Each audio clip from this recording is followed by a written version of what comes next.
infrastructure is crumbling this evening as the NintenByte Podcast continues its unprecedented rise. In cities across the globe, fans are rioting. The Pentagon has issued a statement describing the NintenByte Podcast network as a pixel-based prophecy. Some say the rise was foretold, others say it's just a really good podcast. We're talking twisted nipples, milk, and a sock puppet who doesn't talk. It's dangerous to go alone. Watch this. Welcome to the NintenByte Podcast, bitch. That's right, ladies and gentlemen, you're watching the greatest Nintendo podcast ever! Yeah! Is that a Joy-Con in your pants, or are you just happy to see us?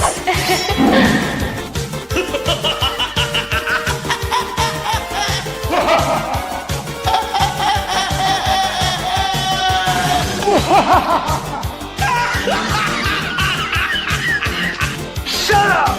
Now feel the power. Everyone, do you feel that? Oh my god, I feel it! I feel it too, Gamer. What is it? It's the power of our podcast. I feel it!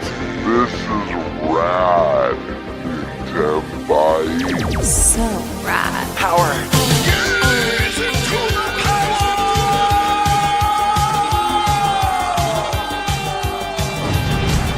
Now bask in their glory.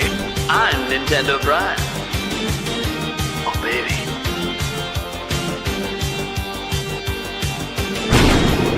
I'm Thunderstash.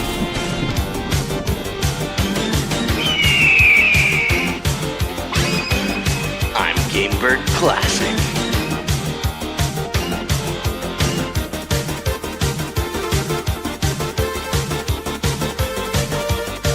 NintenByte rules. Let's rock.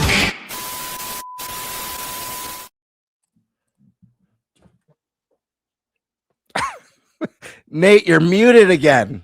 Not another mutiny. Dude, Did you do it to me, Birdman? I swear on my life that I did it. I swear on my life that I I'm did it. doing it. Eric, Do you see what screen I'm on? I don't know. You switch to? I'm not even on StreamYard screen. Yeah, I know. So no. He's college something. No, Acme Packing. Well, I see Penn State. Yeah, it's the ones that the Packers have met with. At the Oh, so it was sports related. Okay, got it. Yeah. That's all I was indicating. Yeah. All right. Just sorry, professional sports. My bad. Yeah. All right, guys. Welcome to. Dude, I have no idea why I was muted then. Yeah. Stash, it was you, wasn't it? The silent but deadly. I You could, have to that know looks the guilty. story. That looks guilty a little Nah, bit. man, no. I'm talking to chat. Yeah. I'm messing with your stuff. Hey, I'm trying to have a successful show here, and What's going on? muting is not a way to do that. I keep getting muted. Unless It's for weird. some ungodly reason StreamYard isn't unmuting you when coming back It's from just StreamYard just hate me. You're unmuted. Don't ask me. I don't know. No, Eric Okay. shows No. muted. That's his Yeah. laptop mic is muted. Oh, got it. Yeah. So, anyways, whatever, guys. Welcome to the NintenByte Podcast, Season 3, Episode 45. Embarrassing. Oh my God, we have to go to a professional show around here. Hey, Yeah, right. you guys got to enjoy the greatest podcast intro ever, uninterrupted. So that's all that matters. It's the best part of the show, anyways. All right, let's go around the room, introduce everyone, then we'll get into what we're talking about today and how we're actually doing a little bit different stuff today. But we'll explain this for the audience in a moment. First, let's go around to our special guests. I think for the first time ever on the NintenByte Podcast, Professor Noctis is here. Hey, what's up? Glad to be here. Want to introduce yourself? Tell these people who the hell you are, because they might not even know. Yeah, so my name is Wade, also known as Professor Noctis. I teach digital humanities at the University of Alabama, meaning that I teach religion and philosophy and English through video games. That's what I do. Cool. Guys, And I also do it on YouTube, I guess. There's a longer story there, but yeah, content creation for education. That's right, guys. We got an actual college professor here who teaches through video games. Yeah. Doesn't that just make you want to go to Alabama? I mean, look at that. Roll Tide. Kind of sick. Kind of Fuck does. Anyways, sorry, Big Ten guy over here. Screw the SEC. Anyways, Feels that way these days. all right. Then we got Sky Sword Alyssa. Hey guys, thanks for having me on again. Love being here. Excited to see what questions the people have for us tonight. Yeah, a little tease on what we're doing tonight. We got Eric Moore. Hello. Yeah, That's pretty much all he ever says. That's all I ever have. No, except for last week when you held it in and then destroyed me at the end. Well, there was that. You know, Eric's really good at that. You know what? To be fair, at this point, Stash, Gamebird, and Eric are all good at it. You know what? I'm starting to think I'm the problem. I'm just an easy target. You do kind of tee yourself up. I set it up way too easy. Is what it is. My chat does the same thing to me. I'll get super chats about hamsters later. That'll piss me off. Gamebird, how you doing, man? What's up, man? Stoked to be here. It's another wonderful Wednesday evening. As you can see, I got this really neat Littlefoot popcorn bucket that I'm really excited about from Land Before Time. Yeah, classic. New movie. Classic from my childhood. But yeah, just happy to be here. Stoked to talk some Nintendo. And yeah, co-host of the year. Very honored to receive that title tonight. And you got an Emmy for it'll that, be a good right? show. Absolutely. That's crazy. Yeah, we weren't even nominated. I forgot to tell you guys about that. But Bird got it. I think I was the only nomination this year. It's for like the YouTube like internet Emmys or something. Something along those lines, yeah. Prime, you didn't get a nomination? Invite? The day I get nominated for an award is the day the internet dies. Clickbaiter of the year. I think that one's coming up. I think that's just a self-proclaimed title at this point, because the bottom line is I make some of the shittiest content on YouTube. So I shouldn't get nominated for anything other than just maybe best hairdo. But even then, there's way better hairdos on YouTube than mine. So thanks. There you go. God damn it, Eric. Anyways, not going to win any best dressed over here. Well, congrats on your co-host of the year. I didn't even know this was a thing. Yeah. Thank you, man. Do you have a trophy for that or anything? Not yet, but I think it's in the mail or something. Okay. I don't even know how to move on. Stash. Apparently you knew about this. Yeah, I mean, I knew about it because like I had a vote to cast. And of course I casted my vote there. So I mean, you know. I heard you drove out to vote. Is that true? Yeah, I did. Wow. We made a weekend out of it. So that's cool. I really appreciate your support. Sounds like you may have been the only co-host who voted for me this year, which I a little bit knew. of disappointing. I thought you guys got emails. I mean, you probably did. You probably just didn't. Maybe it hit your spam. I don't know. I don't know even what we were talking about. So yeah, that's awesome. At like the YouTube Emmys or content creator Emmys or whatever. Hell yeah. Yeah. Cool deal. Well, Well, thank you, man. I got a question. Was it for this show or something else? It was for the show. Of course, this How show. how would I not know about NintenByte being nominated for anything? Exactly. Someone doesn't check their email. Yeah, you built gotta it, check that though. spam, dude. Sometimes there's gold in there. Literally, Yeah. sometimes I got review codes. Last time I had someone from Saudi Arabia telling me they're my long lost uncle when I checked my spam. Yeah, those are always going to be there. You just got to sift through those, man. Anyways, congrats to Gamebird. Stash, how's it going?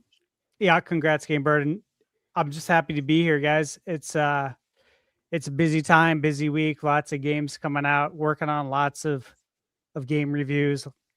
Handful of embargoes. Yeah, it's pretty busy, and it's been exciting. I guess, you know, I laid down for like 40 minutes, and I woke up, and the Crimson Desert reviews were live. Yeah, they were on live at 5 Central today. Hey, might I add though, when we did our fantasy draft, I said I wasn't going to pick Crimson Desert because I have a feeling it's going to get like a 78 on Metacritic because it doesn't hold your hand, and the people reviewing it aren't going to like that. And when I woke up, I saw it was at a 78 on Metacritic.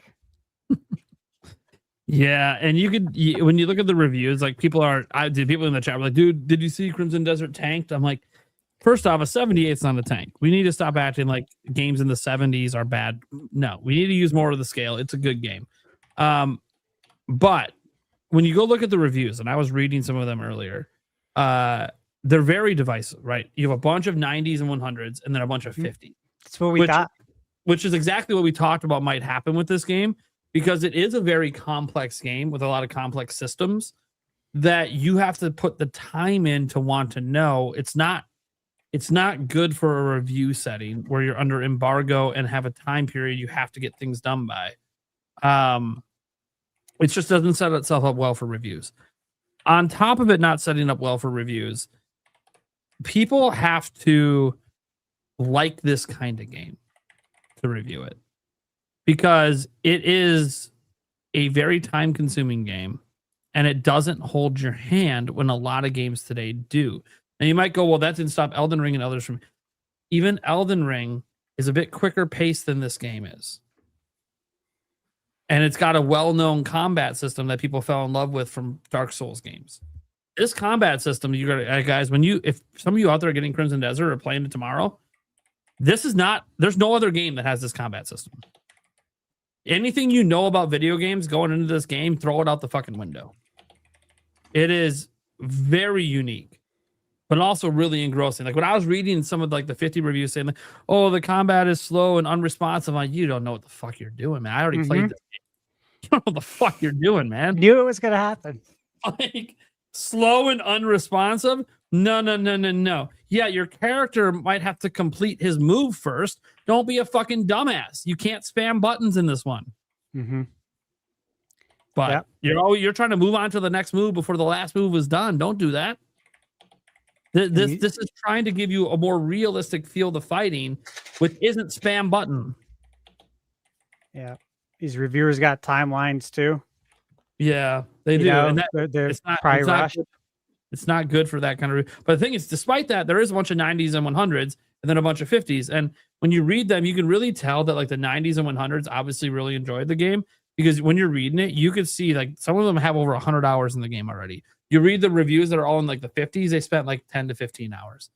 And they just don't. They just hated the game from the outset and probably tried to rush through it for review, tried to rush through the story. You can't do that with this game. Literally some of the 100s out there said, yeah, if you're looking for a game, you just want to rush through the story. That is not what this game is. You will get destroyed. You actually need to explore. You actually need to do side quests. They want you engrossed in the world. And if you're just trying to rush through it, that's not how this game's meant to be played. And of course, that's what reviewers are trying to do. So they're skipping tutorials. They're spamming buttons to get through things. They're trying to just go story plot to story plot, ignoring everything in between, even though the whole point of the game is everything in between. Yeah. So, and it's one of them. I don't know if they did the measurements, but there was a couple of reviews that said it's the largest open world game to ever exist. I don't know if that's the case, but it's definitely up there. This world is massive. It is not something that, honestly, when I saw reviews go up today, I'm like, I hope you guys had review codes for a month. Because there's no way you had enough time to get through even half the content. It's up to an 80 now. Yeah, I kind of figured as reviews that aren't trying to hit that embargo time roll in, it might start to climb up. Because those are people putting in more time. And they just weren't comfortable getting it out at that exact start because they were still working on editing, they're still working on whatever. And there's going to be more reviews rolling in next week and the week after, really over the next month, from outlets that count for reviews but didn't get a review copy. So they're going to be reviewing it over the next. So it's selling into the low 80s. Isn't bad. Obviously, it going up to an 80 already is pretty good. 78 still on Metacritic, Open Critics an 80. Yeah, because that's all that matters. It's weighted. Yeah, and I think IGN US does not have a score for the game yet. I think they said it's an in progress review, which, by the way, credit to IGN. They met embargo and put up an in progress review, but they didn't drop a score because they're not done. They've been doing that recently, and I respect that. I respect that. You're still hitting your embargo, but you're not giving any final verdicts because you know you need more time. That's There's good. a lot riding on that number. Yeah, the IGN. A lot of careers, for the people who designed the game. The IGN. This is the reality, guys. Everyone knows IGN is one of the most weighted scores on Metacritic. So if that thing comes in at a 9 or above, you might see the Metacritic jump up to an 80 or above. Very important score for Metacritic because of them weighting. Now, OpenCritic doesn't weight, so you wonder why the difference is. Well, one of the outlets that reviewed low is weighted more on Metacritic. On OpenCritic, it's just a straight average, which is why for Fantasy Critic, they use OpenCritic because it's not weighted. But obviously, there's special cases where you might sub in a Metacritic because it's just not on OpenCritic. Shit happens. So yeah, it's very interesting what's happening with that game. I'm obviously curious what the user scores will be because I think the people that are looking and were hyped for this game, you should still be hyped for this game. And if the user scores end up, 85 plus, like it gives you a good idea that it's just the people who are reviewing it were the wrong people to be reviewing this kind of game. Because this is the thing, like every game out there is made for specific people. And if you're not the target audience, you're not going to review it well, right? Like if someone hands you Breath of the Wild, but you hate exploration open world games, you're going to rate the game as trash. But someone who likes that is probably going to love it. So, yeah, it's really interesting. It's also why that game's divisive because Zelda hasn't been that way since like the first game. So maybe the second game, I suppose. But yeah, so a lot of linear Zelda lovers were like, "What the fuck?" And then Nintendo's like, "Yeah, what the fuck? 30 mil, let's go." What? We used to sell 7? That was fun. That was cute. Now we're gonna be open world forever. I'm sorry. Nintendo's word, open air. Open air. Anyways, guys, I'm Nintendo Prime. You know what's up. Today's festival is going to be a little different. We do technically have a couple of topics, including the headliner, guys. We got to talk about that Switch 2 operating system update. I got my Switch 2 right here. I'll be checking out some of the boost modes here in a moment. We're also talking a little bit about DLSS 5 because it's kind of a combo topic because it's both about game performance and obviously talk about what we like and don't like about. Do we think any of this could come to Switch 2? Do we think any of this affects future stuff? Some people complaining about the Switch 2 OS update doesn't let you play TV mode for Switch 2 games in handheld, which I think would be a mistake, but we can talk about that as well because some people think it should just extend to all games on Switch 2. Make that like a perk that you can optionally choose TV mode for everything. Cool. We can talk about that. We're also going to be finally, it's been on the docket for a while, but we haven't gotten to it because we ran out of time. Fantasy Critic update. Get to that at some point today. Again, probably towards the end. But today's episode's a little different, guys, because besides that, we basically have 1.5 topics. I always say Fantasy Critic's like a half topic because it doesn't take very long. We're just updating and going through, seeing what's going on. The rest of the show, guys, is actually a Q&A for you guys watching. Couple ways you can get your questions in. Obviously, people super chat or stuff in. We're going to prioritize those questions, right? And this isn't like the Q&A we usually do at the end of the show where we kind of rapid fire rush through stuff. No. If you want us to have like a serious debate, it's like, hey, what's your top 3 Mario games? We'll have like a real discussion on it. It won't be an hour long for each question, but we'll actually give some time and go around and have everyone on the panel answer, unless the question is specifically just for one person on the panel. Like if someone wants to come in and ask the professor how Final Fantasy applies to English, he's the man to ask. He's the man to ask. Not ready for a lot, but I'm ready for that. Anything Final Fantasy related to his professorhood, he's the guy to ask right now. So I'm just saying, guys, it's going to be a really cool episode like that. We're going to see how this goes. We had talked behind the scenes about doing an episode like this. If it goes well, we might do it a handful of times a year. It really helps, obviously, during slow news weeks as well. It also gives you guys a unique opportunity to. My audience is used to doing Q&As with me, but you never get to do it really with everyone on a show. So it's really kind of a fun chance for that. The other way, by the way, to get your questions in, it's pretty much whatever chat you're in, whether you're in Thunder Stashes, Sky Sortalist, I think is live streaming it, Gamebird, me, or even the Podcast Clips channel. All you got to do is at the name of that YouTube channel, and then you get your question in that way. We're not going to get to every question tonight, right, guys? It'd be insane.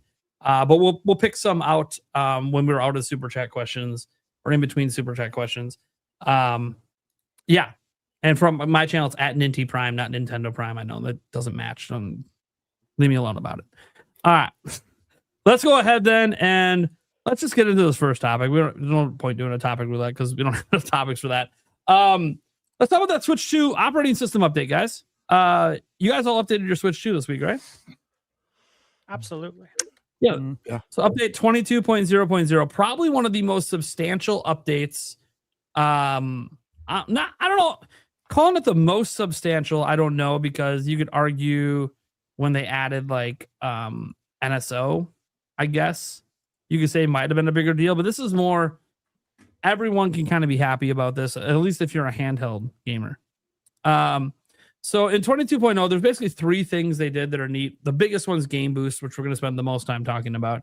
But the first one was notes. You can now add notes to your friends on your friends list. Like they're private notes. Your friends don't see them. Only you see them. And yes, you can see them on the app on your phone as well. What's crazy is, at least as of the last time I looked at it earlier today, there's no censorship on these notes. You can write anything you want because nobody can see them but you. That's rare for Your Nintendo. friends can't see them. I mean, I suppose if you're streaming and you share. But so if you got some pretty fucked up shit said about your friends on your friend list, maybe don't go to your friends list while you're streaming. But yeah, it's complete. So like, there's no censorship on it, which is wild for Nintendo to not have it. But then if you think logically, I mean, does there need to be censorship on something that only you can read? Why do you need notes on your friends anyways? They change usernames and profile pictures all the time. I guess. And sometimes people just want to have fun. They want, when their username pops online to play with them, they want it to say dumbass. I mean, fair enough. That's what I'm going to have for you. So. I mean, fair enough. Oh, you're here to play Mario Kart World? Dumbass. Dumbass. Anyways, Dumas, yeah. So that's one thing they added, which is, it's just neat. To me, it's like, who cares? But there are some people that will have fun with it, of course. So whatever. It's nice to have and it's free. So who cares? One cool thing they did do, and this hasn't been talked about enough, is the updates to game chat. They did 2 really cool things for game chat. One, now when you start a game chat, the people who you started the game chat originally with can invite people to join the game chat. You don't have to reform the game chat. Oh my God, imagine having a call and being able to invite people to the call. Thank God. Whoa. Yes. Mind-blowing. Should have been their day one, but they would listen to the feedback. They realized people want this. Well, no shit. Yeah. Maybe it just wasn't done for launch. I don't know. Either way, that's an awesome thing they did. And they did something that now makes it, so Game Chat has this really cool thing that no other platform has, and that is the ability for every person to stream their game to each other, playing different games. No, guys, the Discord integrations on the other consoles don't let you do it. There is no way to do this on any other system but Nintendo. But people didn't really care about it because the frame rates were so bad, right? So when you're trying to like watch your friend, like they're, I'm stuck, and you're trying to help them, so you blow up their screen, it's like moving at 10 frames a second, which can make it really hard, especially in fast-paced games, to know what the fuck they're doing. Well, while this isn't perfect, they have doubled that frame rate when you blow up your friend's screen. And people have been noticing it, like watching people, their friends play like action games, testing it out. Even like fast-paced shooters and stuff, they can actually tell what's going on and now actually help people. Now making the fact that you can share your game useful to helping each other out while you're playing. That is an amazing addition. It's basically like share play from PlayStation, except you can't play for your friend. That's one cool thing about PlayStation share play. You can actually play the game for them. But also, I'd never play the game for my friend on share play. Fuck that. You have to do it. I'll tell you what to do, but you got to actually do it. Anyways, setting that aside, though, Nintendo has that available at their cheapest tier, $20 a year, and you get to do this. That's all it is. You don't have to be on the more expensive tier. So I think these are actually really cool updates. And then obviously the big thing, besides adding additional languages, and they mess with surround sound support and stuff. But the biggest thing was obviously the handheld boost mode. It's right here. To Nintendo Switch software handling in system. So you go down to system on your Switch 2, which is all the way at the bottom under settings, and then it's almost all the way at the bottom under the settings to get to the software handling. You turn it on, and when you turn it on, it tells you a couple of things. Some of it's explained here. It says handheld boost mode will cause compatible Switch software to run as if in TV mode, so certain functionality may be affected. Please see the on-device description for more. So. And they did a little update for airplane mode. They now added some quick settings, which should have been there the whole time for airplane mode, but whatever. All right. That's cool. Nobody really cares about the airplane mode stuff outside of the few instances you might use it. So this gets back to the boost mode, because What it does, guys, is any Switch 1 game that doesn't have a Switch 2 free update, like Mario Odyssey has a free update. There's no reason that boost mode to affect that. You just get the free update, right? It doesn't have a Switch 2 edition. And even if it has a Switch 2 edition, it still works if you don't have the Switch 2 edition. It just takes TV mode from Switch 1 and runs it in handheld on Switch 2, which cleans up a lot of image clarity issues because, as you guys know, Switch 1 is 720p only in handheld. So almost every Switch 1 game looks a little blurry in handheld mode on a bigger screen that can support 1080p. Fixes some of that because a lot of games hit 1080p in dock mode, or at least a higher resolution. Because remember, there's a lot of downscaling on Switch 1. Well, the downscaling was not as bad on TV mode. So you would actually get higher resolution, which actually looks really good on a smaller screen. And you would sometimes get increased performance. Now, some people did note, and I forgot to clarify this in detail in my video, that there is one caveat to increased performance. It's increased performance as in you get the same performance that Switch 1 TV mode got. If you like playing the game with the increased performance that Switch 2 is naturally giving it, that goes away if you turn this boost mode on. And the chances are the reason it goes away is that overhead used to do that is now being used to run TV mode. Because you got to remember, guys, this is an emulation layer running Switch 1. This is not technically just raw running on the operating system and hardware like Switch 2 games. They have to emulate Switch 1. So that emulation layer means they can either offer you, hey, just naturally boosted frame rates because you have more powerful hardware, or we'll give you TV mode. For some games, it won't make much of a difference because like the boosted frame rates wasn't that big a deal anyways. For other games, it might make a bigger deal to you. But then technically, because you're running in TV mode, you're at least getting the frame rates you would get in TV mode on Switch 1. So it's kind of a give and take. In some games, you might prefer not to turn on boost mode. And there are some games boost mode just naturally is going to be buggy with. One caveat, like when you use boost mode, it treats your Joy-Cons as Pro controllers. So when you want to play in tabletop mode, you actually have to disconnect them to connect a Pro controller to use it in tabletop mode. And again, this is all part of that emulation. All part of that emulation layer, and you're in TV mode. In TV mode, you're not playing with Joy-Cons attached in TV mode, right? So it's all part of how they're solving emulation quirks. And there's anything that used a touchscreen won't work because there's not touchscreen in TV mode. So yeah, there are some games that basically are incompatible with this boost mode and don't work. But a majority of the Switch 1 library does work. And I think even games that have the free updates, if you haven't downloaded the free update, it still might work. But why wouldn't you just get the free update? Because then you get boosted resolution and frame rate, right? Like, why wouldn't you just do that? Like, why would you play the update for Odyssey versus boosting Odyssey? Makes no sense.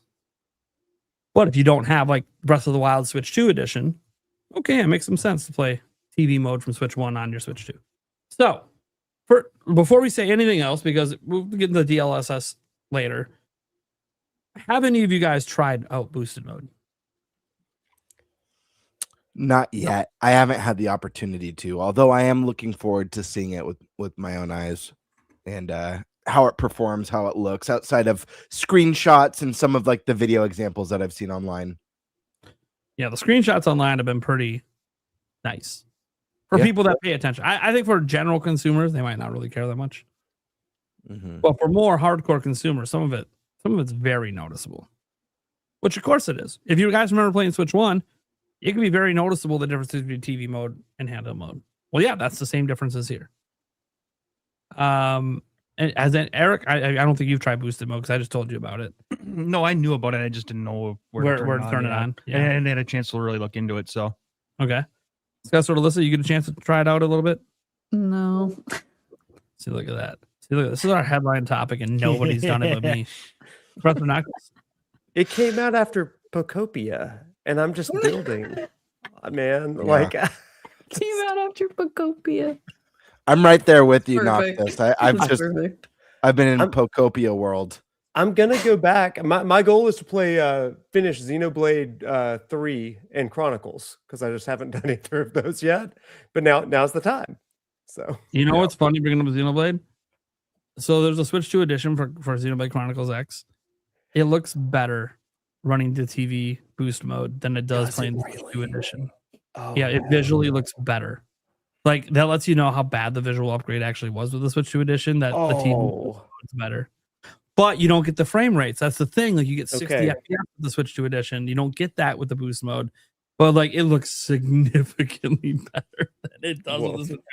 Yeah, the Switch 2 game's a mess. This is what makes me feel like doubling down on one of the things I was talking about last week about how including the Switch 2 editions as part of the expansion pass Nintendo Online service would just sweeten the deal so much more that when you do have examples like Xenoblade where maybe it's not as pretty or as clean as people were hoping, it softens the blow because it was free if you're an NSO member. You know what I mean? Yeah. And this is just free for everyone.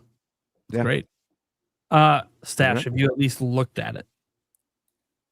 Yeah, of course. Thank God. I was checked it out at least. Yeah, I was on the internet. I was playing my Switch.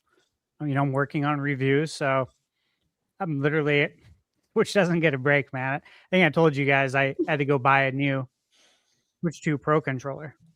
Yeah, yeah. My right joystick just went out on me. You guys got to understand the amount of hours he's putting in these controllers. He is not your normal gamer. Yeah, so I don't blame Nintendo. It's just like, damn, I guess I put a lot of wear and tear already on this, like apparently.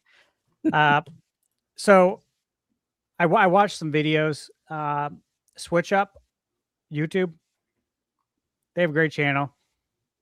They've been covering in depth Switch 1 games on Switch 2 since the Switch 2 launch, and they did a video yesterday and today. And, they got the whole slider on their video, just like the NVIDIA demos. I love the sliders. I do too. It really helps to see.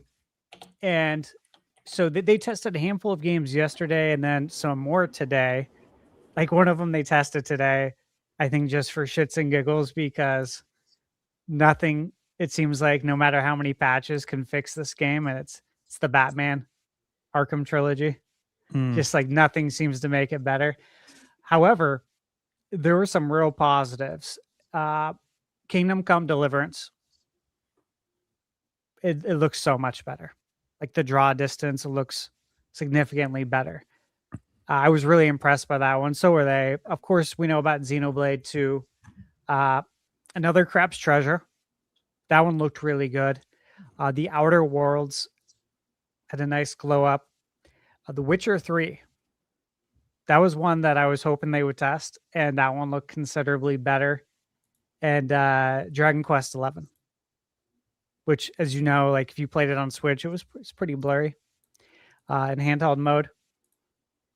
I have it on Switch and PS5. I beat it on PS5 and did the whole platinum deal over there. But I definitely played it on Switch 1, and seeing what it looks like now is significant improvement. So this is pretty cool, man. Overall, though, this is just a great update, right? This is a win for everybody. Can actually get the native resolution, right, for Switch 2 in handheld mode instead of playing these games in 720p on a 1080p screen. So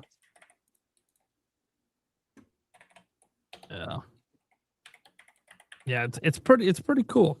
So I played a little bit of some stuff in person. The Witcher 3 was one I really wanted to check out. Definitely. What's really cool about this mode, guys, is you could turn it off and on while you're in the game. So you can literally just go back and forth and just see the difference and feel the difference. Witcher 3, it makes it a significantly better experience in handheld, which is no surprise. I mean, it was a pretty pared back game already on Switch 1, and then handheld was, I don't want to say unplayable, but it was not an enjoyable experience in handheld. It was passable in dot mode. Well, now it's fully enjoyable in handheld. Obviously, it does not replace getting a full Switch 2 edition of the game, which I presume CD Projekt Red would do a better job than Xenoblade Chronicles X got. But yeah, it's one of those. This doesn't replace Switch 2 versions, and I think that is something that people are a little concerned about. That people who want Switch 2 editions, that this might cause less of them to exist. And I think that's a fair worry. I also think for people that are tired of Switch 2 editions, well, that's good for them. Like, there's always a give or take on both sides. I don't think Switch 2 editions are going to go anywhere because they're paid updates for the most part. So, money to be made. Yeah, But it does mean that if Switch 2 editions do happen, they got to put in more effort. Like, imagine if this boost mode existed before Xenoblade Chronicles X Switch 2 edition came out. The backlash that would have happened. But the Switch 2 edition literally visually looks worse. That would have... It already got backlash. Now imagine it's worse than a free update. Yeah, it's a big win for gamers because of that reason. And, I saw that too. Like, it seemed like a lot of folks on YouTube and Twitter were asking that question. Actually, most of them were declaring that this means Switch 2 editions are over. And then it was funny. This morning, THQ tweeted out that dedicated Switch 2 editions of Epic Mickey Rebrushed, Destroy All Humans 1, 2, and SpongeBob all coming out. SpongeBob's already on Switch 2. That SpongeBob was going to Switch 1 now, though. Yeah, all coming out in, I think, June, July, August, October for Epic Mickey. But it's just funny. It's like this. That's not what it means. It doesn't mean it. Third-party developers, they have a plan in place on what they're going to be doing with their Switch 1 games. Yeah. And this doesn't change their plan. This doesn't change their forecast.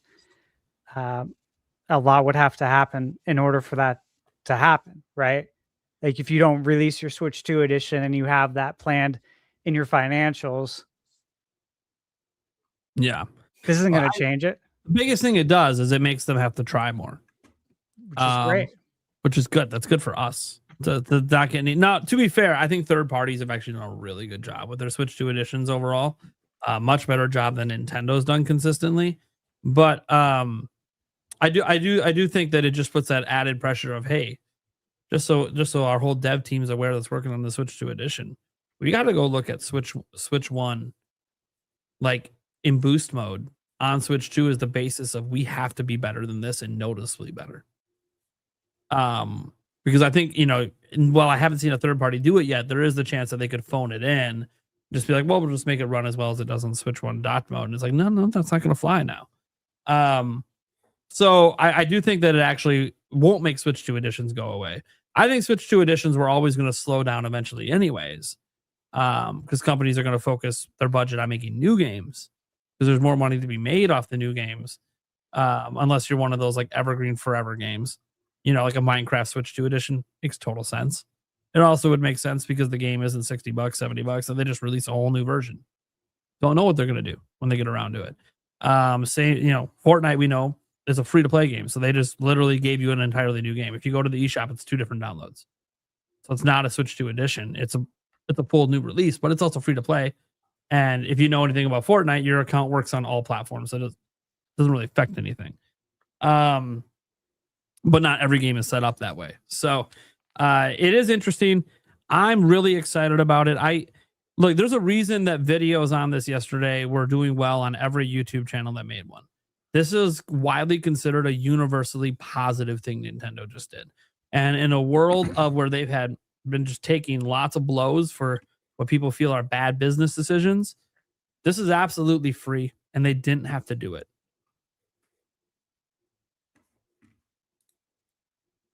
So it's hard to be mad about it. Now, obviously there's going to be some consumers that don't care. People that only play in dot mode, you don't care. But you're not going to complain that people that play in handheld now have this. Like, it doesn't hurt you, and it's free. And I know some of I wish those the people that work on the operating system aren't working on games. So they're always working. And I know you might want them to work on different features for the operating system, and maybe they are. We've seen patents out there for other concepts. They even had achievements in a patent once. Are we ever going to get that? I don't know. But I do like seeing what's there get improved. Game chat getting improved. Yeah, I think adding notes to friends is a little weird. I think you should be working more so on us being able to message our friends. But whatever. It's quirk. It probably was easy to do, so that's probably why it's there. Someone just came up with the idea like, oh, how hard is it? And you coded it in a night. And you're like, oh, this works. This is kind of cool. But the game chat improvements were definitely welcome. And then you look at the Switch 2 boost mode, and honestly, I've tested it out now in 3 games, and it's made all 3 games look significantly better, just turning it off and on, off and on. Yeah, I literally just was playing Kingdom Battle, and it looks sharp. Yeah, it really does. Yeah. And so it's a big boost, especially because you are playing on a smaller screen, but still a relatively large screen for a handheld at 1080p.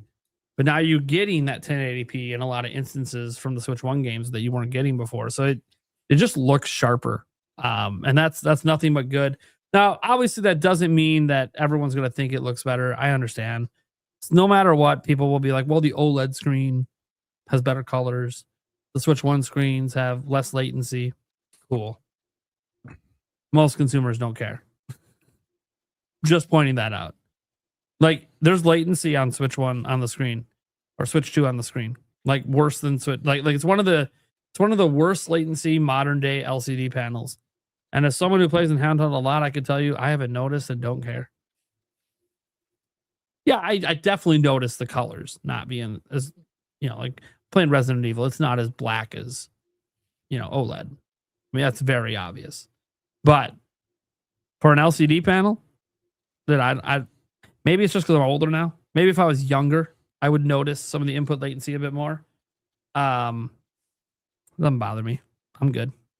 So I think the games literally just look better on Switch 2 than they do on Switch 1 and handheld. But that's me. I think it's a really cool mode. It's free. That's the best part, is it's free. They didn't tie it to NSO, which they very easily could have done. I'm glad they didn't do that. It's just available for everyone day one. They know a large chunk of people that buy Switch 2s over the years are going to be Switch 1 owners. Also, it just increases the value of selling Switch 1 games to Switch 2 owners, because you're getting a better experience in handheld than you were on Switch 1. So it kind of increases that value as well and keeps those games evergreen on shelves. So I just think there's nothing negative you can really say about this. Even if you want to shit on the screen, like I've seen some people doing, that's fine. That still doesn't change that this is a good update. That's just bringing up an old talking point as if that matters today. Like, it can matter to you personally, but you were never playing Switch 2 anyways. People that complain about that. So I think when guys are going to complain about the screen in the future, wait for a new model. We've been there. We've done that. The complaints are out there. We know. Nothing Nintendo can do about that right now until a new model comes out. So until then, them improving stuff like this is great. There's just no way. I've watched, I guess you call them grifters, haters, whatever you want to. I've watched them try to spin this, and the spin is backfiring because there's nothing. It's free. They didn't have to do it, and people love it. What, like? It's universally like, let's just say, in the month of March so far has been the month of Nintendo wins, man. Nate, what's the spin?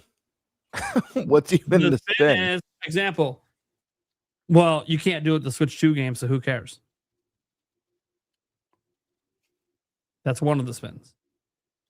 And it's like, well, to run Switch 2 games in TV mode and handheld, you can do it. And when people eventually hack the Switch 2 and modify it, they'll upclock it to run like that in handheld mode. But it's Nintendo's number one concern with their handheld mode has always been battery life. Battery. And when you start hitting that battery with 20 watts of demand on the small capacity it already is, and you're doing that in handheld, you're getting less than an hour. And to Nintendo, that probably just is a no-no.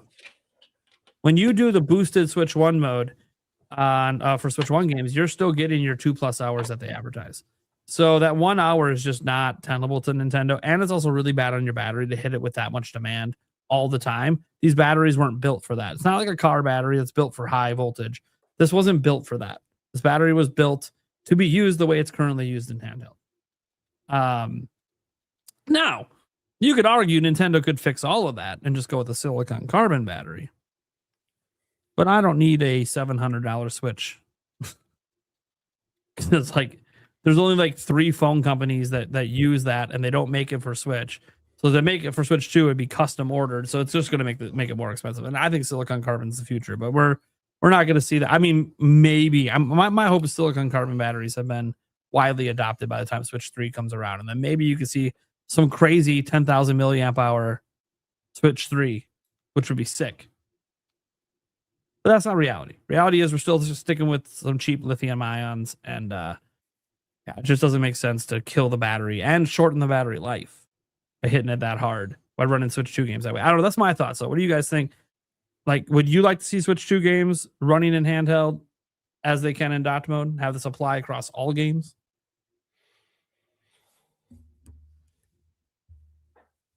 Don't everyone talk at once. I mean, obviously, I would love to be in a scenario where it's peak performance across all ways of playing. Obviously, battery is already limited on Switch 2, so the power issues are a real one, and obviously, there's workarounds with that, with the power banks and and different alternatives like that. But I don't know. I don't see this as a big drawback. I think it would be an excellent plus. Maybe for a Switch 2 Pro. I don't know. That's able to pack a little bit more juice into it. Make sure the battery's still going to hold out strong, boosting Switch 2 games in handheld mode. But I don't know. I think the bigger deal is the Switch 1 games here. Like you said, I think it's going to encourage more people to reach backwards or even backlog stuff. We all have a growing backlog, that it could be exciting way to go back and revisit that stuff. I don't know. I think it would be a good thing, but I don't think we're missing out right now at this stage. What do you think, Noctis? You agree? I think choices are good. So like if they put it in there, then that trade-off of battery life to performance is probably worth doing. It's kind of like jailbreaking your Switch 2, but Nintendo does it for you, right? Gives you the option of playing in handheld at that higher fidelity. There are certainly games that I would probably want to do that for, but for me, most of the games that I'm playing in handheld, I don't see a lot of problems. But if I came across one, then let's boot that up. So options are probably the best there, I would say. Yeah, they would just have to, if they did do it one day, they would just have to put nice big red lettering just warning you like, hey, you're not going to get good battery life, but more than that, your battery, you're actually going to kill it faster. And hell, we might not even cover it under warranty if you use this mode. But if you want it, it's there. Yeah, I guess that would be the thing. Is it going to overheat to the point of damaging for a Switch 2 game? Like, is it just going to be too much for it? I don't know. Yeah. What do you think, Alyssa? I don't really play in handheld mode too much. I do when I go on like vacation or if I'm going to spend like all day out somewhere, but I am like, I have the same mindset that like options are really good. And I do like that you can do this for other games, but I would rather have more gameplay time than my battery draining. So I personally don't really mind that the Switch 2 games aren't getting this benefit. I think it's awesome that the Switch 1 games are, because graphics are nice and everything, but the quality and clarity of the video, it matters more to me than like the graphics itself, if that makes sense.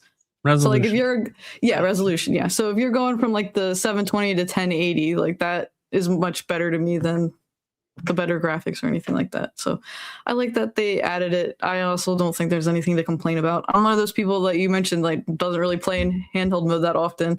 I'm not complaining on the internet about it. I'm like, oh, that's awesome. And I did see it. I just didn't test it out. I want to clarify that. So I did see all of the coverage of it. I just haven't done it myself. Sure. So I like what I've seen. Cool. Eric, you want them to add this to Switch 2 games? Honestly, I don't think I've hooked my dock up yet for my Switch 2. So I play. He's total opposite. Yeah. So it's one of those that honestly, I was having fun with the games the way they are. My eyes can't really tell a difference unless I'm going back and forth. So I didn't know, with the Switch 1 games, yeah, sure, it looks better, but I don't think the Switch 2 games look all that bad. So at this point, I don't really care. I think they're performing just fine. It down the road when things start to get a little bit, deeper and bigger gaming, then maybe putting some of this out to kind of help with that.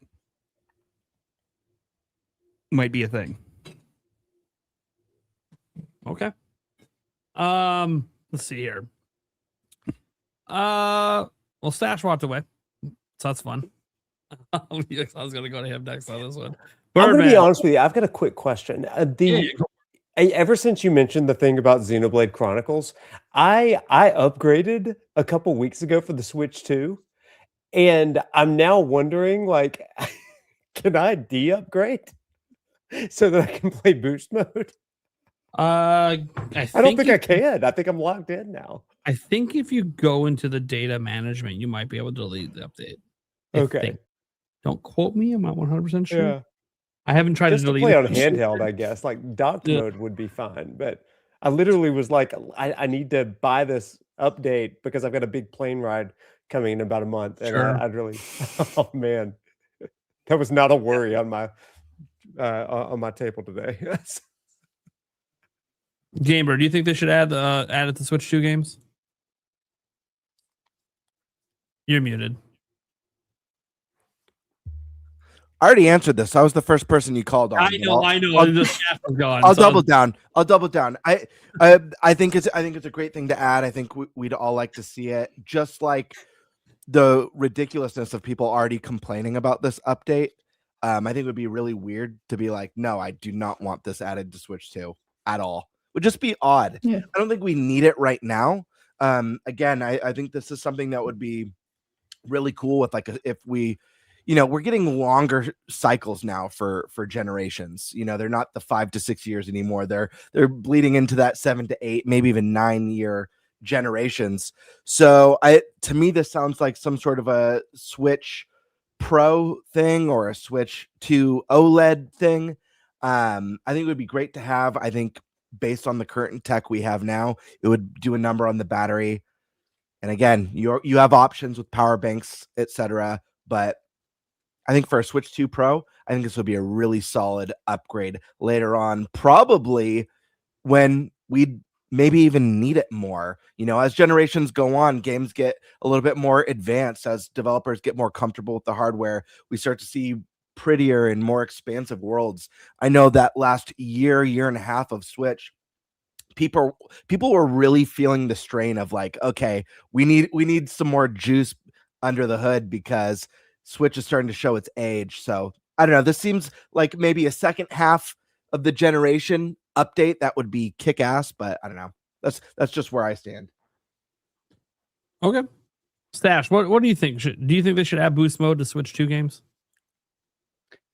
So you want Switch 2 games to run the way they do docked in handheld mode? That's what we're talking about at the moment, yeah. Yeah, here's the thing. And we've talked about this before here on the podcast. There are games that run better in handheld mode. And that is one thing that is different from Switch 1. And it's because of that VRR. So what are we really going to get? We can't get 4K out of it or 1440p. That's a benefit of the dock. Obviously, the screen's 1080p. So a lot of the resolutions on Switch 2 in handheld mode aren't native 1080p. They're upscaled from like 540. So you would get better image clarity and possibly higher frame rates. For the frame rate, it would be cool. But again, there's some games that have better frame rate in handheld. Well, so VRR, but you can have that VRR now with the higher frame rate ceiling of of the TV mode. Because I agree that like the differences between handheld and dot mode don't seem as extreme as they did on Switch 1. And obviously because of VRR not being supported in dot mode, at times it feels better in handheld. Yeah. But I do see some benefits because look, bottom line is there are some games that are just crisper and smoother. Games that have 120 FPS that only have it in dot mode and don't have it in handheld mode. And we know the handheld can do 120. So now increasing that would give you that 120 option. So I do think that it's that in some select cases it would be useful. But it's also one of those that like for how much it would kill your battery and everything in between, is it enough for Nintendo to be like, hey, let's just give people that option? I mean, look, options are never bad. Like if they ever gave the option, it's not like we're going to complain. It's still a universally good thing to add. but it's like it's not needed. Like the Switch One boost mode feels it's still not needed, but more essential. in my opinion. Look, options are good. They're always good. I know you mentioned earlier, maybe they give the option and say like, hey, if you use it, your warranties void it. I can never see them doing that. Yeah, that's because if someone, thing, if someone just, hits the toggle, activates the slider, suddenly that they don't have their warranty anymore. That would be a PR nightmare. Mhm. But I think if it's safe for the Switch 2, as far as overclocking is concerned, if there is any of that involved, then you can make it available and let the user decide if the juice is worth the squeeze. I mean, look, man, Save it for a new model. Yeah, no, I'm playing on TV, really, for the most part. So I don't play a ton of handheld. When I do, it's like getting ready for bed. There's times, even recently, where I'll go to bed and we're both playing our Switch, and suddenly it's like 3 a.m. I'm still playing, but I have it plugged in next to my bed. You know what I mean? So like battery is not a concern here either. And there's already a fix for the battery stuff. Obviously, I made a video on it. Genki makes a product for it now, but yeah, you just get a power bank and use a magnetic ring, and you're a-okay. Yeah, that's what I have for mine, and it's simple as that. So the battery stuff's not an issue. That's an easy fix if you really want to play handheld for an extended amount of hours. You could use a power bank and play it for like 10-15 hours straight if that's what you desire, and if you're not next to a power outlet.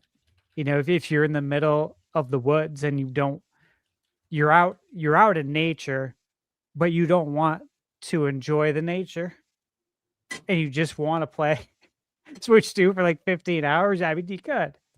Again, these are the things that worry people. This was people's worry in the lead up. If you guys remember to Switch 2, people were losing sleep over. It's like, why? This happens with all handhelds. All of them. No handheld has perfect battery life, and there's an easy fix. If you want to put those worries to rest, buy a power bank. They're not expensive. End of story. Move on with your life. Yeah, I got a sponsorship coming up with this cuck company. Literally, What? CUK. It's CUK. That's how you pronounce it. I did not come up with the pronunciation. Yeah, it's in the official documentation. All over faces. It's not pronounced differently. No. Is it based out of America? It's like No. kook. They sell in America though. That said, 20,000 milliamp hour battery bank. Something's not right here. That's on sale on Amazon right now for like $22. It's so And cheap it now. does 45-watt charging. Supports with like that's an amazing deal. I paid like $60 like 6 months ago for 20,000. Yeah. Easy, man. Easy fix. If that's what you want to do. Mad at me. I didn't brand the brand, guys. Okay. And I gotta try not to laugh when I say the name in the sponsorship video. I can't wait to see the sponsorship. Do you want me to make a commercial for it? Dude. The ideas are already flooding Awesome. Dude, I kind of do. I mean, I can send you the document with the restrictions so you know what you can't do. And you tell me what you need from me. Yeah, it's a sponsorship I have. I just got the documentation for today, but I've had the battery bank for like a week. It's my primary battery bank now. Like it's fucking awesome. But yeah, that's the thing. Like it is cheap to get those battery banks. I know it's not a perfect solution, guys. Obviously, like even this, like when you attach the Genki one to the back or any other one that has like the magnet support, MagSafe support, it does add weight, and it's already a pretty weighty system. So I get that. And obviously there's some people with power banks, they just set them off to the side and run a cable. That's fine too. That's what Yulia's doing upstairs right now for a heating pad, right? Running a cable from a power bank. I don't know, guys. I think Switch 2 boost mode is really cool overall. I think it being available for Switch 2 games, I would never be mad about it, but I also probably wouldn't use it personally. Unless there's like a very specific. Like, I'm trying to think of a case where I would. Maybe like Star Wars Outlaws. That one does actually run better in dot mode. So like that one, that could be like an exception. And it would probably be like that, like the high-end AAA, like a GTA 6 if it ever came over. Yeah, I'm sure the dot mode's probably better. So I would probably like to run that in handheld if I could. But also, I can imagine GTA 6 in handheld, regardless of boosted or not, is going to kill the battery. But that's a game that I would refuse to even turn on in handheld without being hooked up to a power bank, because I just know that game's going to cook. Yeah. And Crimson Desert might be a similar case as well. That we know that one's coming. Starfield today, we got a small update from Nate the Hate. That it's still in active development, but they're having problems. But what's cool about it is he says cross your fingers, because obviously when he's hearing they're having problems, he's also hearing it's still in development. So I hear that, I go, well, whatever problems they're having, they must think they can overcome it, or they would have already canceled. And to be fair, that game had performance issues at launch on every platform. So we'll see if it has performance issues when it launches on PS5. I hope not, since the hardware is so similar to Xbox, but you never know. It's Bethesda. Yeah. We know what this engine are. We know. I don't know when they're gonna ever update it, when they're gonna ever get off this engine. Bethesda, I love your games, man, but I think it's time. It's been like 30 years. It's time for us to get a new engine. Something new built. You're under Microsoft's wing. Tell them you need a budget to build a new engine. Yeah. It's modern. Like Crimson Desert, they're using their own engine. Nintendo, they built a whole new engine for the Switch generation. These new custom engines are sometimes better than just rehashing old ones over and over. Anyways, that's a different conversation. I'm happy to hear Starfield is still coming. I don't really care that much about Starfield. I didn't like it that much when it came out, but I honestly think, guys, if you want a space game, No Man's Sky is the way to go right now. That game is very fleshed out with tons of content, and it's cheaper, and it also looks fantastic on Switch 2. But okay, so the second part of this topic, or really I guess topic 1.5 1B, is DLSS 5, which is not a thing on Switch 2. Technically, nor is 4.5. There hasn't been any updates, as far as we're aware, to having a new version of DLSS on Switch 2. At least nothing that's been shared from the developer side yet. Now, to be fair, a lot of these things that get developed for the top end cards first, and to be fair, DLSS 5 isn't even out yet, right? Comes out this fall. They come down, trickle down the line, later. But I wanted to show DLSS 5 and just kind of get your guys' thoughts, because it basically only does one thing. One of those things is piss the people off. That's true. So let's just watch and so it does this thing. What do they call it officially? I had it in the notes here. What do they call it officially? They call it a real-time neural rendering model that infuses pixels with photoreal lighting and materials. Apparently, how this works is entirely in the hands of game devs. So if you don't like the way it looks in this video, the bit in the video is like, hey, it ain't our fault. This is what the game devs did with it, not us. That's I don't know. I honestly don't know if this was like super easy for the game. Yeah, I'm sure the game devs implemented it, but also did they barely touch it and it just did this on its own? I don't know. We need a game dev to actually talk about how this functions, to understand how much was their decision and how much is just what it does on its own. And then what does it say? Apparently, it's in the hands of game devs. That's according to NVIDIA, and it does not include any improvements to upscaling and the like. So basically, this entire update's about this one feature. 4.5 had the improvements to upscaling. 5 is literally just about this and nothing else. And I find that interesting because you see things like this. Like Requiem's one that obvious to us as Switch 2 owners because we have it. And when I see this happen, this is just my personal take. When I see the update here, this does not look natural to me. This is a very low light setting in rain. And there's all these skin highlights that just wouldn't exist in natural lighting. in this type of light? So I don't know. Like, first off, just overall, do you guys even like what you're seeing here? Let's just start with that. Let's get a baseline on how we're feeling about DLSS 5. This has been a huge thing on the internet the last 24 hours. And we got to talk about it because guess what? There's always that small chance it comes to Switch 2. So let's start with the professor. Oh Professor gosh, of- me first. Oh Professor Lord. of video games over there. Do you even like what's going on here? Do you like what it's doing to the games? Oh man. So I like the idea of giving developers new tools that are going to expedite some things. I am concerned about, first of all, everything kind of looking a little bit samey eventually. A lot has been said about the AI filter, right? And it's not really an AI filter, but my concern is that are all of the games going to really evoke that same art style, and it's going to take away integrity from the artists? And so what happens to artistry? Is it really in the hands of the artists, or when we say that the developers are knowledgeable of this, or is it really just the boardroom deciders, right? And that would be my concern. How is the artistry still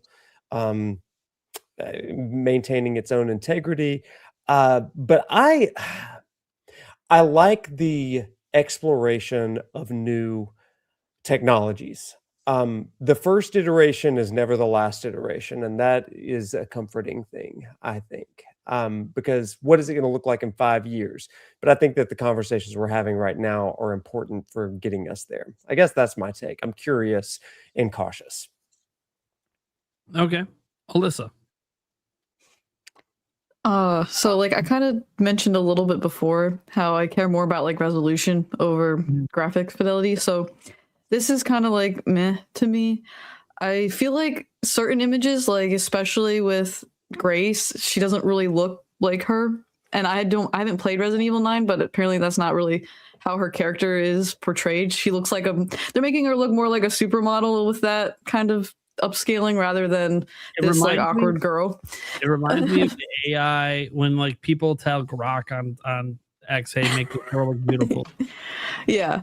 Like some of the characters like Leon, like his looks nicer. Like he just looks like a little cleaned up, a little more detail. If it's adding a little bit to what the developers already created, I don't really have a problem with that. But once it starts adding more things, and then you brought up a good point with the lighting, that lighting would not have made sense in that kind of area. Like, it was very dark there, and it looked like she had a spotlight on.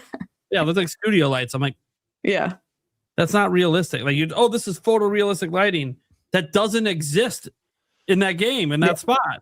Like that's not the lighting of that scene. The scene is dreary and drab because it's raining. Yeah. But I love cartoons, as you can see. So like the realistic graphics don't really matter to me. But it is a little scary, the AI stuff with the AI with the art is where I'm kind of like I don't like that. The AI to help with like small things like coding or maybe just adding a little bit more detail that they can't quite get with the tools they have, that I don't really have an issue with. But once we start messing with like human creativity, I don't like it. Yeah, there was one thing I noticed too on like the soccer scene with the one player celebrating. I don't know if I can really capture very well, but when he was celebrating, like there was like one of the stadium lights, right, shining off one of his like spots on his forehead. Sure, that happens, but then as he's moving around, it moves with his head, which is not realistic. I played sports. It does, when you're moving around, it doesn't just stay in that one spot on your head and move around with you. The light is stationary. Your face isn't. So it still isn't even realistic. It's like it's literally, to me, it just feels like telling Grok to beautify things. Mm-hmm. And I'm not saying that those results are always bad. Like if you like what AI does to make people look more beautiful or more photorealistic or whatever, then you're probably really loving what you see here. Like I think it's very obvious that if you love that, this probably looks baller to you. And I think in some cases, like there was the one with the Harry Potter and her face. Obviously, it made her have more wrinkles. No, if you look, those wrinkles are there in the other one. But then why do you They see added it? like depth to it. It added depth, and it's because of the photorealistic lighting. But then again, look around the scene. Where the fuck is that light coming from? That's the problem. It's not photorealistic if that lighting doesn't exist in the game already. Like, no one has a light right here, except like content creators. And We do. yeah, we do. But I mean, that's what I'm saying. Like, this shading on my face, this is not what it looks like when I'm normally walking around. This is a studio light hitting me. That's not what natural lighting in a video game looks like. So it's very, very interesting. And then even like when it can look like that, that's when like you're glaring basically at the sun, dude. They're squinting. Then if you're gonna make that be a bright face because of the sun, then you better show them squinting or wearing sunglasses, because then that's also not realistic. Like, to me, I obviously am not a huge fan of this. I'm not saying it can't get better, and obviously, as tech goes, it gets better over time. So they could fix some of this stuff over time. But, and I get that maybe if NVIDIA's trying to wash their hands of it, yeah, maybe they're being honest. I don't know. NVIDIA likes to say a lot of bullshit when they're on stage. Maybe they're being honest, and all the things we saw were because the devs chose for it to be that way. I don't know. But, and it's hard to get mad at the devs if they think this looks good and this is what they want their game to look like. Like, okay, I mean, they're the developers. If that's what they think the game should look like or what these characters should look like, cool. But I play, like, Resident Evil is the one that really gets me, because I played that and I'm putting time into that, and I'm like, dude, this like takes away from the feel of the game. And it makes all these things, all these games they showed, like they showed FIFA, they showed Harry Potter, they showed Resident Evil, and I know all these games they showed go for a more realistic art style, but even within those games there's a little nuance in the style of the game, and this just made them all look the same. I like took away the art style. But that's my take. Eric, what are you thinking? I know you love AI, so totally love AI. No, I gotta do this for a second here. Uh-oh. He's prepared. Oh God, I gotta shout out to Gamer Ran X for this beautiful freaking thumbnail. What do we got here? That's pretty good. That's actually really good. It's fantastic. Yeah, that's the beautifier, yeah, please. Right.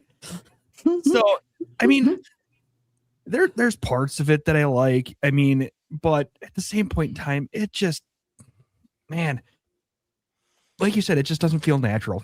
The face shapes and stuff like that, really great. They do kind of look human, real life human-esque, but the lighting, the other kind of way things do, you know how AI fucks up things with humans. You can definitely tell it's AI. So that's the shitty part. They got the bases down, and it will only get better from here, because this is the beginning of it. And once they keep training and training and training, it will get better. As much as I hate AI in this situation, yeah, it's going to get better eventually. So it's here to stay. That's the shitty part. Yeah. Gamer, what are you thinking? Yeah, I hate this. I'll be honest. And like I talk a lot about on the show things that I think people blow up or make too big of a deal on or don't really matter. This one I don't like at all. I think it looks terrible personally. I think it looks like all those examples in that footage to me look like uncanny versions of the characters. And and sorry, I was distracted by the goober on the screen. Oh my God. I was trying not to look. I'm like, what is he showing? I know. Yeah, it sucks to me, and like, what it does, or at least in these examples, is it's trying to take these animated characters and make them look more photorealistic. And I know part of this is going to be just based on personal preference. Like Alyssa here, you guys all know on the podcast that I'm not the biggest graphics person. Like it actually ranks very low on the totem pole for what's important to me in a video game. And I have a much stronger appreciation for interesting art styles. It's one of the reasons why Wind Waker has my favorite Zelda art style of all time. It was super unique and ahead of its time and still looks stunning today. And there's tons of examples of games like that, like Okami, or games like the new Yoshi that's hand-drawn, that are beautiful games that are going to age flawlessly.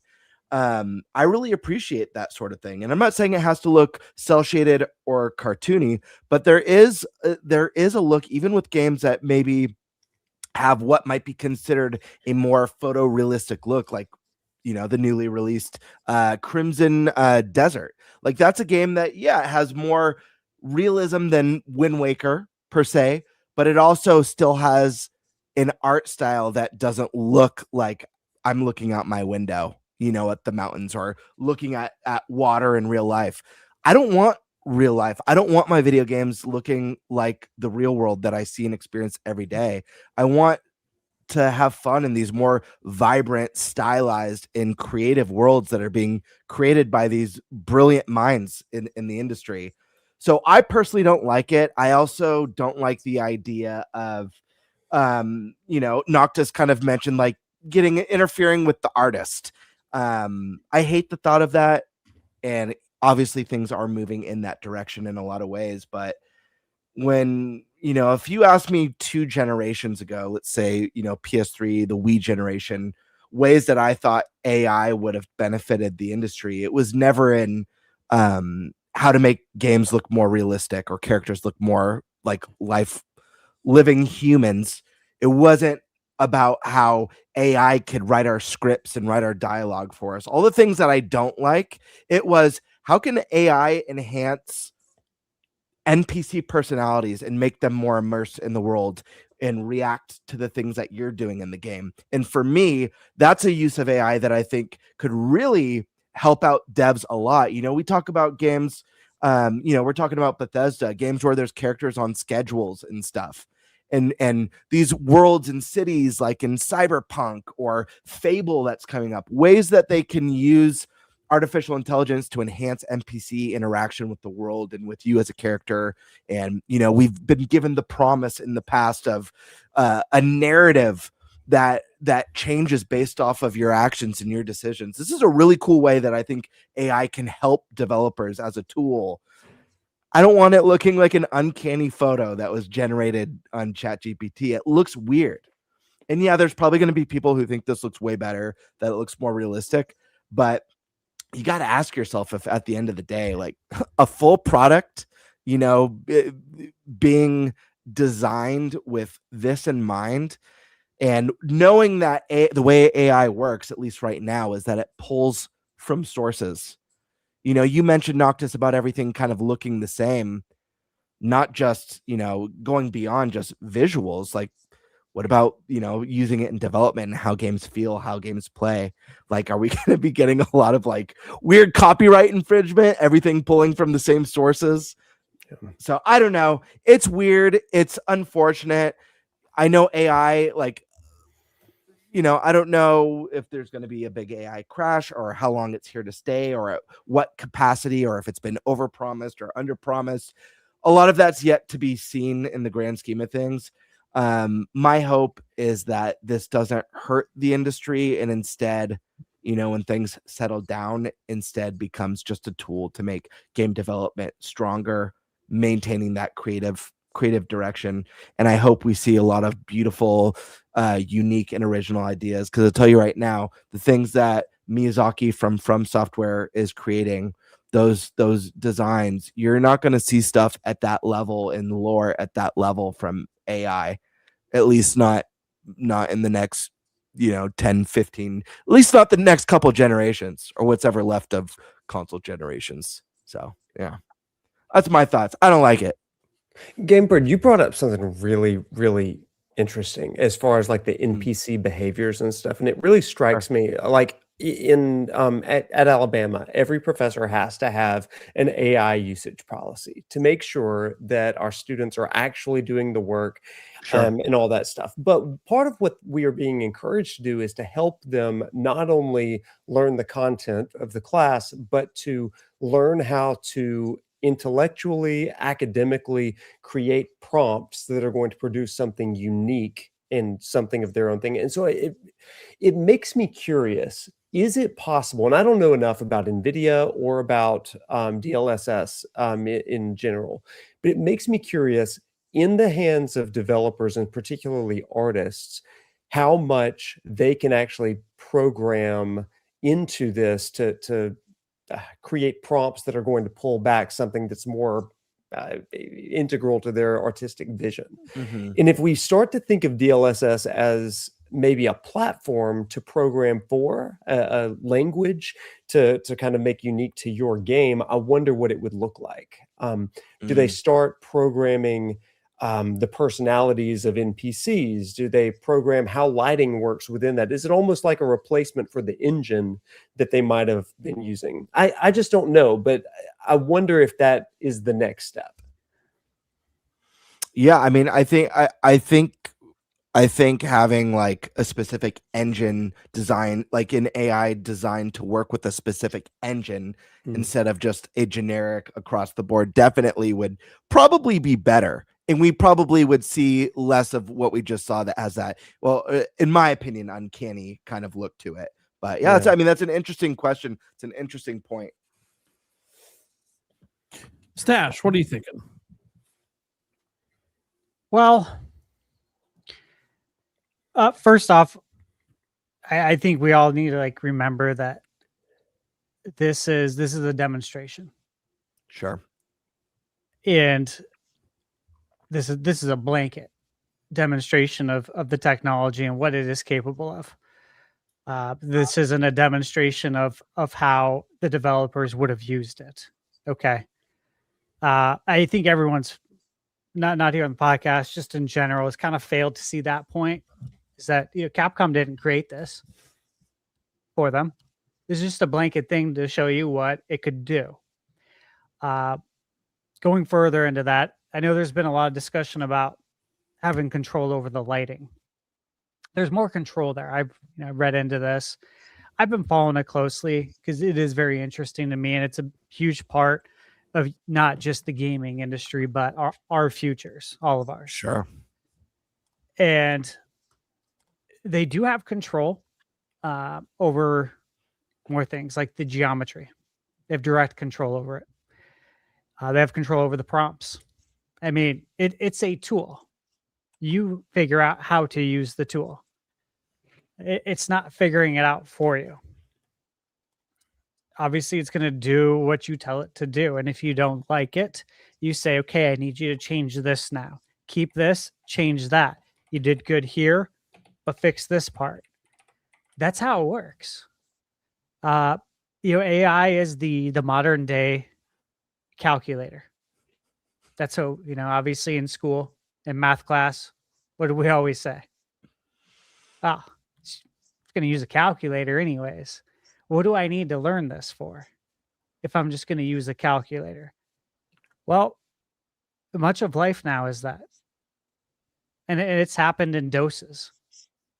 You guys look at when we were growing up, I was growing up in the 80s and 90s, and you went to the library to do your research project. We've talked about this, and you had to hope that your encyclopedia or whatever resources you were going to be using for your paper, whatever you're going to be citing, weren't already checked out by somebody else. Okay. Mm-hmm. And then we had a big boost. I think it was in like 94, 95 with Encarta. I don't know if you guys remember Encarta, the encyclopedia. I had that. I used it to do my state report in 5th grade on Idaho. I got stuck with Idaho. I didn't pick it. I was out sick for a week. Playing video games, of course. Nonetheless, we had that, and then came the internet, Google, right? We had Lycos back in the day. Ask Jeeves. Ask Jeeves. Oh my God. Classic, right? But as time went on, more and more technology came out when we got Google, and the answers are all there. Whatever it is in this lifetime that you want to learn, you can learn it. All you have to do is get on your phone now. When we were growing up, you had to be sitting in front of a desktop computer, on a CRT monitor. Now you can be on your laptop, you can be on your phone. Information, quite literally, it is at your fingertips now. And then now you don't even have to know how to search. You can literally just ask AI. So this is the next step. Okay. And again, we're in 2026. I remember talking about this at Loan Depot, and it was during our monthly awards.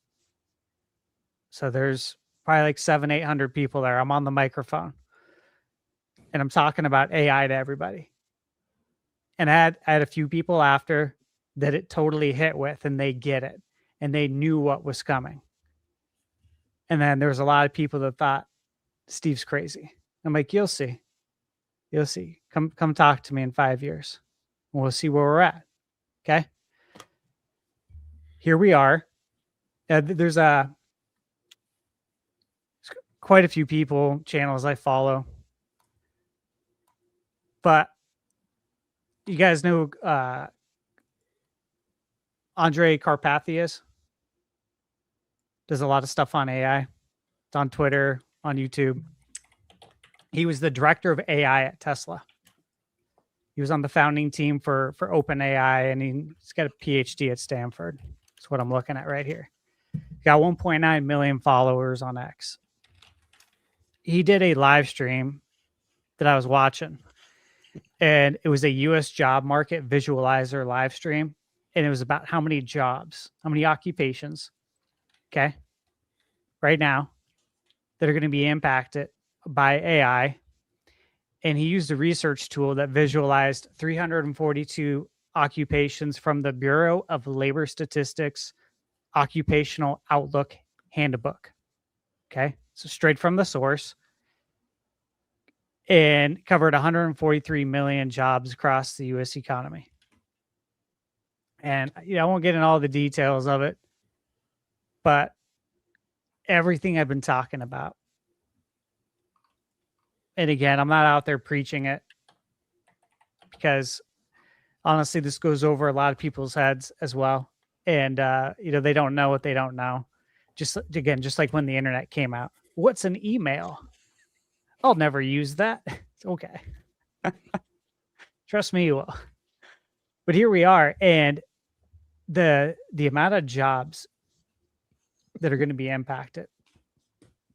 This isn't the only thing I watch. I get sources from everywhere. But life as we know it is going to change, is my point. And to circle this back to video games, the direction it's going in is the direction it's going in. It's not turning around. No one's going to put up a stop sign and say, wait, there's some people on the internet that don't like this. Are you sure you want to do this? That's not how it's going to work. Professor Noctis, you brought up a good point, which was in my points as well, is that, again, I mentioned earlier, this is a tool. It's up to the developer how to use it. But if this can improve development times, if it can reduce it, which I believe it will, this is a great thing. Okay. Now, do I have to like how Grace looks in this blanket presentation? Because that's what it is. It's a blanket presentation. Okay. No one at Capcom created this. Again, whether I like the way Grace looks or don't, it doesn't matter, because they didn't create it. This is just simply what it's capable of. Okay. Some of the blanket presentations, the lighting looked better. I think the one where it was around all the trees, they did some things there, but you can adjust that. You want to turn it down 50%, you can do that. And you can do it to your liking. instead of spending hours, days, weeks fine tuning it, you can have AI do it for you. That is something that will decrease development time. So that's a W. So look, this isn't a hill that I will go die on, and I would recommend that nobody goes and dies on any hills about this, because this is where we're going. This is where we're at. It's not going to change. Michaela, she works in mortgage. I worked in mortgage, and they're required to use AI. My cousin Jim works in mortgage at another company. He's required to use AI. My brother John, he works in mortgage. He was required to use AI. Okay. When I was at Loan Depot I was working here in Arizona, but with our team here in AZ, California, and India. And a lot of the training materials and the guides that we were creating for the team in India to train them was then going to be used for AI. We knew that. Now, did I like that? Of course not. I don't like that. I don't like being a part of it. But if I don't do the job, somebody else is going to do it and collect my paycheck. That's the fact of the matter. This is how it is. And so I did it, obviously. And there's a lot of people that are faced with that every day. I think I read something recently. I forget which development studio it was, or if it was Microsoft. But all these people were basically working to have their job replaced. They were writing all the stuff for AI, and they were all laid off. So they trained their successor. There's a lot of companies that are doing that right now. But if you look at the big picture, though, from going to the library to getting Encarta to getting the internet, starting with Ask Jeeves, Lycos, all that stuff, to Google, where we are today, and now to AI. If you do any Google search, you get a Google AI rundown now. And I check it, right? Because I want to see too if it's right. Like, I'll go through it. Sometimes it's not perfect. Most of the time it's right. But it's only going to get better. This DLSS 5 is only going to get better when it gets in the hands of developers and they're actually creating games from the ground up using this tool. That's going to be a positive, because they're using it from the ground up and you're creating it exactly how you want it to look. It's going to be as a new skill set, right? The developers are going to have to learn on how to talk to AI. It's no different than training an employee. It really isn't, if you look at it that way. And you're going to just have to learn how to do that. And then it's going to take so much time off of development. And it's going to start getting these numbers back in line. But again, this was 250-90s? Who's running 250-90s? What console is going to be running something like that? You know what I'm saying? How long is it going to take to get there?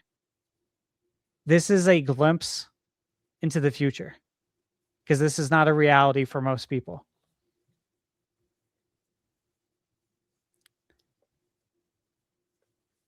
That's where I'm at with this. Okay. It's very interesting. All right. Oh, cool. I think that kind of runs the gambit on like this conversation, because like the DLSS 5, the bottom line is we haven't seen game developers do anything with it yet. So it's kind of just if NVIDIA is the one that implemented this all on the games, which they very well could have, they could have just did a really poor job. They don't have access to the source code.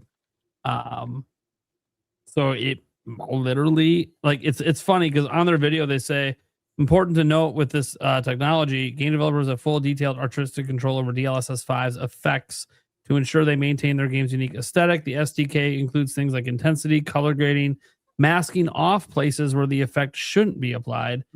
It's not a filter, although obviously it looks like one in the way they presented it. Probably because if NVIDIA did this, they're not the developers, it probably kind of was a filter in how they did it. Because again, they don't have access to the source code. They can't fundamentally change the game, so they're just applying it on top of what's already there, which that's a filter. And I think they put this up because they knew people would react that way. But then it's like, well, my thing is, this doesn't come out till fall.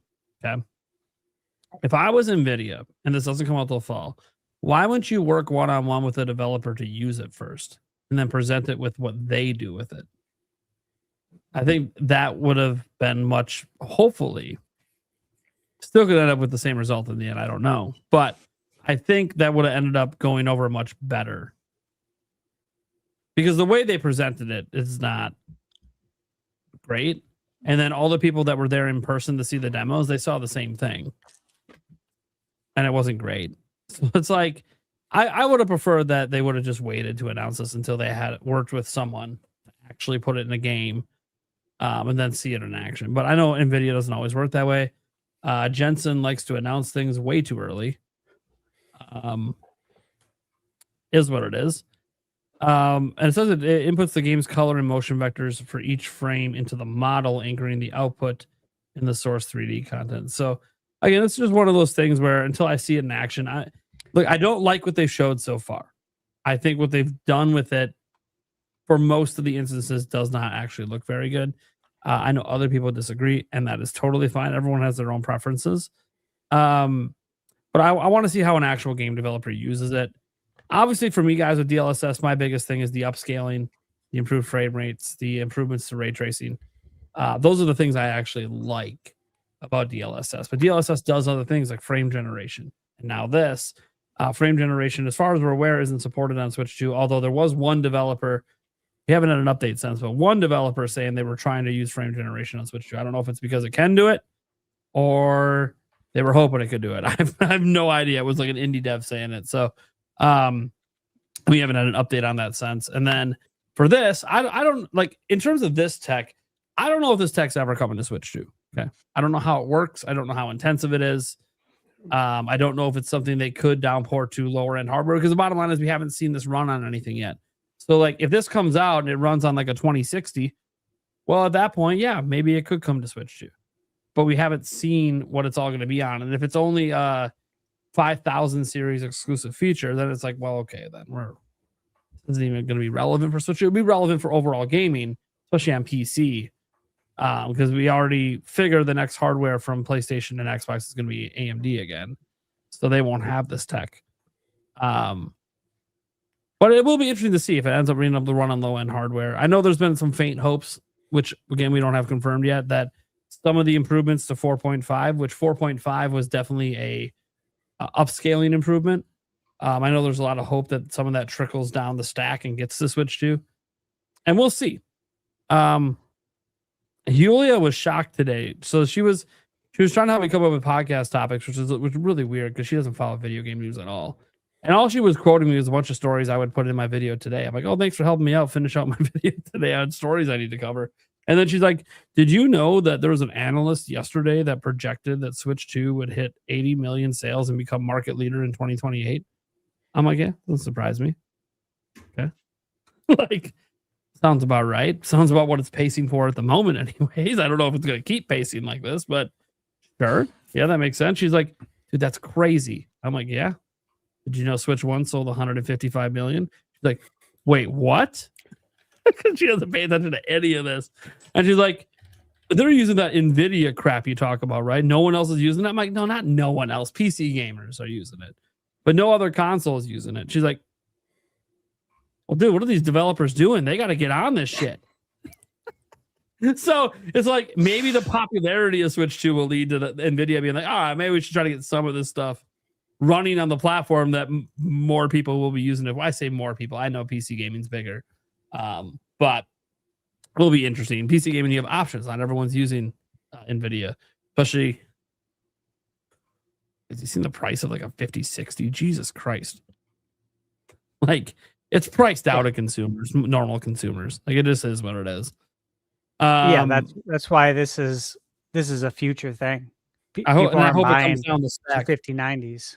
Yeah, I hope it comes down the stack to people who already own current GPUs because like this is. I don't know when the prices are going to get better thanks to AI. That's the funny thing is it's an AI thing that they need AI hardware or they need hardware to use. And then also we can't afford the hardware to use the fucking tool. You know what? At one point I wanted to make that I forgot. I wrote this down. It's with the Resident Evil presentation. I wrote that if Resident Evil Requiem came out right now and what we saw in the NVIDIA presentation was all we knew. Like it was a Resident Evil Requiem trailer from Capcom. Is our first time seeing it. Everybody would think it looks great. Everybody. I would put my house on that. Everybody would say it looks amazing. But because we already know what it looks like and they're doing a comparison, everyone is upset and up in arms about it. But if all we knew was what we just saw, everyone would think it looks great. And to me, that's what's funny about all of this.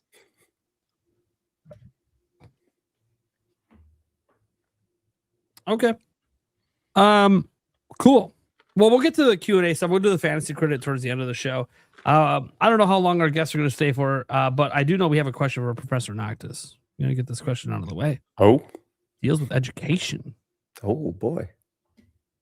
So, Demonic Brawler, have you ever used the Resident Evil franchise to educate your students on the hidden agenda of corporate pharmaceutical companies? That is a very specific, and it's outside of the scope of my personal research. But I have used Resident Evil in class before, mainly for a psychology of fear and playing through and feeling those emotions and stuff. But that's awesome. That'd be interesting, though. I should share that with public health. I need to go enroll in Alabama. Just do virtual courses. I'll just video it. We have a good time. Oh man. Good question. I know because he was making a game reference. I understand that, but it is cool that like it brought up the fact. No, he actually has used Resident Evil in teaching. That's awesome. Daza does games. Said I'm working on a video of top 10 Switch 2 games I've missed. So that could be a topic. What's the one Switch 2 game you wish to have played so far, and why did you miss it? Ooh, that's a very good question, actually. Mm-hmm.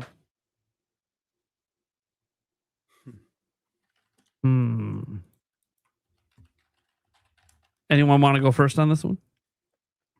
Like anyone got a game right at the top of their head?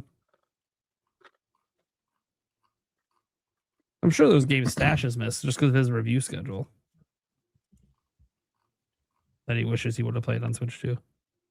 I'll try to go first. Because I'm in a game buying freeze right now. Dragon Quest 7 Reimagined. Wish I would have played that on Switch 2 right now, but now it's going to be backlogged forever. Don't know if I'm ever going to get around to it now. I mean, Switch 2's been out for over 9 months. You know, I'm not willing to say I've missed anything. You know what I mean? I mean, you don't miss until you say I'm not going to play it, right? Yeah, then it counts as a miss. But if you're still planning to play it and you have all intentions to play it, then you really haven't missed anything. So well, you have a busy schedule. So some of the games that you quote unquote haven't played yet but want to, will you truly get around to it as more games keep getting added? That's what you got to think about. Well, you already know the answer, and yes, I will get around to it. There you go. I have obligations. I need to. See, Stash says fuck. I was provided a review code. I will review it. Yeah, some of these games are massive. He's saying fuck the backlog. What backlog? Playing it all. Yeah. Look, without getting into all of that, because that is how I view it, but if there's a game that's like released already that I still need to play. You could say Trails in the Sky. I was given a review code for that. I have it. That's a good pick. And obviously Second is coming out in the fall. So it's gonna happen because I'll be playing that before Second comes out. So it'll be played soon in due time. But yeah, that'd probably be one that there are times where there's just so much coming out and I can only do so much. Like I am slammed through like June, July. And You say that. I how think do you're you just do it? always going to be slammed because more games are going Always. to get announced. Like, I just think because Yeah. you're a game reviewer and you're doing it full time, like, you literally will never not be slammed. Like, if you were already dedicated to the show and I got a hold of you now to try to join the show, I don't even know if you'd have the time to do it. I don't know if I would either. And just sometimes they're crazier than others. There's weeks where there's and you guys know this, where I've had 2 or 3 embargoes on the same day. I'm like, why can't we spread this out, man? They're not worried about you, the reviewer. I know, but they should be, because you got to look at the human factor too. Well, I get that, but they don't consider you as an individual because there's outlets that have multiple people who do. Well, I know, reviews. but look at Crimson Desert. Did people have enough time? Did they have enough time with it, or did they rush it? Well, the problem too with Crimson Desert It's going to is hurt you for a long time now because people put too much weight in those numbers. It's huge. They obviously rushed. I know. They should have gave the review codes out probably like, and I don't know if it would have been possible. I don't know when the game went gold, but like they should have almost had 3 months.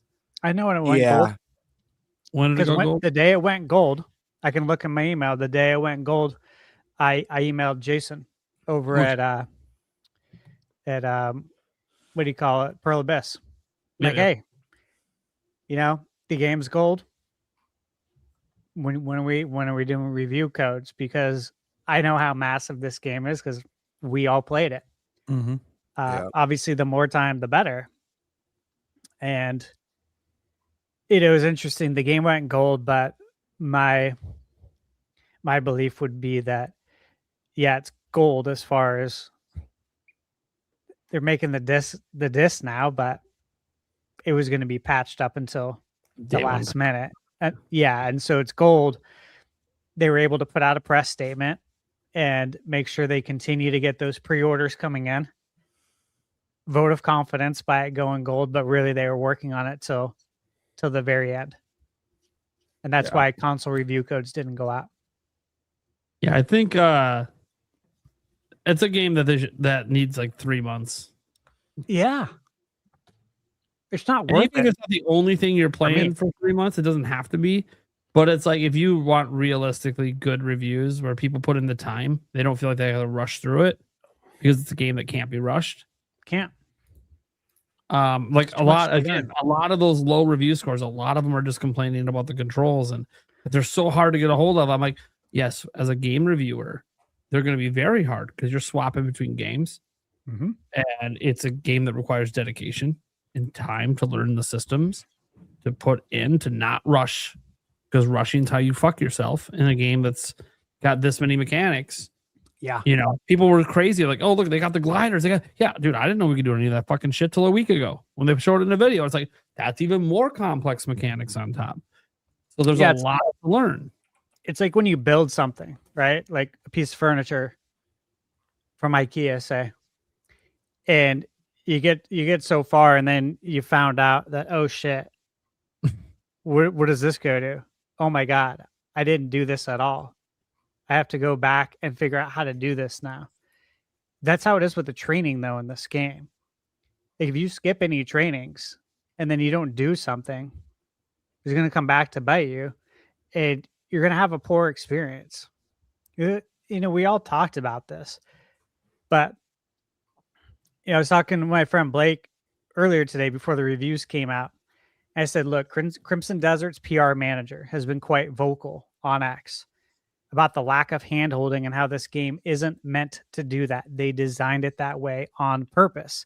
Said, so when you read and watch reviews, you should be able to discern the reviewers who gave it a bad score because they simply weren't up to the task. Because there's a lot that just aren't going to be up to the task. So it's not just the time thing.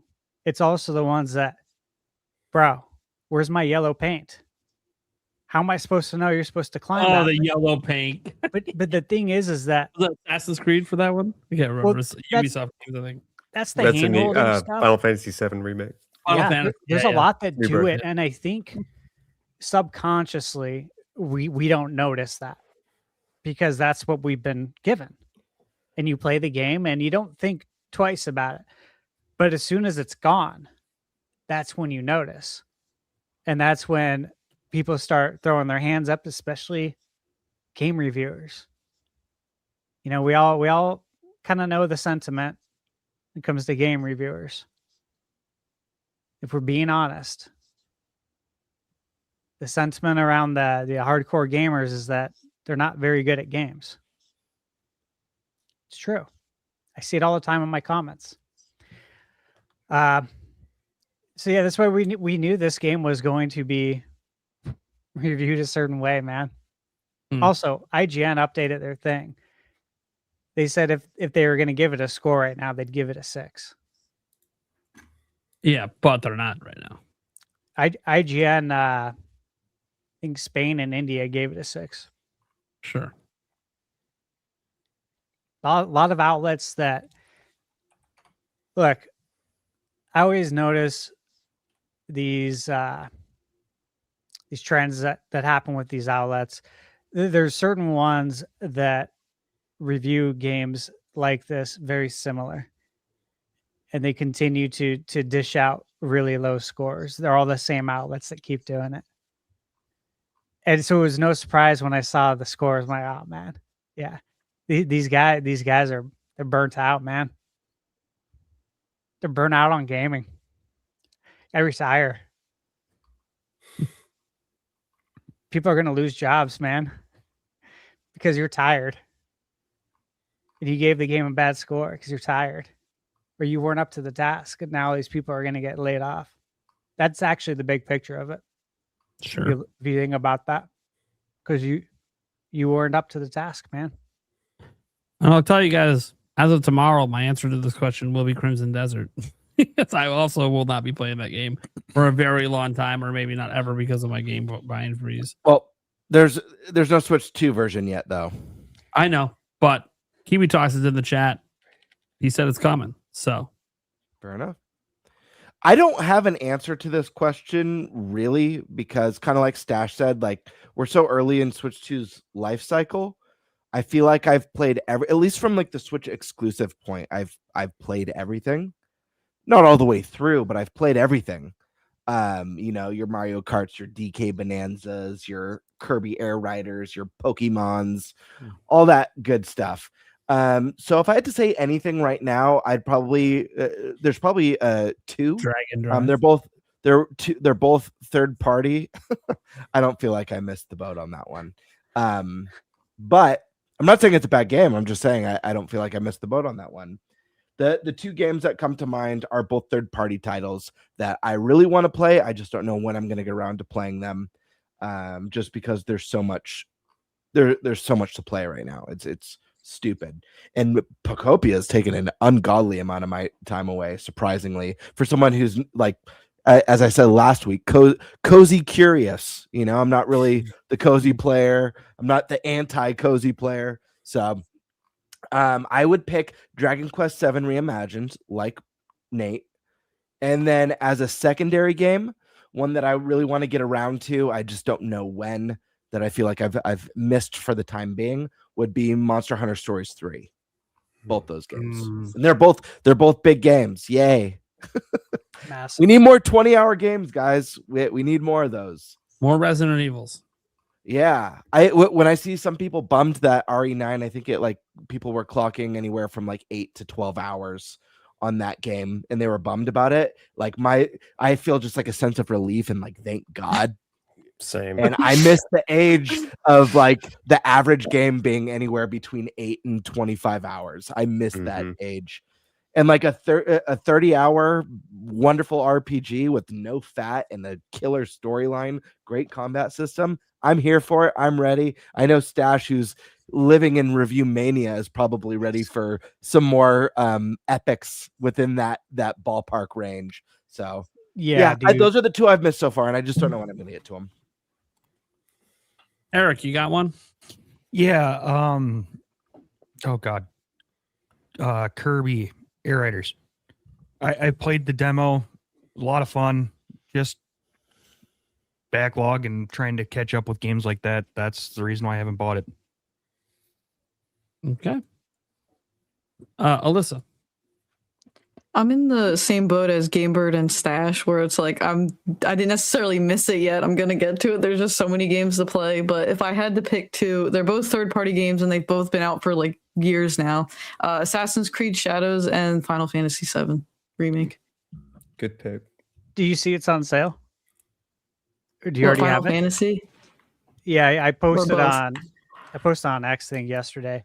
It's on sale on the eShop for like I think $23.99. Oh, okay. I saw it's on sale for $30 on Walmart's website. When I was looking at games real quick, I'm like, what are all the games that are out? Because I know I'm gonna get to them eventually. just trying to look real quick. 30 for the key card, and then 20. I think $23.99 it was. I was like, damn, that is really good. But they need you to buy that, so you are compelled to buy Rebirth here in June, so it makes sense. Yeah. Rebirth does look more interesting to me personally, just because it doesn't look like it takes place in the city as much, or at least, the environments look way more diverse and I don't know. I'm more excited for that one, but I feel like I have to play Final Fantasy. I get them mixed up. Is it Remake is out now and Rebirth is what's coming? Okay, all right. I spent over 200 hours on Rebirth on PS5, and I loved literally every minute of it. Yeah, the gameplay, the characters, the story, the soundtrack is just so the mini good. games. Don't forget the mini games that a lot of people games. complained about. Guys, Queen's Blood deserves so good. You know how Gwent exploded and got its own game? Queen's Blood needs that. Am I right? That's the mobile game that Square Enix should be putting out. Absolutely. We would all be playing it. Queen's Blood. Yes. They need it. That's one mini game, right? That I never wanted to end. I was hoping there would be more to it. I mean, it's going to be in part 3. That's been confirmed, which is great. Yeah. But God. Yeah, dude, I literally I remember telling Michaela about it, and she knows too. You know, like she's seen me play mini games like Assassin's Creed Shadows. You know, there's like button pressing mini games. Sure. Assassin's Creed has always had a lot of these mini games too. I think it was Valhalla had some sort of dice game. I forget what it was, but it was actually really fun. But man, I was telling her, I was like, babe, I would literally buy a full game if it was just this, which is so weird, but I totally would. It's that good. I want a Final Fantasy VII Rebirth party game. Yeah. I think it would be amazing. They've got the rhythm game in there. They've got the tower defense. And then part 3 with snowboarding. Yeah. Let's throw that in. DLC for the party game. Right? There you go. I'm all in. Good picks, though, by the way. I was going to say I'm playing AC Shadows. I'd put in, I think it was 82 hours on PS5. I held on to that review because I'd said it's coming to Switch too, and it did. And then transfer that save over. I've been chipping away at it at night. I don't want to give away my review, but I will say that it's damn good on Switch too. Like, I am thoroughly impressed. I'll just leave it at that. Very good. Oh yeah. Okay. Professor, did you give it one? Yeah. So first of all, everybody should play Dragon Quest VII Reimagined. It's really good. So, like, I know. Really so but for me, I'm kind of the same boat as everybody. I haven't really missed anything as far as exclusives are concerned. But one thing that is on my backlog is the DLC for Donkey Kong Bonanza. And I just, when I rolled credits on that, I was like, Let me take a break. There are other games. Let me go. But that I always want to go back. And I was listening to Nintendo music the other day, and the DK Bonanza soundtrack came on. I was like, man, I got to get back in that world. So Emerald Good Isle or soundtrack. whatever may be the reason I go back. Okay. Well, yeah. All right, let's get to our next stuff here. Just we had a quick 5 gifted here from Demonic Brawler over on Thunderstash channel. Thank you so much for that. Demonic Brawler also wanted to make sure he congratulated co-host of the year. Game Bird. I don't know. See, I don't know why Stash just went like this. Like he won co-host of the year. Nah, I'm cheersing to him. Oh, okay. Well, no one else cheers him with you. It looked like you were tipping the bottle to Demonic. I mean, I did help make sure he won because I made sure to cast my vote. So my vote did count. Wasn't even aware there was a vote. And I had to drive out to California to do it. Sorry, I didn't support you, Game Bird. My bad. It's all good. There's always next year, right? Yep. Always next year. You're gonna Game Bird getting some more level. We're gifted a member over on Game Bird's channel as well. Demonic Brawler doing his thing. Resist NWO 1984 has a question here, kind of an old topic. Would you rather have a compressed game on a real cartridge or a game key card with the entire game? That's why I don't mind game key card. Anyone want to go first on this since I usually go first? Yeah, I'll go. Key card. I don't want the game compressed. Simple answer. There you go. Professor, what do you think? Your eyes getting wide. I get almost all my games digitally, so key card for me. There it is. Look at that. I don't know if Key you guys card because it doesn't matter to me. look at that. You guys realize you're on a podcast. This is why Nintendo loves this show. It's pro key card around here. Except for me, which is why they don't invite me to shit. I don't want my assets compressed. Yeah. I don't want the game being worse because I want it on a cartridge. That'd be a bad move. I have a solution, but I'll wait for my turn. Eric. I just want the game. As long as it works and plays well, I just want the game. Eric, what if they compressed it with AI? Good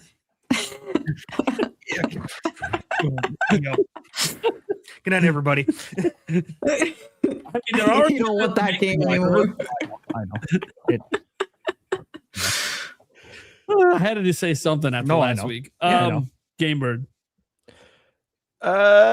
Key card. Yeah, I mean, guys, I'm not the tech guy. I wouldn't want to compress game either. It sounds like Nate knows of some sort of workaround that makes it maybe negates that. I have no idea.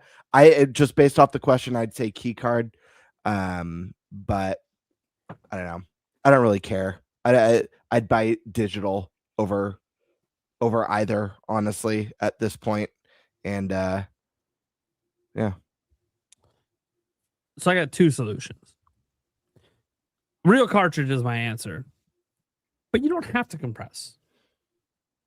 I mean, you should within reason. All games should be compressed within reason. There should always be some form of compression to keep game file sizes. Like, I don't want an uncompressed 300 gigabyte Pokemon game. Like, no, games should have a reasonable amount of compression. Nintendo's been maestros of that for a long time. Where their game file sizes look so stupidly small compared to everyone else because they're just really good at compressing things in their own engines. That said, that's compression without seemingly sacrifice that we're aware of. That's not always true for these AAA games. Sometimes the compression does lead to sacrifices. But I have a solution here. And one of them already exists and is already done frequently. Have it on a real cartridge, but just have like some of the game on it and download the rest. We've been doing that with NBA 2K this entire time on Switch. But just all you gotta do is split it up. Like the multiplayer, make that download. Single player, put it on the cartridge. That's solution number 1. And literally games already do that and have been doing that this entire time on Switch. That's solution number 1. That already exists and is being used. We haven't seen it really on Switch 2 yet. They're just all opting for key cards. but it's still a solution that was used on Switch 1 and has been used on other like disc games on other platforms. So It's a bad solution. I mean, it's the best of both worlds. If you can get a No. playable portion of the game on cartridge and then say multiplayer's download, No, how? If I don't need internet to play single player, how's that a bad thing? because you have to pay more for the cartridge. Why would I be paying more? They'd be paying more. No, you would. Why would I? The prices Games on are cartridge cost more money. That's not been the case here in the United States. Yes, it has. What game's cheaper for the 82. consumer? Who? 82 is more expensive on cart. That's one. There's That's a the ton. indie I could literally go to Best Buy's website right now. Tell me a AAA game. I follow all of it. You Tell me should a know AAA this. game at launch. I'm talking about at launch. I'm not talking about discounts over time. Yeah, at launch 82. But yeah, there's plenty. Find me one AAA game that launched. Yeah, on remember, Switch that had a price. We talked about this though on the podcast. We know this.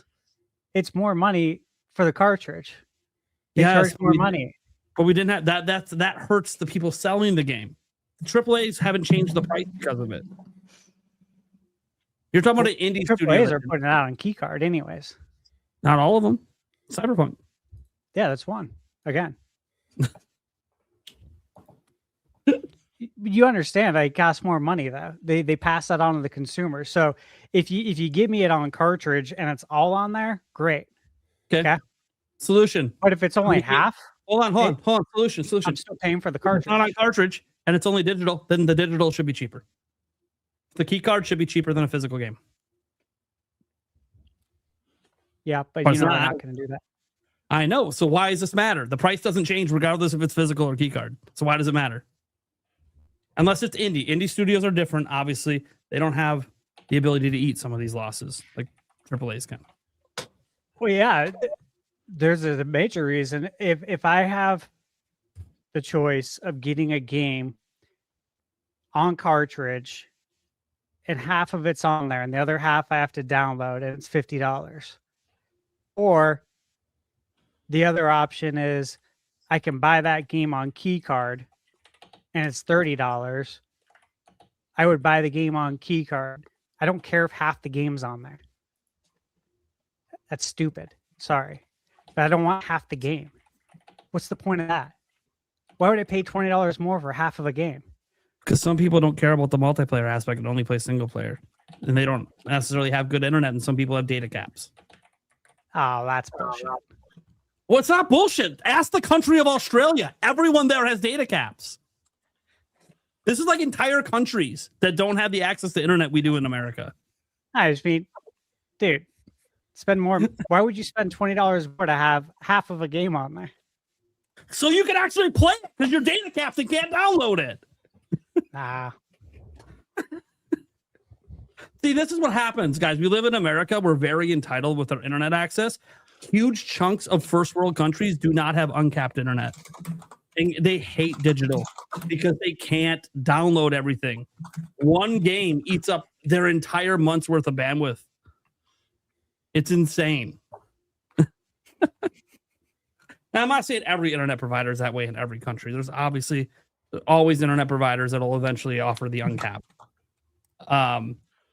There are plenty that do. Even in the United States, there are. A lot of people that get their internet through the cell phone companies have caps on it. Not all of them. I know some have unlimited plans, but some don't because not everyone's got the money to pay for the unlimited. Also, some people just don't have options. Out where I live, there's very limited options, but at least it is uncapped for the option we do have. That said, that was solution one.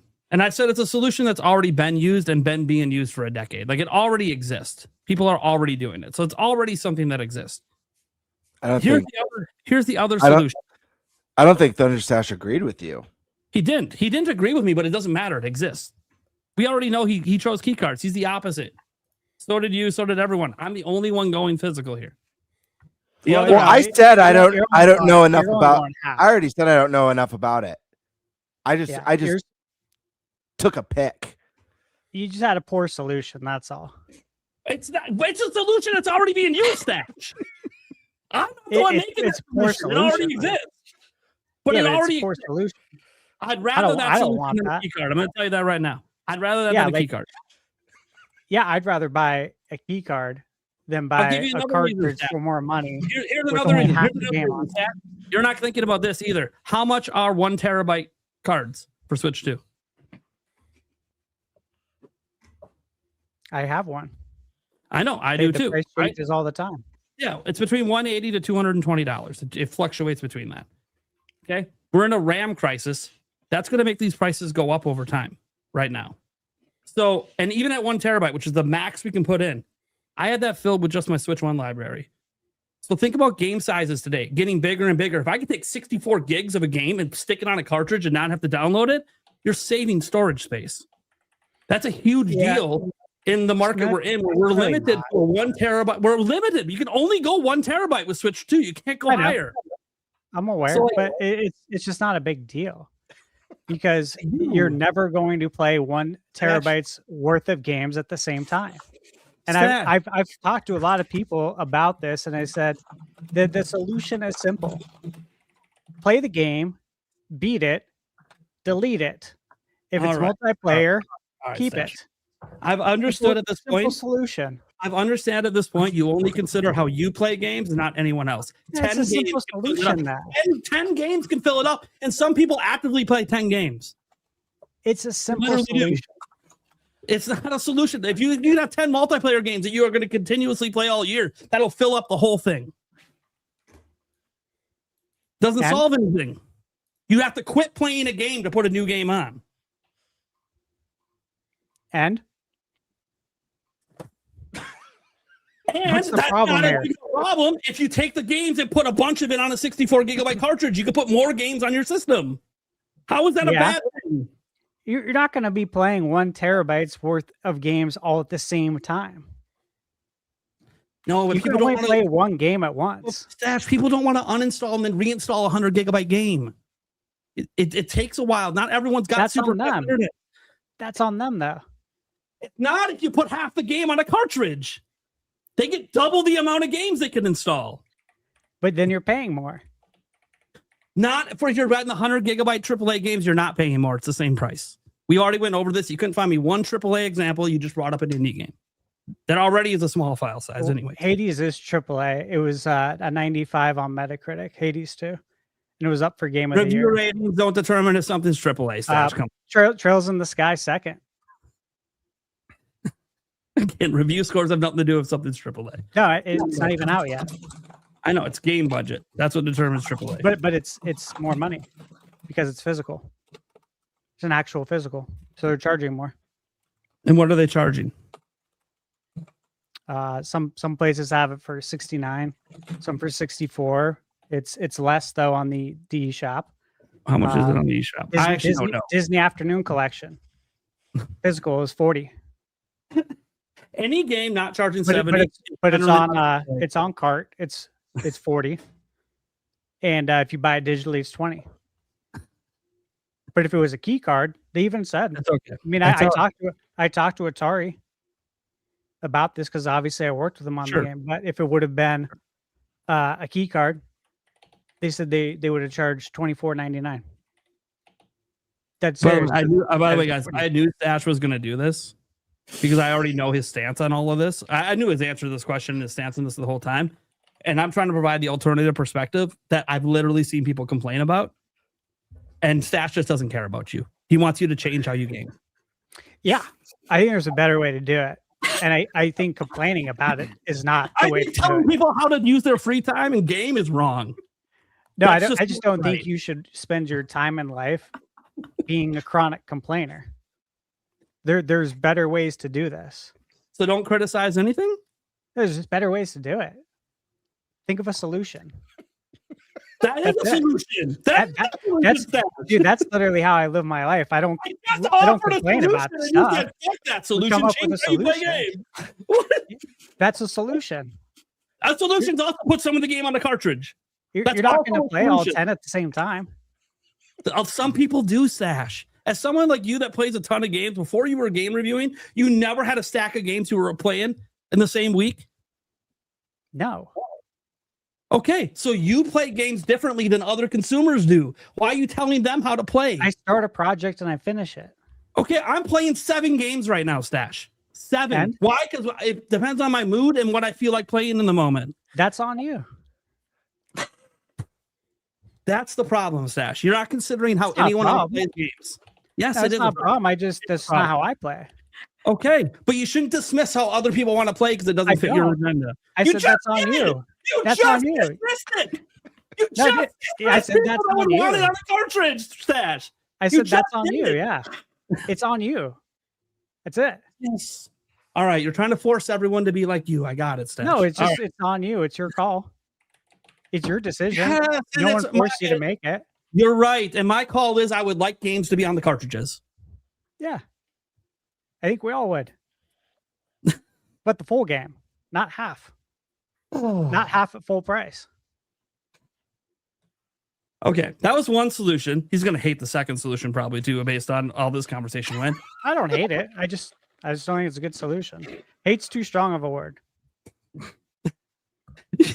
He just spent the whole argument telling people, if you think that's a viable solution, change how you play games. I am sure. Right? If you play games differently than Stash does, you're wrong. Fuck you. Get a key card and play one game at a time. I didn't say one game.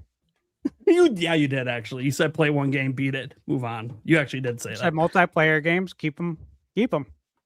I said that in the beginning. Sure, Probably but weren't listening. some people play a ton of different multiplayer games every week. Yeah, keep them. That could fill up your entire storage. Not going to. You know the size of Call of Duty, Madden, NBA 2K? What are you talking about? Call of Duty is not on Switch 2. What are you talking about? It's out of contract to come to Nintendo. Come on, Stash. We know that, but it's not there, so we don't know what But it size will it's be. going to be. But we don't know what size it's going to be. Oh my God. Yeah, the game that's 200 gigabytes on other platforms is suddenly going to be 30 on Switch 2. Well, it depends on the assets. You know that. Yeah, compression, which you just said you don't want. Wait, I really want to. I'm really excited to hear the You just second. said you don't want compression. It's weird. Yeah, I said I'd prefer a key card. Okay, so would over you? compression. I have a question for you. That's not And weird. This is just related to something that's already on physical, say Cyberpunk. Would you have preferred it was a key card if it had, I don't know, let's say it offered, I'm trying to, what is the resolution in handheld? I can't remember. Come on, Cyberpunk 2077 handheld resolution. I'm trying to remember. I don't remember. This is like back from launch, guys, so I don't remember all the numbers anymore. It was more important back then than it is today. Okay. So it does 1080p quality mode, upscaled. Can't remember what the native resolution is. I'd have to look at someone else's, like Digital Foundry or whatever, that figured out the native resolution. So let's say they have 720p 40. So let's say the only difference was, this is what usually happens, is that it just, whatever it's upscaling from is just a higher resolution it's upscaling from. Would that be worth taking it off a 64 gigabyte cartridge and giving you a 100 gigabyte download? The resolution changing? Yeah, just the resolution it's upscaling from, because it's still going to be below native. Because it's I don't actually care what resolution it's upscaling from. Well, that's what compression does. I've been very It clear on actually that. it actually makes it lower resolution. That's literally what compression does. We're not going to see the difference. So then why are you arguing against compression when compression doesn't matter to you, because that's what it affects? Depends on what we compress. It's resolution. They compress the asset. It affects literally the clarity of the game. That's all compression does. The biggest assets are the character model. They compress that down. That's how they get it to run on Switch 2 in general, let alone on a cartridge. So that's what's compressed. Yeah, and I said I don't want compression. But you just said that you wouldn't care. No, I said You I just- don't want it. I would choose the non-compression route. It was very clear. So when I asked you though about Cyberpunk, you just said you don't care about resolution. All right, And I don't care if it's different. I'm gonna jump in because we've been stuck on this question for so long. I don't know how long the guests have, but before we move on, my friends, Didn't even get to my I second. do want to solution. hear. Yeah, that's what I'm saying. I want to get to your second solution, and I do want to hear Sash's opinion on your second solution. The Just second not as solution- long as this No, one. the second solution I don't think he's going to argue much against. He hates it even more. I doubt it. I doubt it. It's one I've mentioned before. Use Switch 1 cartridges that are cheaper and offer it as an install locally off of it. Then you still don't need internet. My whole big bugaboo is the internet. I hate requiring internet to play games. I know that I actively do it and I buy digital games. I'm aware of it, but that's just because the option has been taken away from me in many, many cases. But if you gave me Switch 1 cartridges that I could install off of, and those are cheaper than Switch 2 cartridges, that's why we have all the different sizes. And then you would get your sizes coming back in. Indie games can now go on cheaper cartridges and not have the price difference. What about how about this? How do you guys feel about this? Let me offer a third solution. I think this is one that would please everyone. Hear me out. Cloud cards for the cloud version of the game. You put the card in, and that allows you to stream it without any download or compression required. I just said I like the solution that has no internet, so you give me the solution that's only internet just even play. At least the digital, you download and can play it locally offline. All right, moving on. I knew Stash and I weren't going to agree on this topic, but you know what? Someone had to go hardcore for physical. I got you guys' back. Had your back since before the system came out. I've been very hard. And I got your back too, right behind me. Here we go. It's not a competition. I'm just saying. I support physical. But in Not the if way it you involves- frame the question, You I support don't want physical. half. I don't want half the game. I don't want a half game. You also don't want compression, which is needed to put any game on Switch 2. Well, you said All right. if there was no compression, would you choose a key card? I said, yeah, I would choose the key card. All right. All right, guys, we're moving on to the next one. I think we all agree cloud cards are probably the best of the three. Yes. Moving on. I feel like we need like a huge debate, just me and Stash for a stream once. I'll moderate. We disagree on some stuff. That, by the way, there's no love lost here. We're not mad at each other. This is nothing. It's all fun. It's all fun in the band. It literally is. And there are two sides to all of this stuff. And I know there were people in the chat being like, "Oh, someone's fighting for physical. Oh, I love key cards." We know, right? There's no right solution for everyone. It just doesn't exist. And the industry's changing and games are getting bigger and they're trying to navigate it. I own key cards, guys. I'm not stupid. I just don't buy them very often. But I don't plan to buy them again. I plan to just go straight digital, but people can gift me them too. Speaking of gifts, there it is. Thank you, Demonic Brawler. Appreciate you. Did the super chat just vanish? no, I cleared the one. That was the one that was Okay. hidden from before. Karkin says, let's not forget game share has improved. Yes, that was a big thing we talked about. I guess we didn't give any opinion. Have any of you guys tried out the new game share? I'm guessing no. No, not yet. Yeah, I haven't tested I'm it yet. curious, I've seen videos of it. It does look good. Like way better, way more usable than it was last time I used it. I feel like, or wait, never mind. Sorry. Proceed. I used game chat 2 days ago with a few buddies playing Pocopia, and after this update, I'm absolutely going to, because we just like showing each other what we're doing with those What you're stupid doing, rubbish yeah. towers. Yeah, I literally was thinking about like the game chat and like sharing your screen, and I think that unfortunately, like Pocopia has it's kind of lame, the spectator mode where you visit a friend's island, and Yeah. you can't interact with anything, and I almost feel like this sharing your stream of your screen of your game and just chatting with your friends as you're both working on your own islands is a lot more interesting than that basic level multiplayer. It's a great way to hang out with your friends and like also get tips on how to clean up your garbage island. I'm in the skyscraper area, Skyland place right now. It's just rubbish blocks everywhere. I've cleaned up a lot. I haven't gone past the second zone. Okay. Only I say that loosely because when you first get to leave the first area, there's the option of 2 places you can go. I was able to open 2 doors. I Mm. went to the the little coastal town one, Yeah. but I've spent so much time in just the first area just because it's hard to say goodbye to it when it's like not even close to what I want it to be. Oh, my friend, I go back every day. Yeah. See, It's like I'm a real estate property manager across 5 different islands right now. It's Hell yeah. insane. All right, cool. Let's see here. Dodie Koo says, I don't have a question. Tell Stash I like his shirt. Thank You you. know, Stash loves water so much. Our group text on our phones, I changed the background to water. Just because Stash loves water, man. But it's real water, I think. I should probably check if it's a real photo or not. Let's see here. The classic, of course. Bring back NFL Blitz, Hell yeah. NBA Jam, NHL hits. Always going to bring that up every week. Not a question, guys. It's just a factual statement. It needs to come back. Period. So Karka, try number 2. Game chat and video feed has improved a ton. Yeah, we did bring it up. We brought up that it doubled in frame rate. And obviously the ability to invite people once a chat is started is just basic.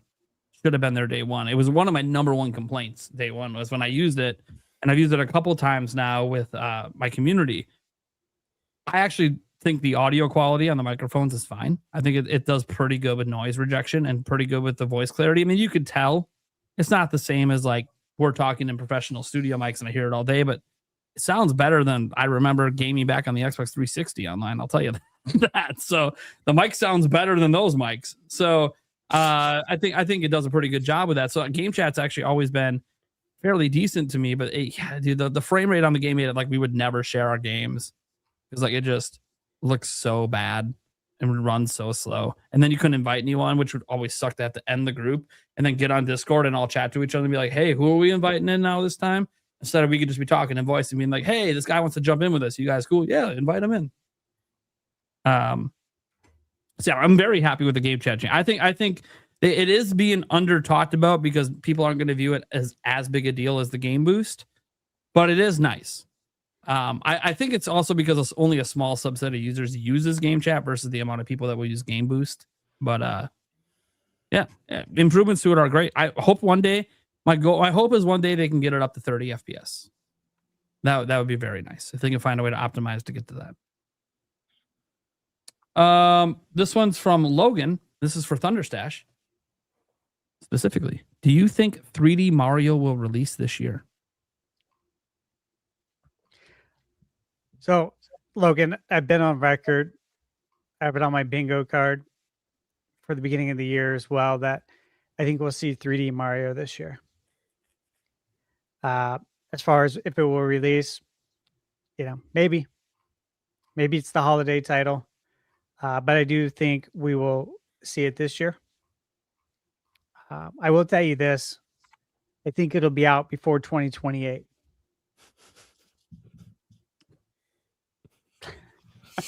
Me too.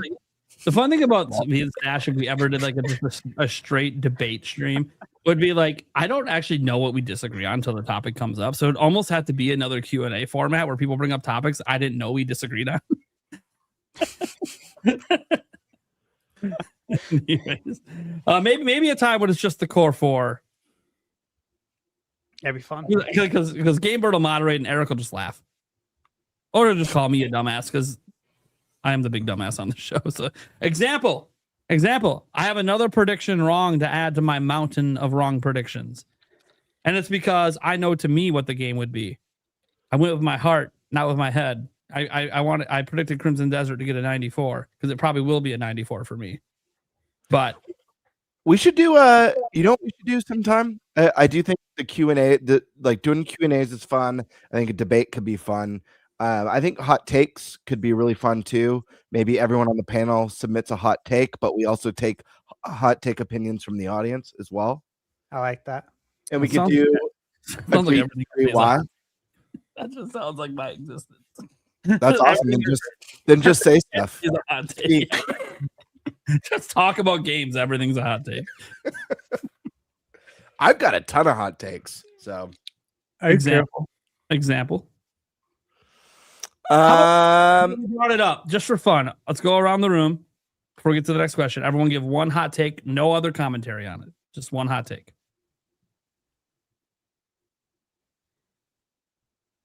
Game key cards are fine. wait, what did you say? I said game key cards are fine. Game key cards are fine. That's our hot take. I can't think of anything else. I mean I have tons. Grand Theft Auto is overrated and Sleeping Dogs was better. Whoa! That's a hot Yeah. take. What do you got, Eric? You got one hot take for us? No? All right. Professor. I mean, I was going to go game key cards, but I would say Final Fantasy 15 was finished at launch. That's a take. That's a very hot take. I don't think anyone on the internet agrees with that take. That's great. Love Hey, it. And it was my dissertation, and I earned Yeah. it. So And you know, right? Stash, you got a hot take? I mean, I don't think it's a hot take. It's just fact that The only way. gamers spend far too much time on the internet complaining about inconsequential things when they could actually be playing video games or anything productive in life outside of going on the internet and complaining to strangers about video games. I gotta remind myself I said no commentary. Because I have a response to that, but nope. That's one for a debate. There's nothing to debate there. There is Fact because of life, man. Eric, write this one down. We're planning a debate at some point. I didn't think this was a hot There is- take. I thought this was common sense. It's a hot take because it comes with a lot of presumptions, but we'll get to that later. Okay. That's again no insert. commentary, so I'm not going to dive into it right now. My hot take. This is one a lot of people know, but maybe the podcast audience doesn't. At this exact time, Zelda 2 is the third best Zelda game ever made. Could I give a Zelda hot take? Well, I said one. quick? I'll give you 1.5. I want one more. Yeah, one more. Breath of the Wild is overrated. Fuck off. Okay, moving on. I said no commentary, mate. God damn it. I said no commentary. I'm the one that the rule exists for me. I'm the one that breaks it. All right. Winter Van, could this update open the door to themes and achievements in a future update? That would Nate would be pissed if that happened. I wouldn't be mad about it. No. Just kidding. Because I wouldn't use it doesn't mean that I would be mad about it. I love like the games? idea of this coming down the road. So I really hope so. Wink. For me, as long as I can turn off achievements, like you can still have me earn them, but I don't want to see them. I don't want to have them pop up while I'm playing. I hate when it pops up when I'm playing. It just takes me out of the game. I'm not playing the game for achievements. I'm playing it for the game. yeah, But I'm not saying that it wouldn't be cool when I'm done playing a game, going back and seeing, oh, what did I do? That's fine after the fact. But and by the way, the PlayStation and Xbox do offer the ability to turn them off. So like it's like is a standard. So Yeah, but do you Is it- expect Nintendo to just follow standard? no, they'll be like, oh, do you want it to be the talking flower or Toad telling you? That's your option. We're bringing back Clippy. Yes, Is it the sound that bothers you, or is it seeing it that bothers you, or is Both. it both? Both. Interesting. Okay. Well, think about this. When you were a kid and you're sitting there playing Super Mario World, do you want a chunk of your screen taken up by something popping up saying, congrats, you just stomped a Goomba? Well, it's just I like listen, I understand it. I understand the sound even more, especially if it's doing it during like a story moment or a cinematic. But I've never seen, and I don't really have experience with Xbox very much, so I can only really speak for PlayStation trophies. I've never had a trophy pop up that like just took me out of the game where I'm like, whoa, holy, oh yeah, playing a game.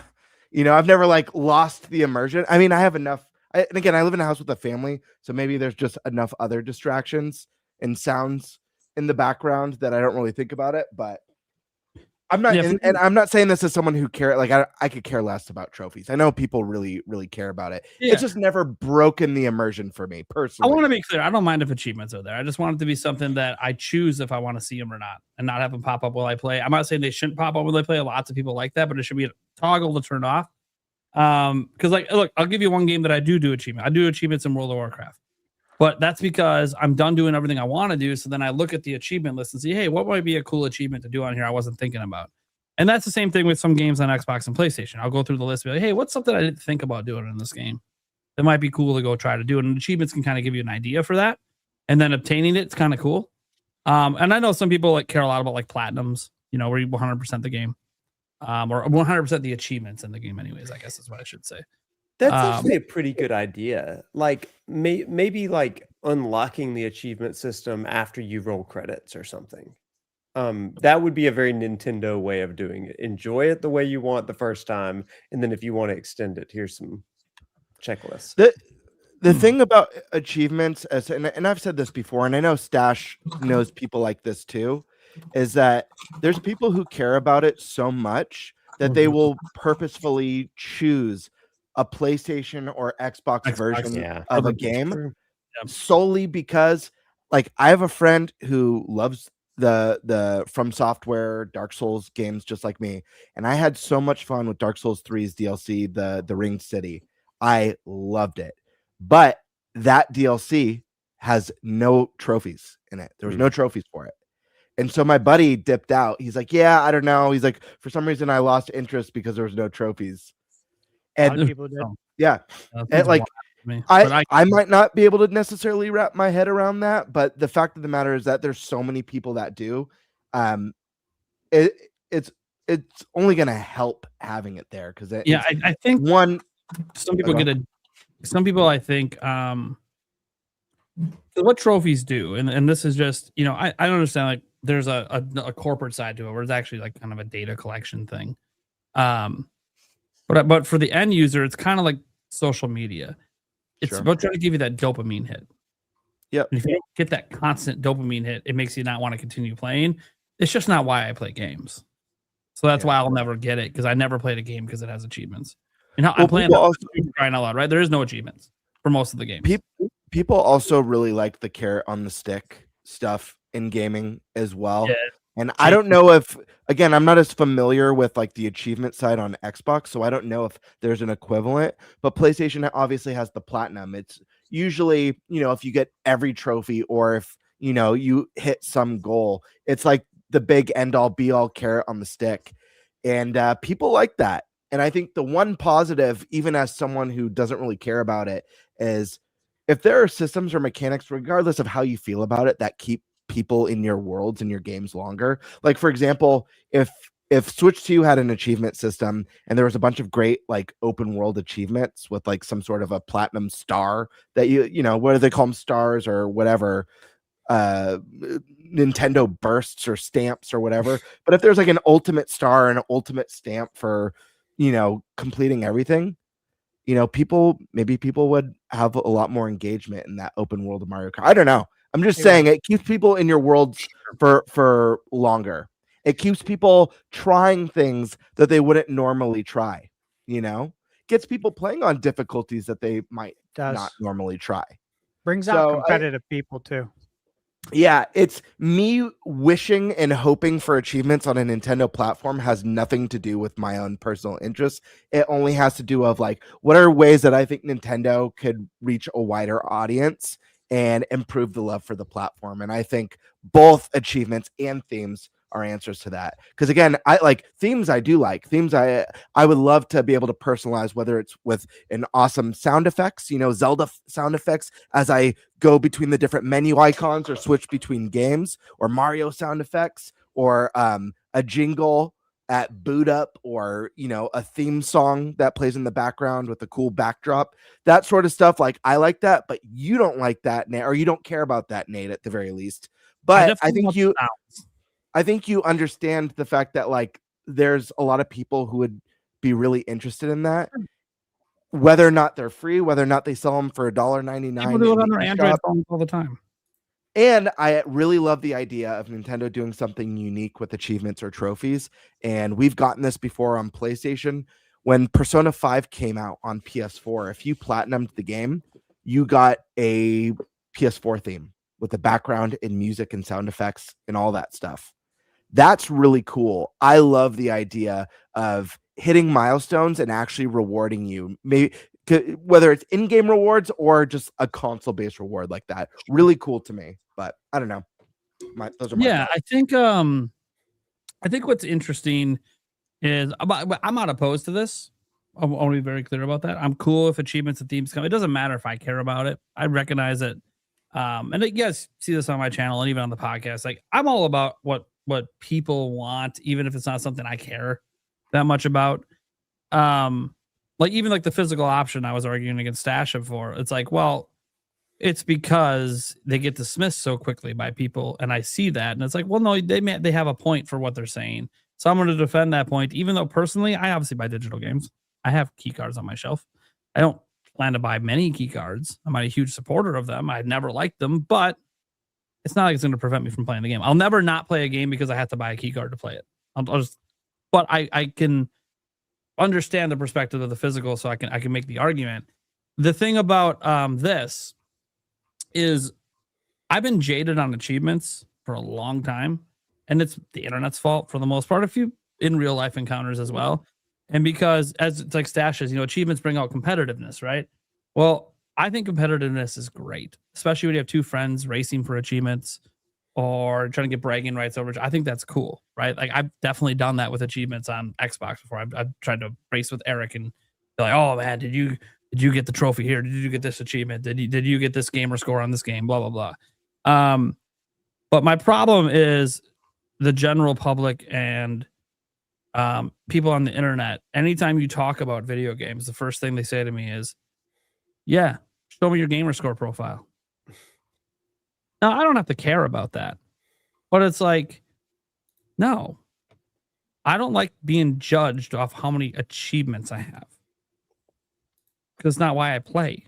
Now, it's obviously why they play, because they're the one challenging me on it. So you can see if I beat a game or not. I don't care about that. I don't care if I chased every achievement in a game or played it on the hardest difficulty. But if you see that, which I've had people look at like my Xbox profile, but oh yeah, you beat that game, but you did it on standard mode. Everyone knows you got to play that on the hardest difficulty, otherwise it's not a challenge. I'm like, okay, and I had a fantastic time. I say, just who cares what anyone else thinks? Play I know. That's play too. If I play a game on Don't easy have mode, it. who cares? I chose to play it on easy. But Yeah, don't sure. have this debate in the first place.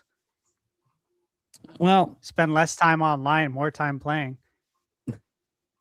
Less time talking to strangers on internet.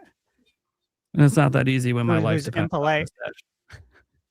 My life depends on the conversations. on the Well, internet. yeah, but not debating with people about stupid shit. Actually, 'Cause that the is- debate leads to the entertainment on my live streams, which lead to me making more money. So actually, it does. Well, like on Twitter, debating with people. Oh yeah, back on and Twitter. forth. Twitter, yeah. No, the only That's thing where on I see Twitter, it. yeah, the Pops only up thing in on my feed Twitter, all the time. I only go back and forth with people when they're just factually wrong, and I'm just laughing the whole time. It's just entertaining. It's taking me a few seconds. It's Most of nothing, the but world's factually wrong, though. You spend a lot of happens, time yeah. doing that. yeah, I know. But it's entertaining to me. I will admit, I get a smile out of it. But and technically, I guess I make money on X now, guys. I went from 20 to 70 a month.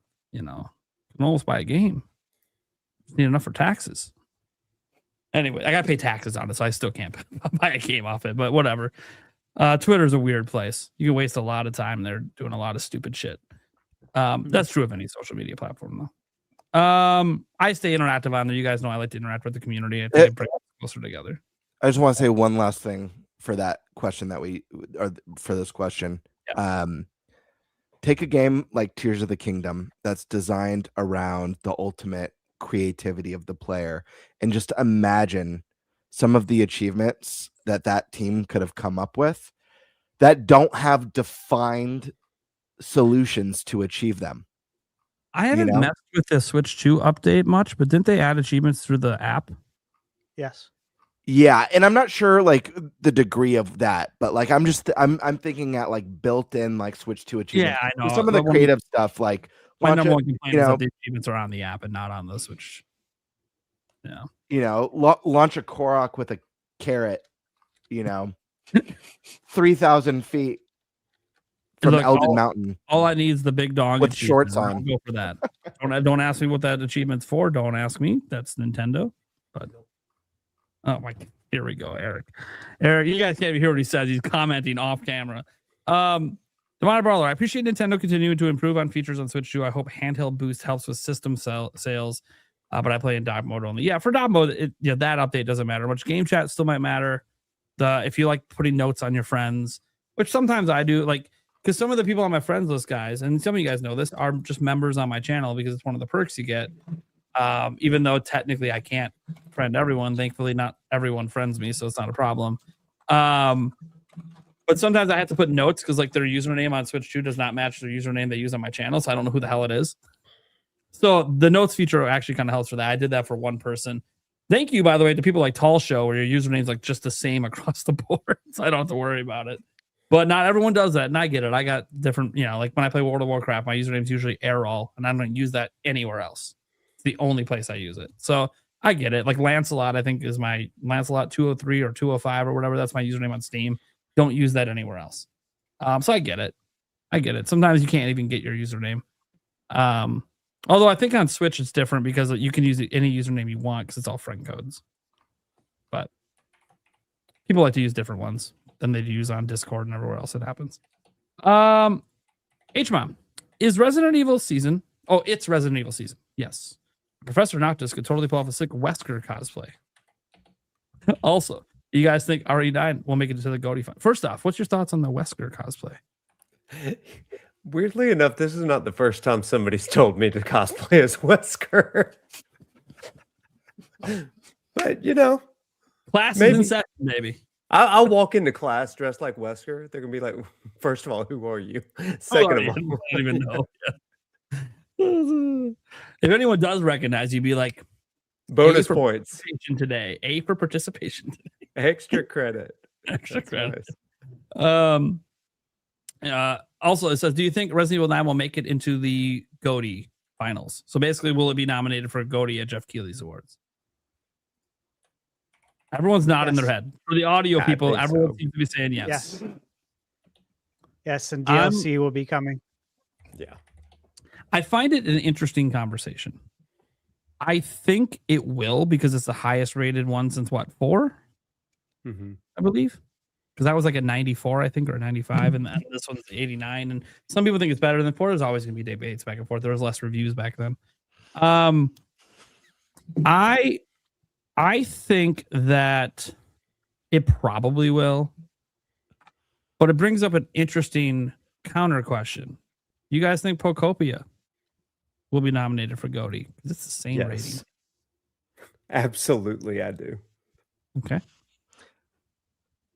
I mean, it should, but if Resident Evil is, why wouldn't Pocopia be nominated? I'll say this. Last year, Trails in the Sky first chapter has a 90 score, and it wasn't nominated. Not only was it not nominated for Game of the Year, it was also wasn't nominated for Best RPG. It's bullshit, and it was higher than half. Yeah, it was bullshit. Higher rated than half the games there. It was total, dude. Everyone knew that was bullshit. It's an RPG fan. Another one that missed out, and obviously one fan favorite. I've talked about this a lot. Three Houses, Fire Emblem Three Houses. So while I do think it should be there, and it probably will, I wouldn't be surprised if it didn't. Like I wouldn't be like, what the heck? Why is that not there? I could just see it not being there. If it goes on and sells like 10 million this year and is outselling Resident Evil, I'd be like, what are we doing? You're ignoring even a popular game now. See, popular. It's not even just high rated. It's popular. But obviously, guys, this depends on what else happens. Obviously, Crimson Desert is not going to be nominated. Everyone assumes GTA 6 is probably going to run away with it if it actually releases this year.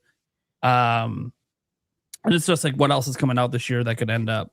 What I think that's the thing. Like everybody, all the devs are kind of concerned about GTA 6 eating their lunch, right? And so I think that there's been a lot of repositioning of game releases this year, and Pocopia has kind of slipped in. Nobody expected it to be this big, or this good. I'm unlike whoever said it earlier.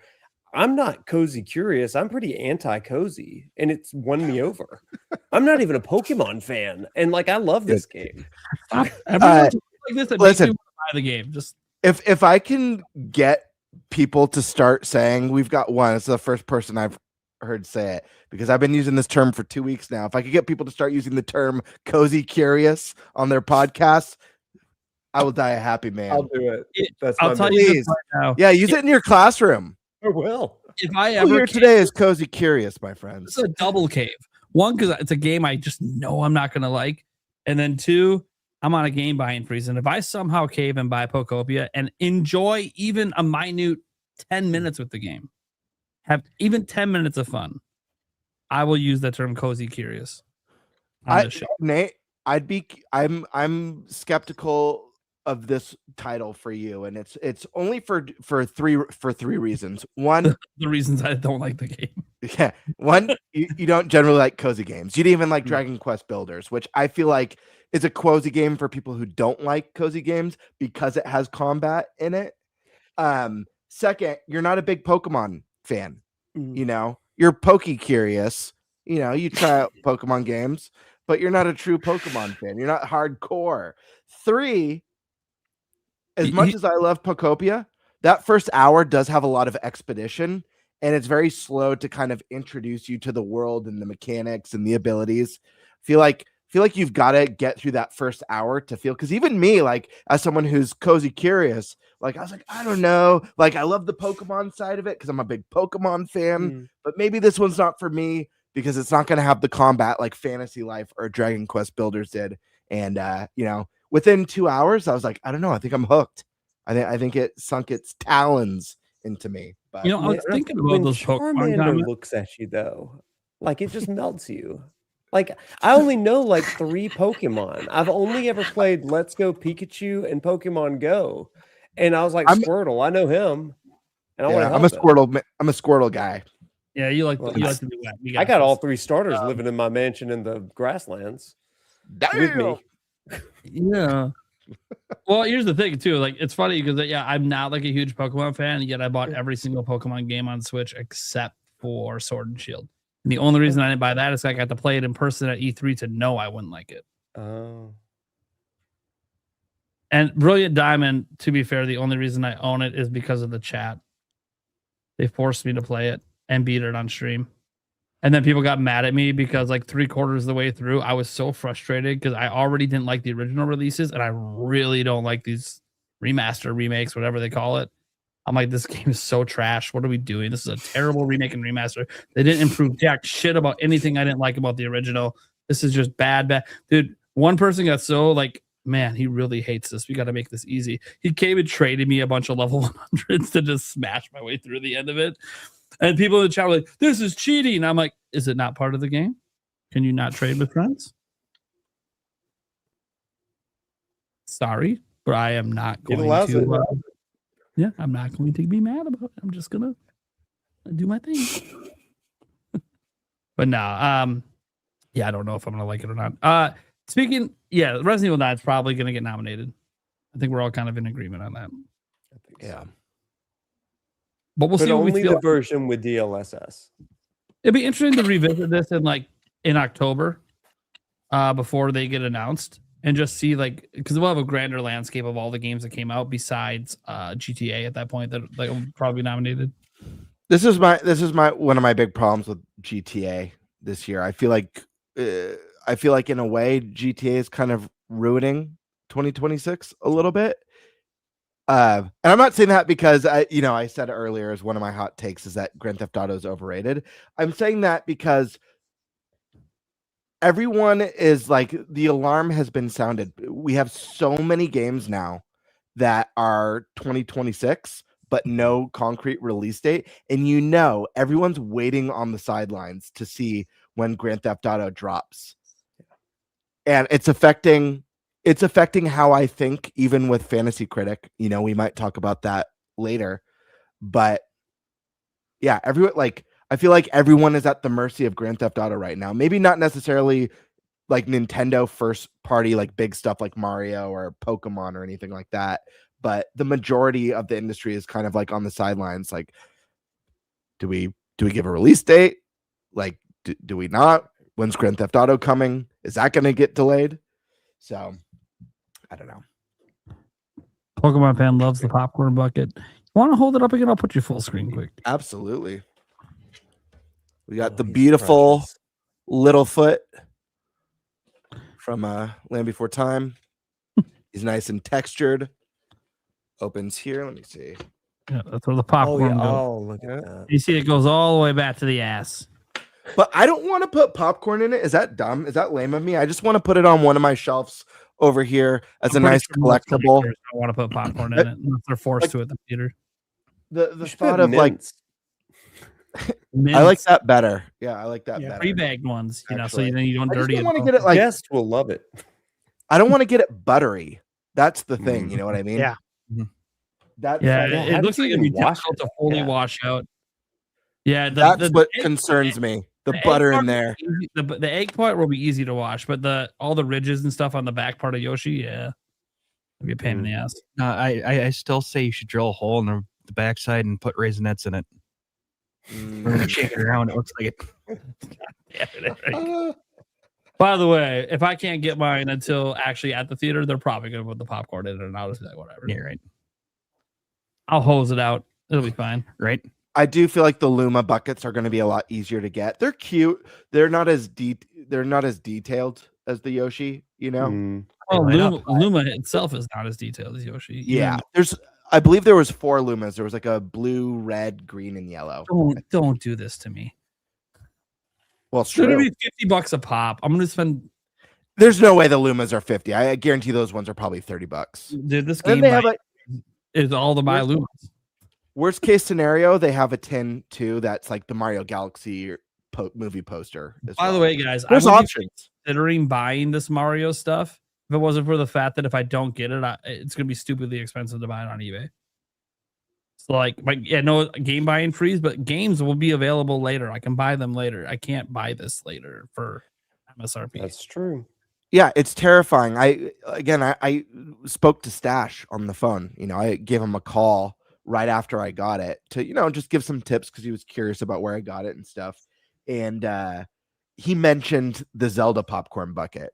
And I got like for the moment he's like, "Oh, what do you think they're gonna do for Zelda?"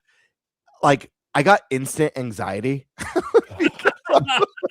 It's like nervous as I was about getting my hands on this one. If I don't get the Zelda one, I'm gonna freak. I'm gonna be devastated. It's going to be a Korok.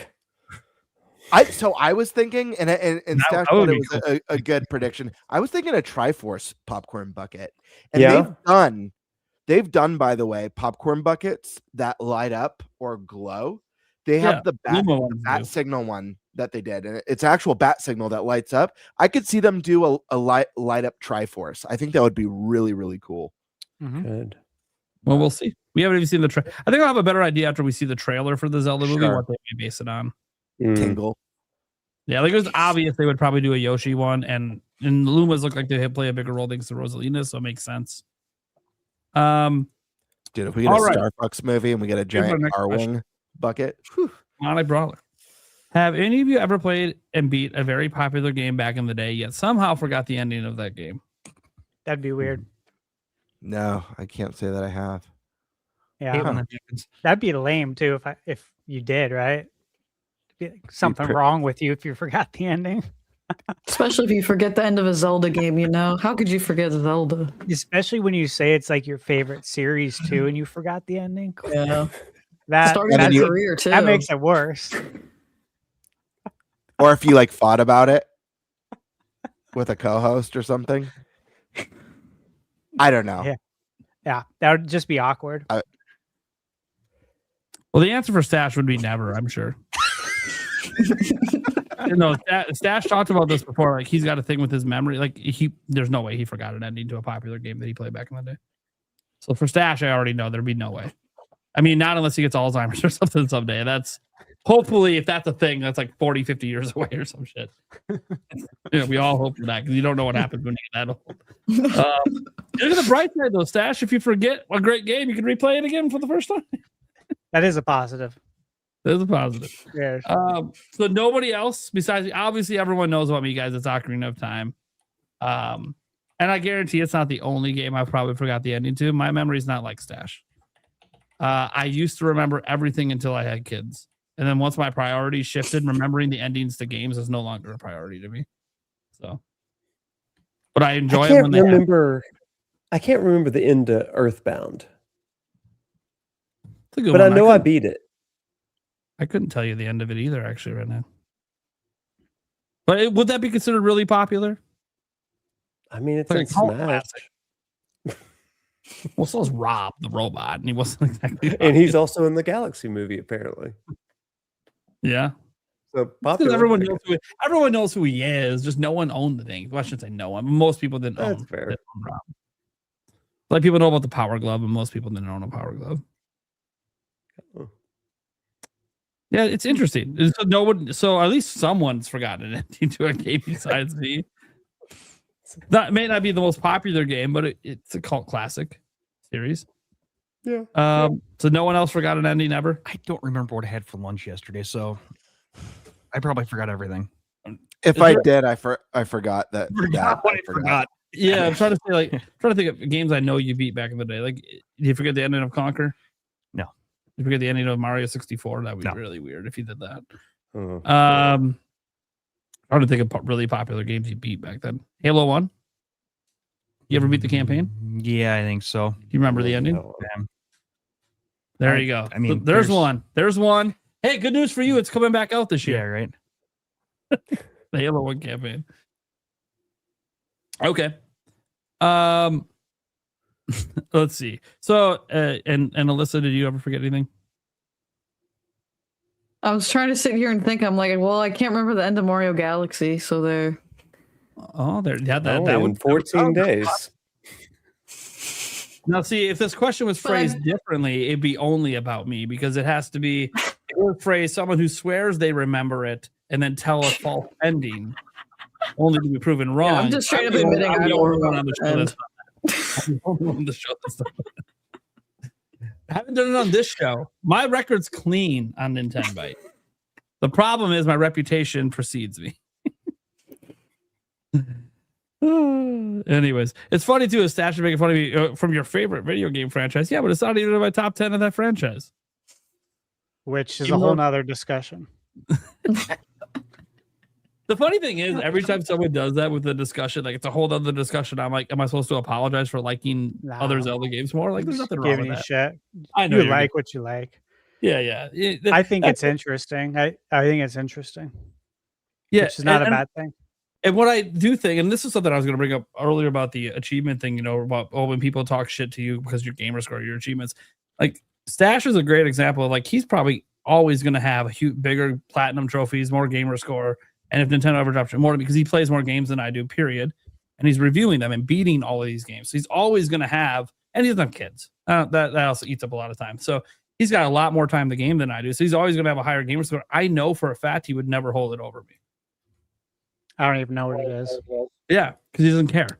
He does care. it for the game. Like he likes getting the platinum for certain games, not every game. If I love But the that's game, because he loves the game. It's not because he's trying to increase his score. that's how you know you 100% it, especially when they don't have a percentage when you start the game. There's many games that don't. Most don't. That is one way to ensure you see everything the developers wanted you to see. That's what I like. And that's one thing. Breath of the Wild, guys, had 100% thing in the game. I did end up I didn't care about it until after I beat the game.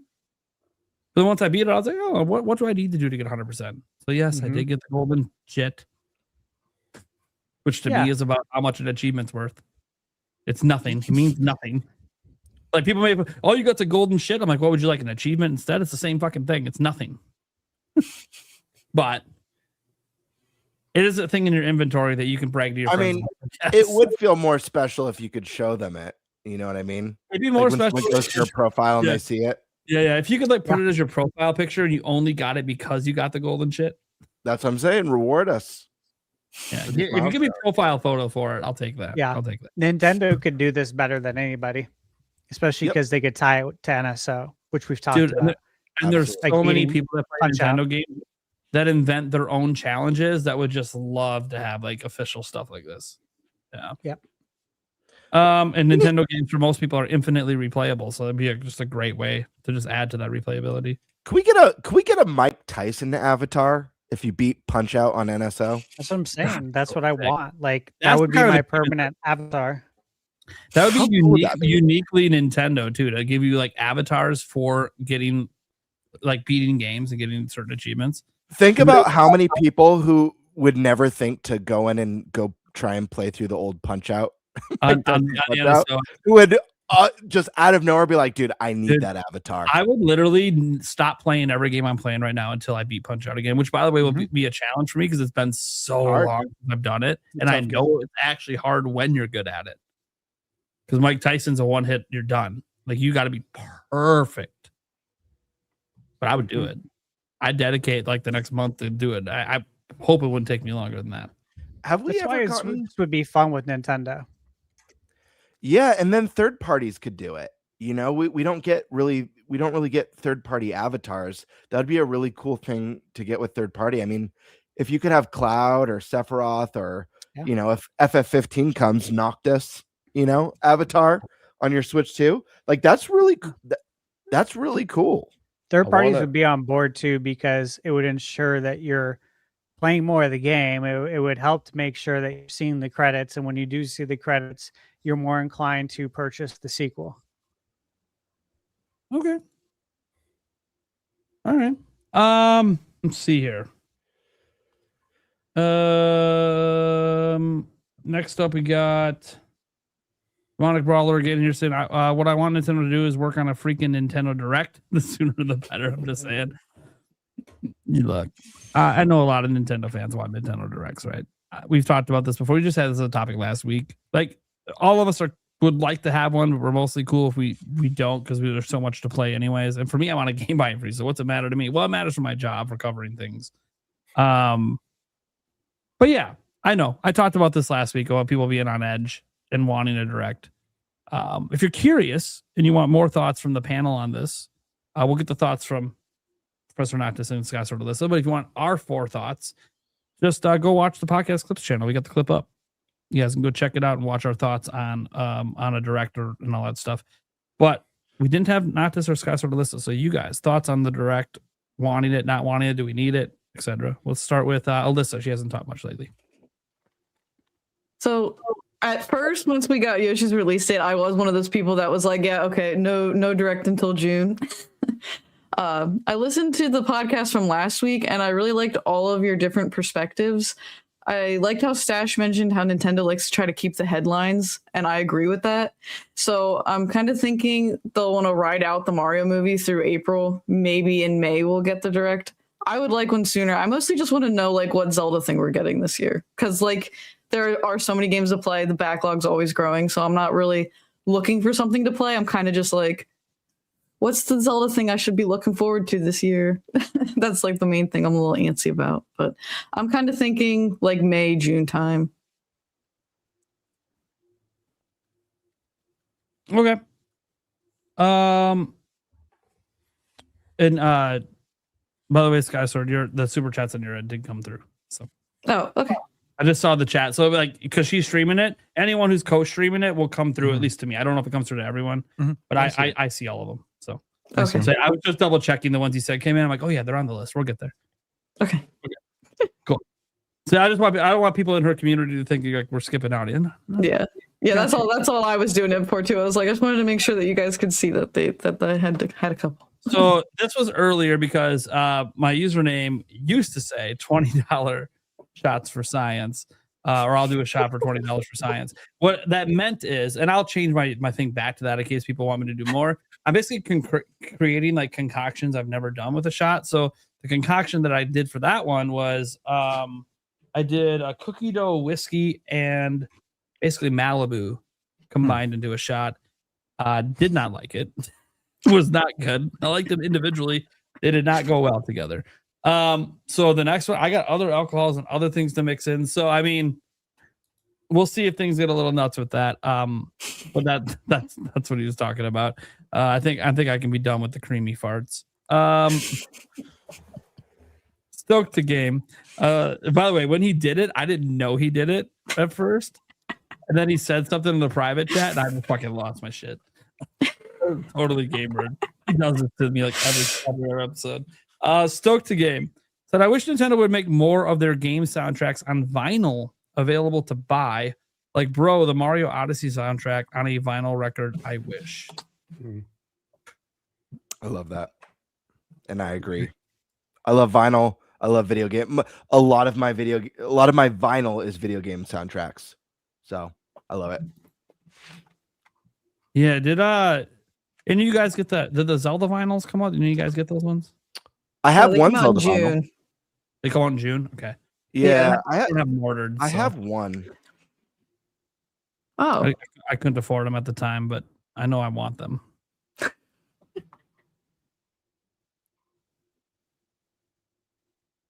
It's gamer just vanishes. I think he's going to find it. Okay, well, we can come back to that when gamer gets back to show off the one that he claims he has. Winterman says, how about an option to play Virtual Boy in TV mode? Yes. Yes. It can already be done via emulation. Nintendo literally did it to advertise the damn Virtual Boy. So they did it themselves. Yes. Oh, here it is. Let's full screen that. Oh, there it is. Oh, is that a Zelda and Chill one? Like a Game Chops final? You're muted. Oh, he's muted. Yeah, he muted himself. I'll unmute him. I got you. It's all music from Ocarina of Time, fully Oh, okay. orchestrated. Yeah, It's a I recognize that plays, and it has really beautiful. I love this stuff. So the first disc is like Kokiri Forest. Ooh. It's got. Did they put any all art the on great the vinyl itself? No, but it's like this one's a beautiful like green like and white. Yep. And then the other one is the Elden area with like Death Mountain, and the soundtrack is, I forget the name of this vinyl. It was on it's from I Am 8-Bit. I forget what it's called. You could find it on their website though. But it's beautiful, and in fact, I did an unboxing of it when I got it, and I played part of the opening track on it. That's just like stunning for Zelda fans. So if you guys have vinyl players or ever hope to like in the future to get one, I Am 8-Bit does amazing video game vinyls.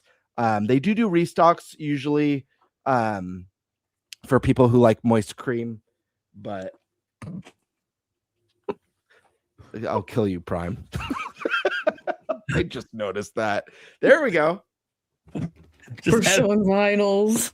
Oh, that one is so epic. beautiful. Vinyl. Look at that. Ooh. Yeah, it's the whole like collection thing. I don't want to take them all out because we'll be here for like 10 minutes, but I'll just take like one else. Yeah, did they do anything cool on the disc? They're double-sided. They're double-sided. They're all different colors, but like yeah, this one's like all marbled. Okay, sure, yeah. They went like the marble style. Cool. Yeah. With like white, ivory, gray, blue, green. I wanted to get into vinyls, but I'm scared to add another thing to collect. Yeah.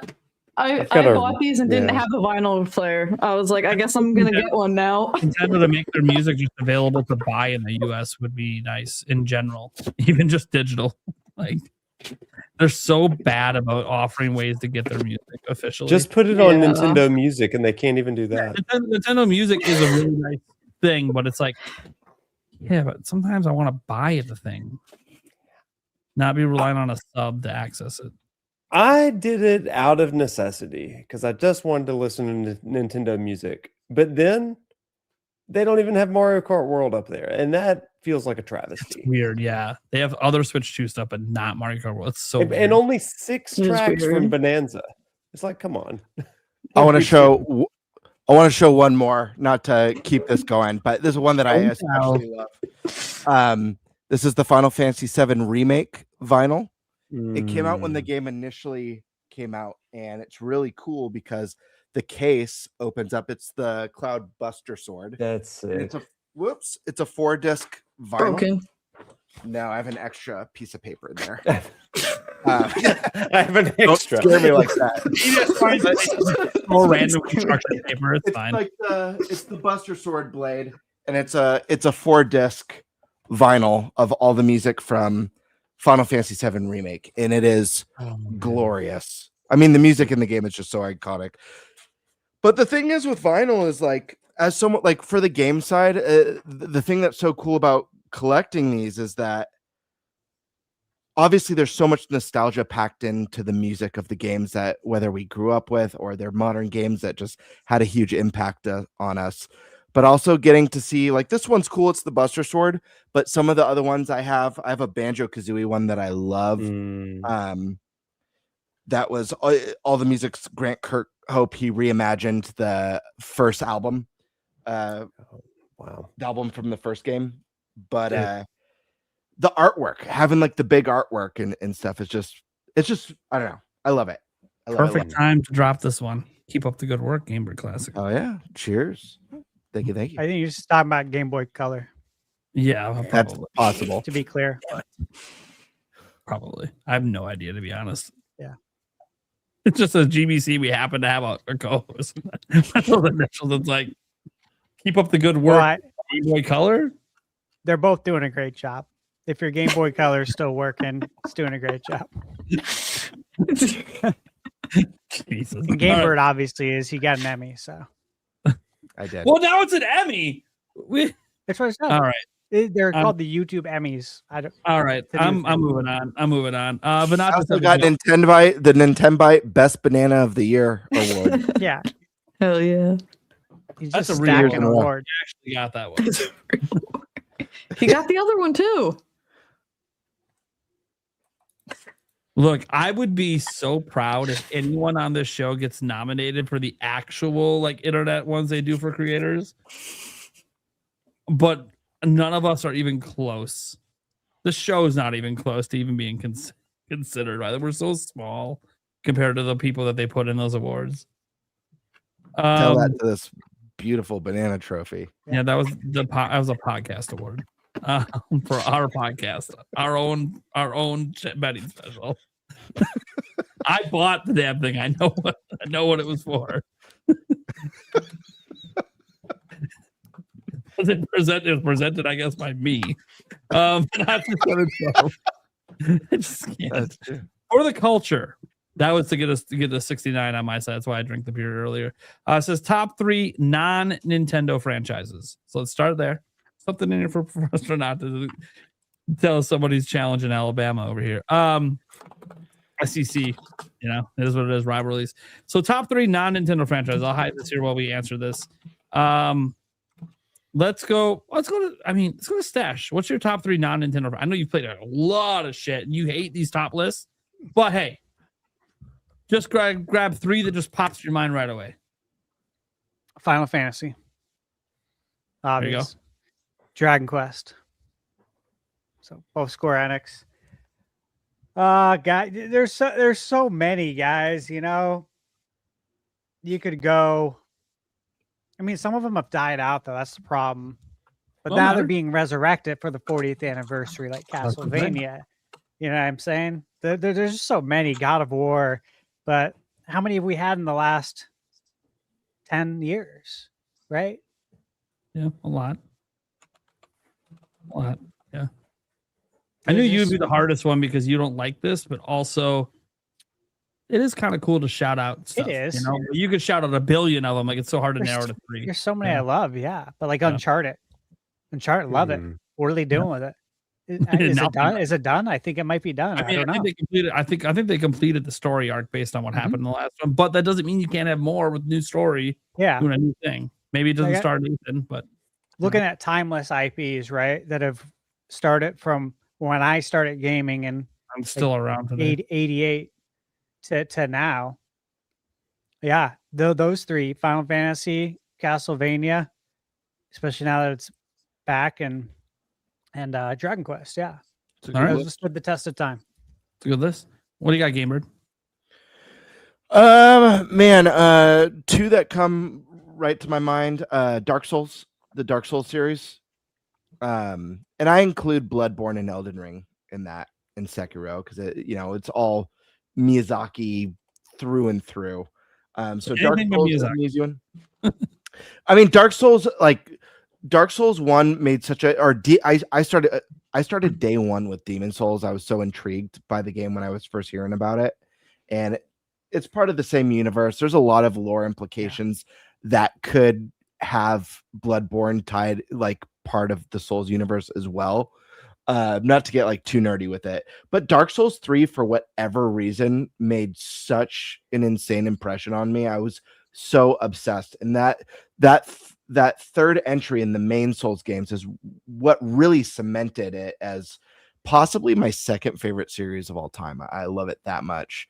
Another one, this is one that I've talked about a ton on the podcast. It's one of my favorites. I'm not 100% that this is top 3, but it's definitely in my top 10 favorite series of all time, and this is Yakuza. The series is just amazing. It's the unbelievable storytelling and character development and fun beat 'em up gameplay, and it's a series that's grown and evolved from a beat 'em up brawler to a turn-based RPG that has the most recent that has a Pokemon part of the game. Not actually Pokemon, but there's Pokemon mechanics, Animal Crossing, all the amazing stuff in there. So Yakuza, I'd put as number 2. And then 3, man, I'm wondering if I go with something more current, or you know what? I'm going to pick one. It was one of my favorite series way back in the PS2 age. And this was a series that was dormant, and it's one that I've literally been praying to the video game gods year after year for this series to come back. And last year, or not last year, the year before, or was it last year? I don't know. Either last year or the year before at the Game Awards, a dream came true of mine. And that was a brand new entry for Onimusha. Onimusha, just such a special series for me.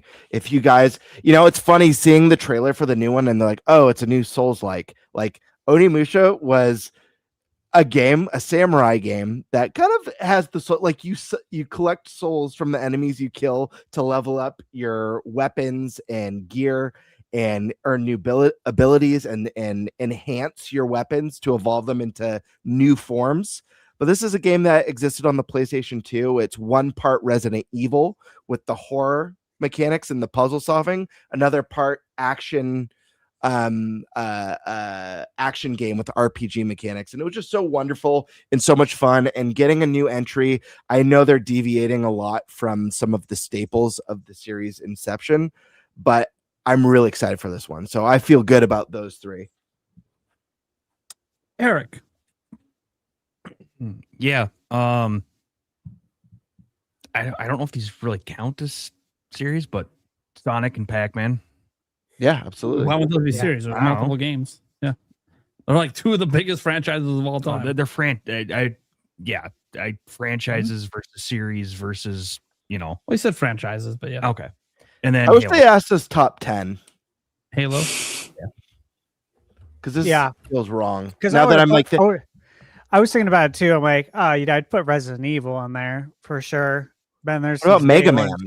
Mega Man. But Yeah, the second obviously gravity- I thought about Sonic. Another question. 3. There's so many. Alyssa, give us 3. If I had more time to sit and think, and it is also really hard to narrow it down to 3, but I wrote down Tomb Raider, Clair Obscura. I know there's only one game, but I guarantee anything Sandfall makes is going to be gold to me. And Okami. I'm so stoked for the next one. Okami Anytime is Capcom. What? Go ahead.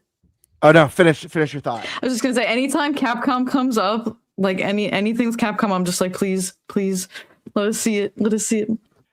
I was gonna say, Alyssa, as I told my buddy, because I go to the Game Awards every year with my friend. We've been going for maybe like the last 5 years, and every year I always tell him, and I used to say this like around some of the different directs and stuff.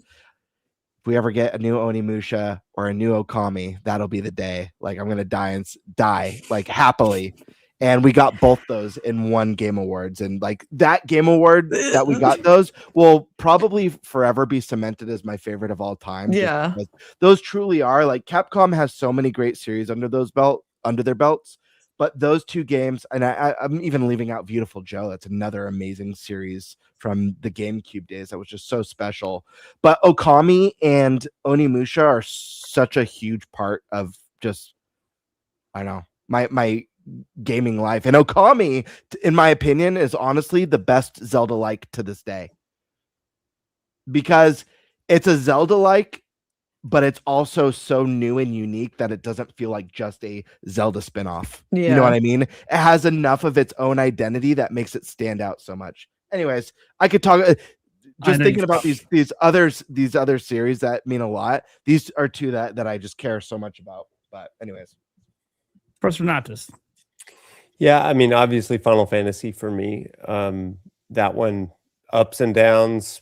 Even the worst Final Fantasy is a good day for me. So that one, I would have to go with Uncharted. I get hyped anytime an Uncharted comes out. So like from the first one all the way to the fourth, I just love them. So that is the thing that if there was an announcement, I would pop the most for. And then finally, Halo. Gosh, I love Halo. Mm-hmm. Those are even Infinite. I love them. Okay. For me, guys, it's Age of Empires, ooh, I like that. Warcraft, Hmm. the RTSs, and the MMO. All one franchise. How's that new expansion, by the way? It's pretty good so far. Pretty good. And we'll see. Apparently, the second half of leveling is better than the first half, and I just entered the second half of leveling, so we'll see what happens. I was thinking about dipping in. If I do, I'll hit you up to play, Nate. Yeah, I'm very I WoW literally- casual. Yeah, Or me WoW too. curious. I'm not sure. Yeah. I play it really casually. I could easily be level 90 if I wanted to be, but I'm playing Resident Evil and other stuff, so I'm only playing it, here and there. And then, and Yulia's been playing it a little bit. She wants to level all the way up though and not use her free character boost. So I'm like, all right, that's fine. You've never played, so that makes sense. Good luck. There's lots of experience. Like, Have her play WoW Classic. yeah. No, she will quit that in a day. Dude, I'll never forget. I know you have another series to mention, but I have to say this story before I lose it, Nate. I'll never forget when WoW was a brand new thing and jumping into that world and playing with my friends. I forget the name of the dungeon. It's an early level dungeon in the Barrens called like RFD or RFK, Razorfen Crawl or Razorfen Downs. But anyways, I was a mage at the time. That was the very first character I ever rolled in WoW. And I'll never forget, we wiped in this dungeon and one of the randos in the group with my friends rage quit. But the last thing they wrote was, "This mage can't tank for shit," and rage quit. I'm like, I'm a mage. What are you talking about? And for anyone who doesn't play MMOs or probably don't know what I'm talking about, but if you understand, it was pretty funny. I was like baffled. There was like one thing back in the old school, like when you were an ice mage, you could summon like one thing that could tank for a very little bit, though. Right. It's a very but you don't tank a dungeon as a mage. You're not tanking a dungeon with that. That's a temporary hold it till the real tank takes over kind of thing. And I think they were a paladin too. That's the funny part. Would put a tank.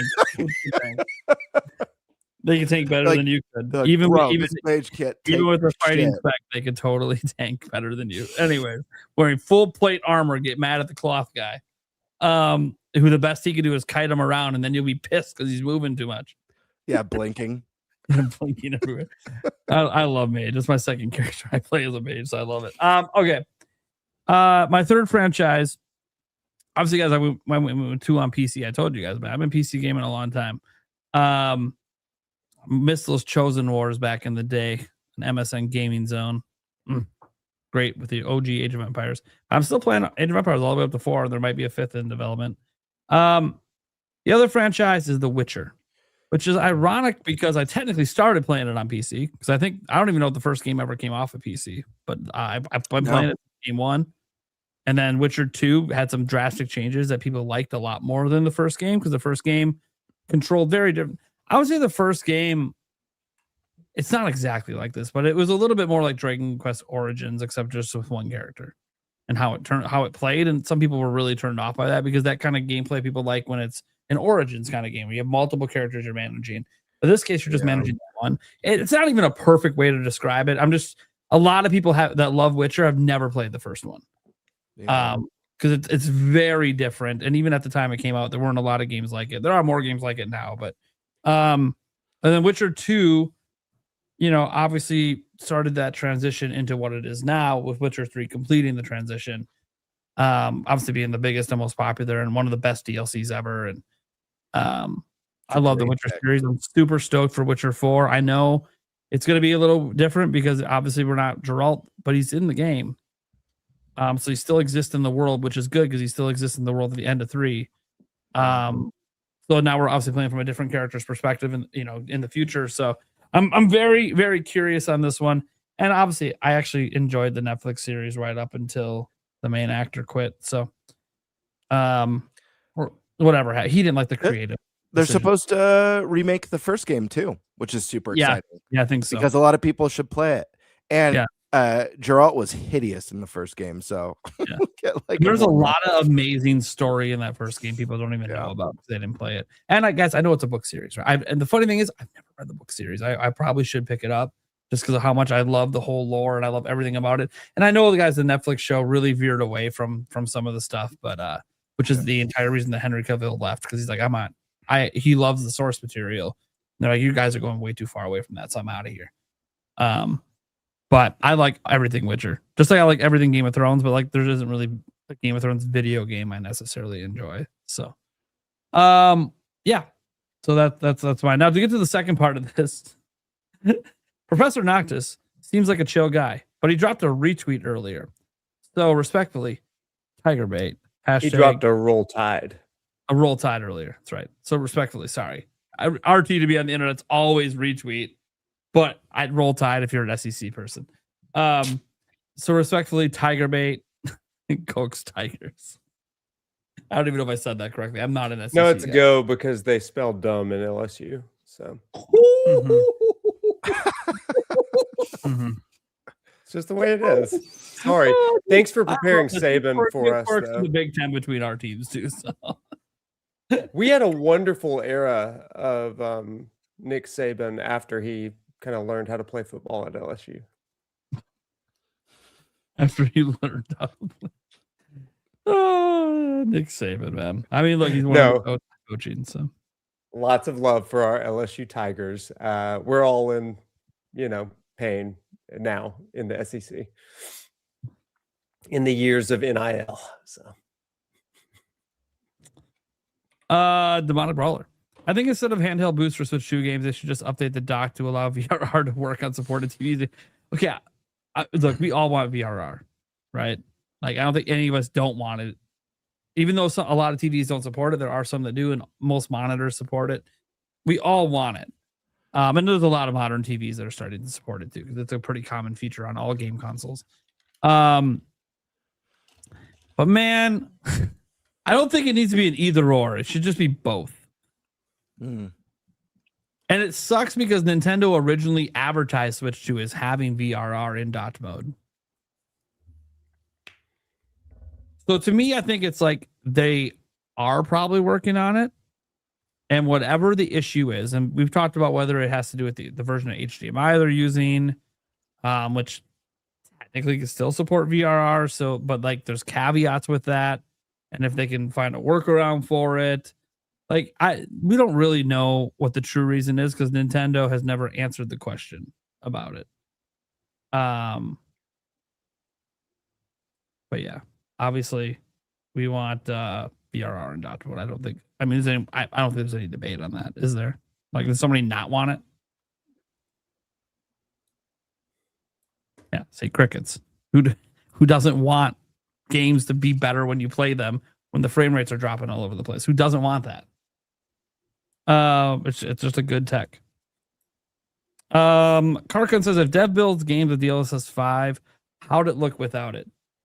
Most people would probably play without it because not everyone has an NVIDIA GPU. And consoles don't, besides Nintendo. I mean, it looked like how they look now, I would assume, right? Like, we already know games right now don't use it. So I want it to just be the way it looks now. I mean, I guess I don't know for PS6 and beyond, you know, this is a question I have for you guys. Do you guys think we've kind of hit not the uncanny valley, but just the point where graphics really aren't that big a deal anymore? Like we're at a point where it's just good. And no matter what happens in the future, it's like not going to be like a jump over anything we have today that's significant. Yeah, I think we hit that last gen. Yep, me too. PlayStation 4, we hit it. No, we're already trending there for a long time. Yeah, that's why like everyone gets so worked up about like power and graphics, and it's like the most the most pointless thing to debate with video games because it matters less than any other aspect of gaming. Yeah, like, this 10x zoom on their face bullshit. Bro, I don't care. I hate that shit so much. I don't care. I have to zoom How I in play because the my game. hair's a little frayed here. I'm like, dude, do you play the game that way too? Yeah, I'll play the game with a magnifying glass. What the hell's wrong with you? Why are I people mean, watching unless this? you need trifocals because you can't see. Yeah, these are some of the things that I'm mystified by. I never understood the zoom in. Like, I get it if you're like Digital Foundry and it's your job and you're doing tech comparisons. I get. That's different. They're not trying to judge the game if it's good or not. They're trying to tell you from a tech perspective what the differences are. There's That's people fine. showing up to dinner. You got to feed them. You know, that's the thing is People want it, so I they get want it. But what I But don't why they want it, understand- I don't get. Yeah. Well, if you're a multi-platform owner, I get it from a small perspective of just wanting the best version. Fine, but Sure, but you should outside of that, I mean, I will say this. I say this that who zooms in like that, and I know like Stash uses a projector. I don't know. Maybe one of those people that has a 119-inch TV, and you can actually tell because it is just that big for you because that's how fucking big your screen is. Okay, I guess. But that's not a majority of consumers. And let's just be honest. The people shit talking on it, they aren't that person. We know that. just put it this way. If PlayStation 6, if the visual performance in PlayStation 6 is barely noticeable compared to PlayStation 5, I wouldn't be fazed by that at all. Like it would not affect it would have zero effect on my excitement or hype for the console or whether or not I want to purchase it or not. Sure. There's And so much go ahead. No, go on. I was just gonna say, like, I talk about stuff, when we're talking about this AI stuff and how it affects, in that video, what we saw, like me talking about like using AI to make NPCs smarter and more immersed in your actions and what's happening in the story in the world. To me, that's so much more exciting than, I can see Mario's pores now. Because after the mysticism of that reveal of seeing Mario's nose hairs for the first time in a Mario game, after the 5-minute mysticism of that, when I'm 20 hours into the game, I'm not thinking about his nose hairs at all. No. I actually forgot about that. Oh yeah, he's got nose hairs in this. Till now. Yeah. So it's like a mustache. What? I think like graphics are really cool for the sake of like a tech demo purpose, but in the age where like we've reached the point that we've reached, games look amazing. Like who has an issue with the way PlayStation 5 games look, or PC games look? They look phenomenal. Why do we need better? The only thing I want, and I'm tired and so tired of companies just being like, oh, we just need more powerful hardware. Dude, we've been through this over and over and over again. Start prioritizing game performance over your visuals, please. 100%. I'm so tired of chasing the high end and then it's all 30 FPS with drops. Or prioritizing releasing finished games instead of. Well, I mean, that's a whole other. That's right? a whole. Or games that work. Like these are all things that are really important that I think a lot of companies have lost sight of. A lot of this the hot chase shots at the triple for X to visual. keep releasing broken shit. I'm just saying, like, really think about what's important in a game, and it's so weird to me that the hill that so many people like to die on, especially when it comes to art, like lame console warring arguments about why Nintendo consoles suck. 90% from what I see comes down to, and I'm leaving out the key card stuff. I'm just talking about like over the last few generations combined. Like so much of it is like what has better graphics. And it's, to me, it's like the lamest. It's just the lamest thing. I also wanted to make sure I added to what Karkin said here because I said something in the chat. I think it would damage the artistic direction. I'm sorry. Well, we talked about this earlier when we talked about DLSS 5, and Stash made a really good point on this. We haven't actually seen game devs use it yet. Like, we don't actually know how they would use it and if it would affect, like, what we saw from NVIDIA. I think most people universally agreed. Outside of, I know there's some people in the chat that loved it, but a majority of the internet clearly did not like it. And you could see it. I don't need to see the true like to dislike ratio. I know people have those apps and, oh, look at the dislikes. Those apps are inaccurate. But when you got like 1.5 million views on NVIDIA and only like 10,000 likes, yeah, okay, there's a lot of dislikes. There's 1.5 million views with only 10,000 likes. There's a lot of dislikes. Digital Foundry, nearly 1 million views. Look at your number of likes. Okay, that doesn't make sense when you look at your prior videos. That means you have a shit ton of dislikes. And they even issued a public thing and they said they got death threats and stuff. So they were getting tons of backlash because they thought it was a good thing. So yes, the general internet sentiment is what NVIDIA showed off. That's not what we want to happen to games. But NVIDIA did that to show off the tech. They didn't actually have the developers of those games use it. So my only counter to that, because I do fully understand that, my only counter to that is, regardless of the fact that this wasn't in the devs' hands, listen, if the devs got their way more than half the time, I'm sure a lot of games that have come out in the past or that are going to be coming out would be a lot better or refined or polished than they are. The fact of the matter is there's a lot of suits that make decisions. Look at the state of Cyberpunk when that launched, and all the devs knew they were releasing something that should not be out there yet.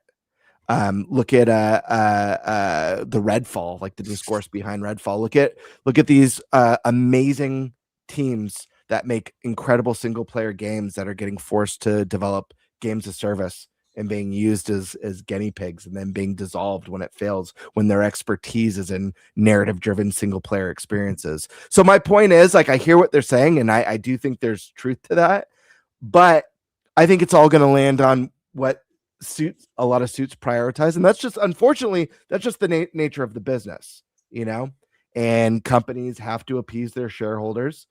There's going to be awesome companies. There's a lot of things that I know Nintendo shareholders wanted them to go full mobile in the dark days of Wii U. And thank God Nintendo was like, screw you. We're a video game company and we're going to do what we love and we're proud. Sorry, Nate. I always when people slander any platform people play games on. I don't care. I'm just saying, like, shareholders would have loved for them to just abandon the console market and put all their incredible IP in the mobile gaming space. So, and indies, that's another amazing thing. Indie is an area of gaming where there's, so much unique creativity. Games have unique identities. They're trying new ideas, new art styles, new ways to tell a story. So there is a lot of hope in the industry, but I'm just saying a lot of this stuff, it's like, at the end of the day, whether or not the devs can do something really special or amazing with it, at the end of the day, won't fully matter with some of these huge companies when suits are kind of making the calls. You know what I mean? And don't be surprised if we start seeing like, oh, we can mitigate the risk by developing games of service using AI. And then we could really chase lightning in a bottle for the next 10 years. We could finally, hopefully, maybe create that Fortnite killer. So, Jorge, what would be your dream Nintendo related theme park other than what is already part of Super Nintendo World? This is just quick and easy for me. Zelda. Yeah, it's Zelda for me. Yeah. We're waiting to see we know where it's Zelda's going to be first before we go. Michaela and I, she's asked me when you want to go. I'm like, remember, we're waiting for Zelda. Once it's there, I'll hit all three. we're But going. which one is gonna have Zelda first? Yeah. Yep. So if it's Especially Japan, for me, that's guys, where we're going. It's an expensive trip for me to go to any of them. I mean, even Japan, obviously, but it's expensive in general because I don't live anywhere near any of these parks. So whichever one gets Zelda, it'll probably be Japan first. I think so. I'll have to decide at some point if I'm willing to go out to Japan to experience it first, because part of me, and this is just a weird thing for me, is when I'm experiencing something like this, I like to understand what people are saying that work there, and it's Japanese. And I understand they have people that speak English for tourists and stuff. I get that, but like it's not going to feel the same as being at like a park here where everything's built around English. So that's the only part that might make me go, maybe I'll wait for the first park to get it here. But I think it also just depends how long is that wait. Like if it's a 2-year gap, then it's like, okay, maybe at some point I do plan to just go to Japan, try to hit the Nintendo Museum, come back. But we'll see. And the Nintendo Museum is really hard to get into. You got to buy that stuff like way ahead of time. Okay. So I think is everyone in agreement? Zelda. Let's go ahead. No, go ahead. Eric, go. I think a Star Fox section would be really cool. Sure. I don't know how they would do it, but I think it'd be cool. So for me, when I first saw this comment, Zelda was like my instant thought, but I want to change it now. Now that I've like sat on it for a minute. My actual pick is a true Nintendo Land. And what I mean by that is not just a Nintendo section at Universal Studios, but a Nintendo Land theme park the size of like a Disneyland that has, like Disneyland has all the different worlds that you visit. Having the Zelda world, the Mario world, the Pokemon world, the Star Fox world, all the different IP, you know what I mean? And being able to see all the characters, seeing the ice climbers walking around and having a Metroid world and all that good stuff, and a Luigi's Mansion that's like kind of the haunted attraction that's there all year round. So for me, it would be an actual theme park that's strictly a Nintendo Land theme park with all Nintendo's iconic IP, not just a section at Universal Studios. That's my pick. Hey, real quick, Professor Noctis is going to be heading out. So if you want to, tell everyone where they can find you. Yeah. First of all, thanks for letting me be on tonight, inviting me to be on. This has been a blast. Great to get to know y'all and talk Nintendo and video games and Pokemon, of course.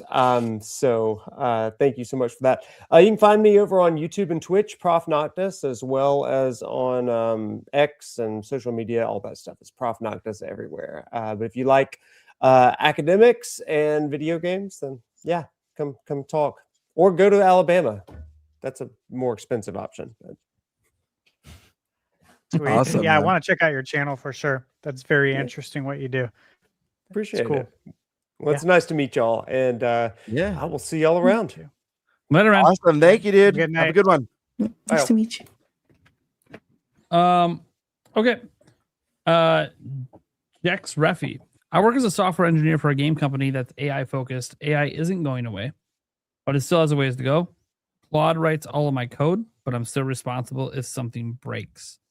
Yeah, that's the big thing, is like a lot of these companies where they are starting to use AI for coding, you still have to know your shit.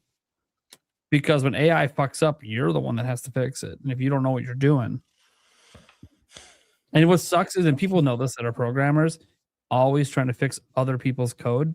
And now that other people's AI.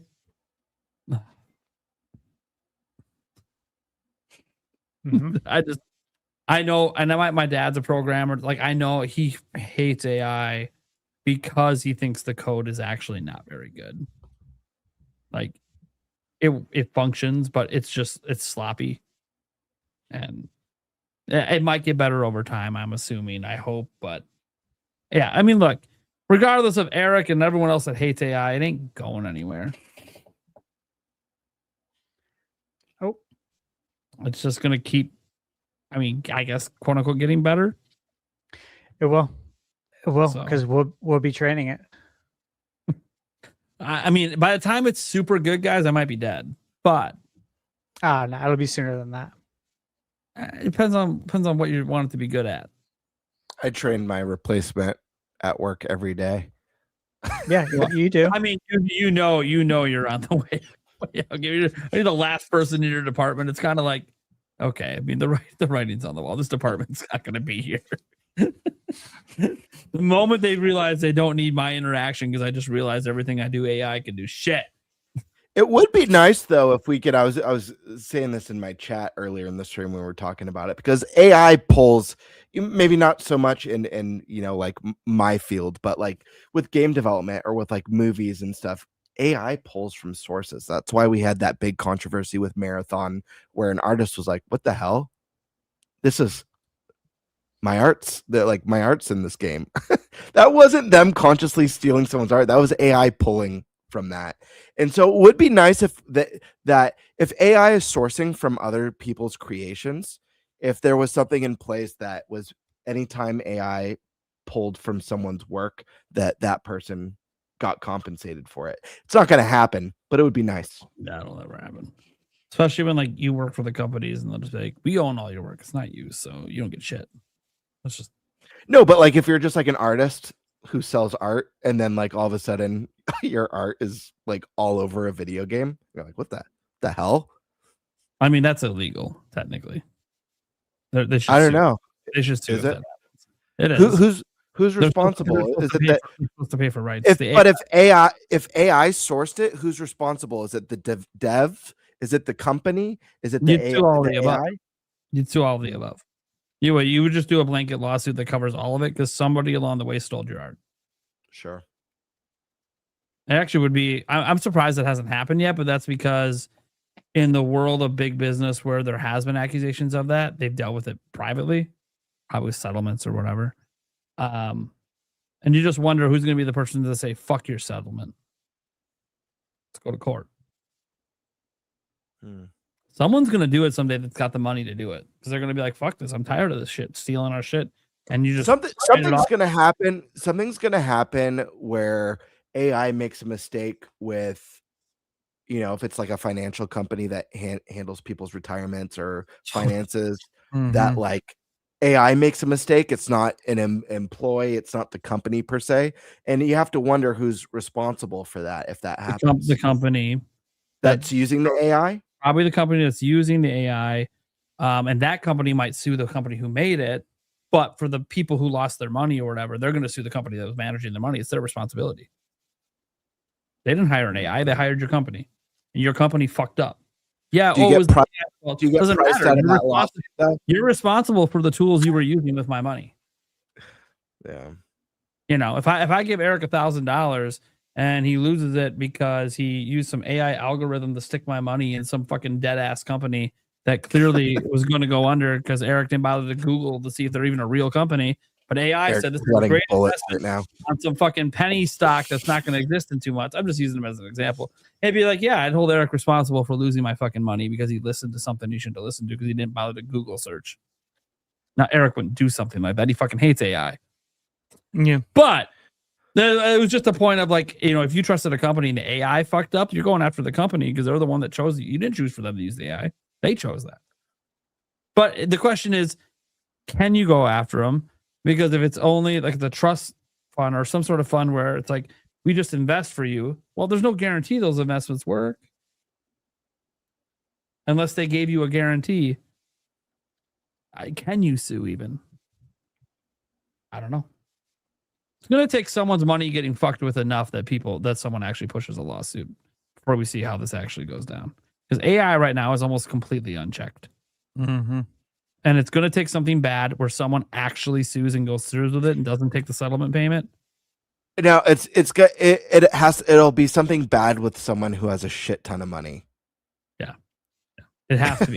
Because bad stuff will happen to normal, like your average person. It's got to be someone with a shit ton of money. One, because it's going to be expensive anyways, because the AI companies will have all the expensive lawyers.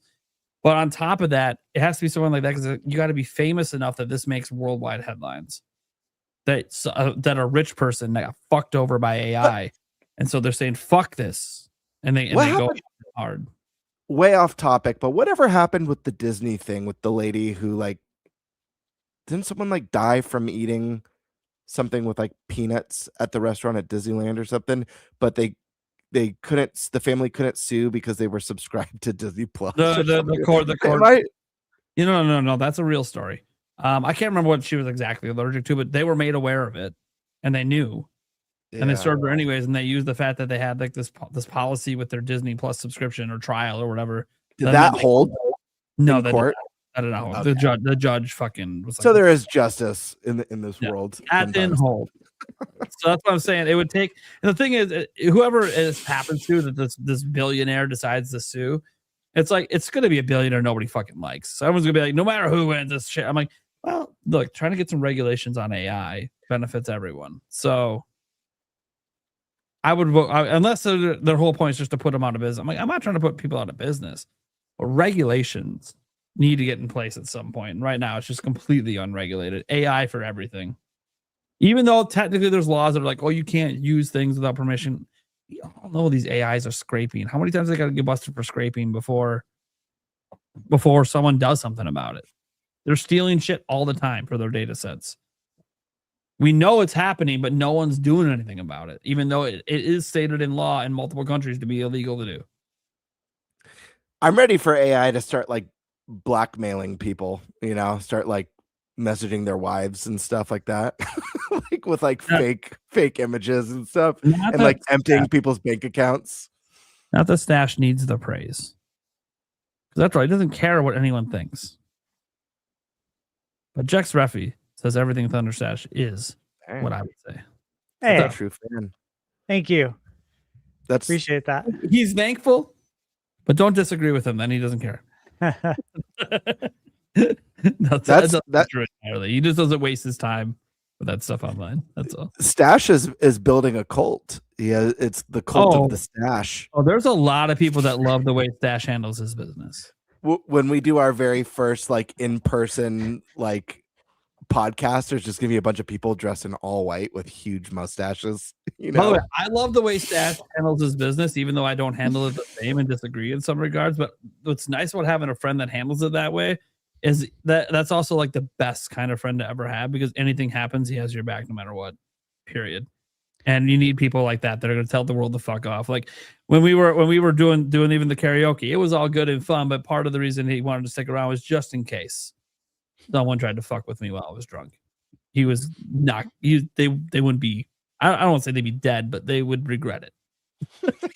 Yeah, just be a dead person in the bar. That's the way it is. Like I can disagree with him, but like he's also one of the kind of the best kind of friends you want in your corner, because the way he views the world is like, no. There's like, I don't care about all this shit, but I do care about my friends and family, and that's what you don't fuck with. No. Thanks, man. Appreciate that. Yeah. So I'm a fan of him too, obviously. I don't have to agree with all his gaming shit, but who gives a fuck? Mm-mm. It's just video game. And it would be really boring. Yeah. If we agree with that, the whole world would be. That one topic when you were, I'm like, dude, everyone, like, even though gamers like, well, no, I'm like, okay, you sat on the fence while everyone went one direction. I'm like, well, someone's got to go hard the other way. Otherwise, it's not a conversation. It's just an agreement. Yeah. And sometimes I go a little hard. I have fun. When guys see me get riled up on I'm having fun. So is Stash, by the way. He smiles. When I'm actually angry, guys, you'll know, because then I start to like, I do this thing sometimes where I get personal, but the thing is, Stash never makes it personal, so it'll never go there. But it's reliant on them, because I am high. I am like going at it, but like, you went too hard. That's what you get for lying right now about not being upset. Who's frozen? Am I frozen? No, it's Prime. I think it's Nate and Eric. Okay. Because I heard it freeze up and I didn't hear anything. So Well, anyways, I figured I was out of commission. It's usually me. We'll get back to those clowns when they return. In the meantime, Tabby Cat Games writes in and asks, "What are your thoughts on Pocopia?" Now, Stash, you still haven't played it, right? No, the pipeline is overflowing for For sure. review For code. sure. So I can't. I really can't because when you accept a review code, Mhm. like there's a responsibility there. It's not like I have to sign stuff, but there's a responsibility that you do the right thing, right? Absolutely.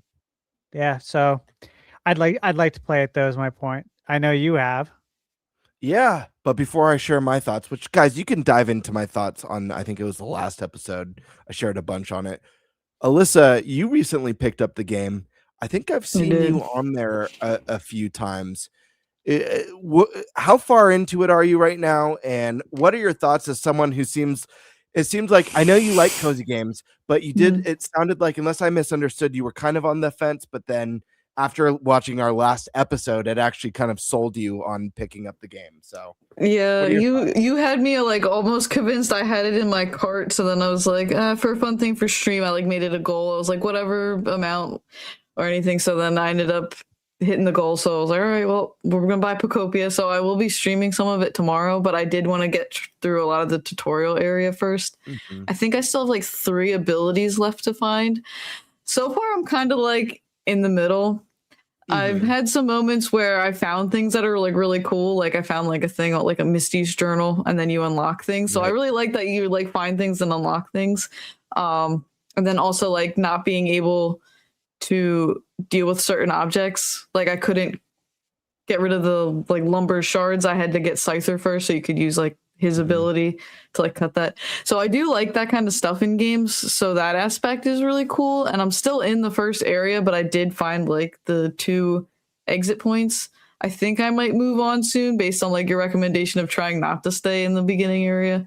Cause I'm gonna assume you get like upgrades and stuff to your abilities as well. So maybe it makes things a little easier, or you can do more. Like you can only water like in a cross pattern. So I'm wondering maybe you'll have that expanded. So I'm like, well, maybe I shouldn't worry about watering all the land here and like move on and come back. Yeah, so I definitely recommend, I mean, make your island nice, customize your homes, do your objectives, explore. The thing that really started getting me hooked was like just building all the different habitats and then learning, oh, once I build a house and I move a Pokemon into that house, that opens that habitat back up for a new Oh, Pokemon to okay. show up there, which is really nice. So I mean, I must have like 30 Pokemon in my starting area, which is really cool because they're all interacting with each other. But I will say, if you stay in that first zone, you are definitely limiting yourself, because I don't want to spoil too much because there is a lot of surprises in the game. But in the second zone, like I just got the ability to swim, Okay. which if you go in water in the beginning, you just sink to the bottom, Yeah. and then it'll, kind of restart you outside of the water. I can swim now. There's other abilities I have, but you also find Pokemon that can follow you that do other things. Like, I never found, and I don't know if there is one, an electric Pokemon in the first zone, but in the second zone, I found one, and that when you have an electric Pokemon follow you, it will power up like electronics. So lamps that okay. aren't lit up, or if you have electronics in your homes, even in the first zone, you could have them follow you to the first zone to power on all those electronics so you have it. I will say I went crazy watering everything in the first zone. You'll trigger if you haven't gotten there yet. There will be a story beat where it rains for the first time. I don't know if you've gotten there. No. And when it rains, that makes the grass green. So Okay. a ton of it will be green. Do not stress about that, because I was doing the same. But the thing I would say, it's like, I don't know how many hours in you are, but I was the same as you. At first, I was like, I don't think I'm gonna like this. I was like, I don't know if I like this. And it's been a matter of just spending the more time I spend in this world, and the more I grow these zones and add Pokemon and level up to where I have like the level 3 house or the level 4 house that I could build now. That's 2 stories, and I could move 4 Pokemon into that one house. And I don't know. I feel like it's a game that just keeps on giving. is the best way to describe it. But Yeah, I did in this one spot you were like punching through the wall and it opened up like this cave area and you were like walking through this cave and find all this stuff. I really like that. That was pretty cool. Like I like discovering things and exploring a lot. So that aspect I'm enjoying so far, even just in the first area there. nice. Were you a Animal Crossing fan? I forget. Yeah, I liked it a lot more when I was younger, when I had more time. That's like my issue is like I like these games. It's just I like going on an adventure, and I know this kind of has that, which is why Has more of it. I have like more interest into this. But I like the collecting and all of that and the cozy stuff. So like, Yeah. big Yeah, on fishing. It's fun, and I will say there is something really cool about, since you don't evolve Pokemon in this game, you have to, like, if you start with Squirtle, you have to build a habitat and hope that Wartortle shows up to it, and then you have to build a different habitat and hope that Blastoise shows up to it. But Blastoise is a very rare outcome, so you could build a Blastoise habitat and not see Blastoise for 3 weeks. So checking every day.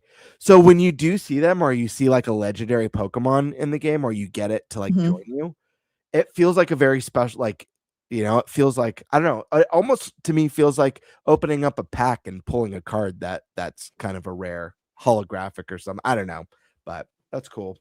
Stash, I'm curious if Michaela's interest has increased on this one at all. Because I know you showed her the trailer and she wasn't that into it, at least, but she did love Animal Crossing. And I really feel like, I gave Animal Crossing a chance multiple times, and I understand the appeal. But Animal Crossing, like, this game to me is Animal Crossing, but with much more to do and much more to acquire. So I feel like if you like that game, this one should be right up your alley. But that's just me. She's still playing Animal Crossing. She's playing that the new update Sure. for Switch 2, and she's playing Fallout 4 Nice. on Switch 2. She loves Fallout. So I have mentioned it to her plenty of times. Monitoring the situation, I guess you could say. Sure. Not closely, but I'm definitely monitoring it. Waiting to see like when that Animal Crossing kind of like wanes out a little bit and she starts playing more of her mobile games. And when that happens, that's a red flag, as we all know. Yeah. Because that's not real video games. So it's like, we gotta get you off that. Okay. Seems like you need an actual real video game. Let me introduce Pocopia now, and not, whatever you're playing on your phone that got you stuff. It ain't good for you. Ain't good for the brain. Very true. All right, let's move on to the next one from Cartoon. Family has only one Switch. Everyone wants a game. Yeah, we have multiple Switch 1s in my household, but only one Switch 2, and everyone wants a game. And everyone wants a Switch 2. So, I'm sure once, if we get a Pro or an OLED model, the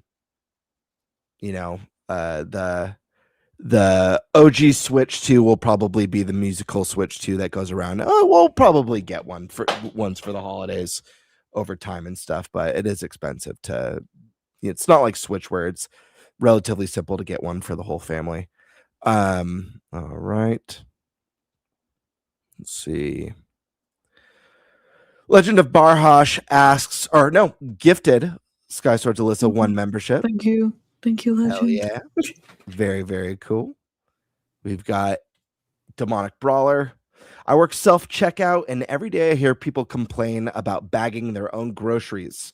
And every time I wonder how many people in their late 40s complained about pumping their own gas.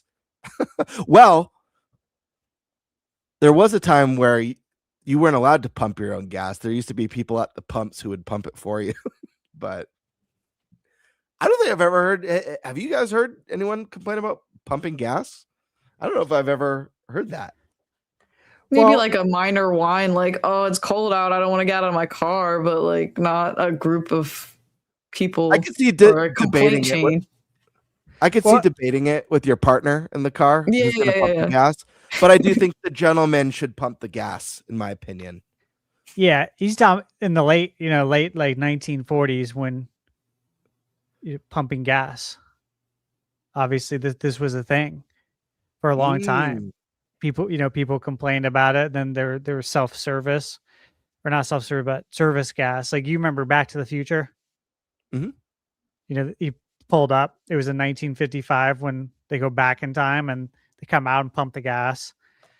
So yeah, there was a time where people complained about having to pump gas, just like people today complain about having to bag their own groceries at self-checkout. Yet you went self-checkout.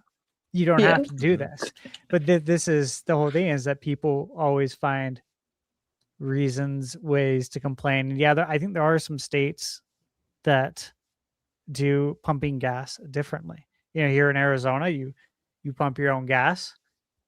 It's hot as hell out. It was over 100 degrees today in March. So, yeah. But again, this is part of life.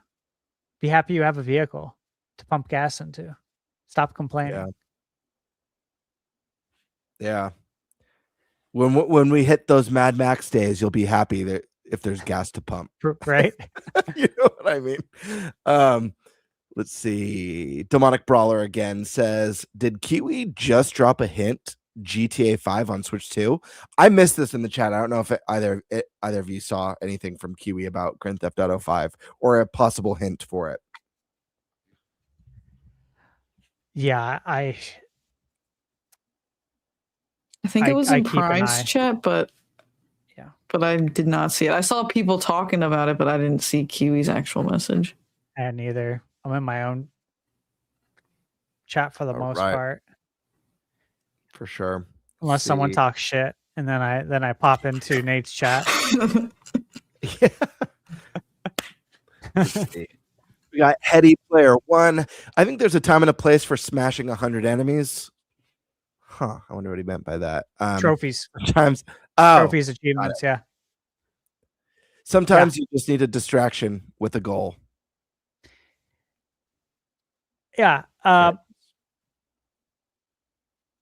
Look at you, see Nate. Look, he's back. He's back. Guess who's back? He looks confused though. Well, we're running off Eric's cell phone right now. Nice. Is everything sounding okay? Yeah, that's great. We can just talk. I don't know if we can get both. I think cameras that's on up. his TV in the background, Bird. Oh, I thought that was literally a buffer thing above his head. I was like, that's wild. But it's buffering on the TV. I was like, that's such a cool effect. So here's what happened, guys. Without warning, apparently there's planned maintenance with Charter Spectrum. Oh, wow. So everything's Love down. that. Never warned us. No text, no email. By the way, they were just down for 28 hours this week already. So why couldn't you do your maintenance then? Oh, that's horseshit. Yeah, that would be a good time. And this is exactly why I don't care if you guys like the guy. I'm getting Starlink for my backup. You should. Because this is bullshit. And this is twice this week. And I've been having issues with Charter in general forever. That doesn't mean I'm dropping Charter because they're still faster. Because I had no other faster option. But I don't know, man. I might get Starlink and just start using it as my main internet on my work computer and just see if I ever have a problem. Just to see if it's more consistent than Charter, because it's fucking bullshit.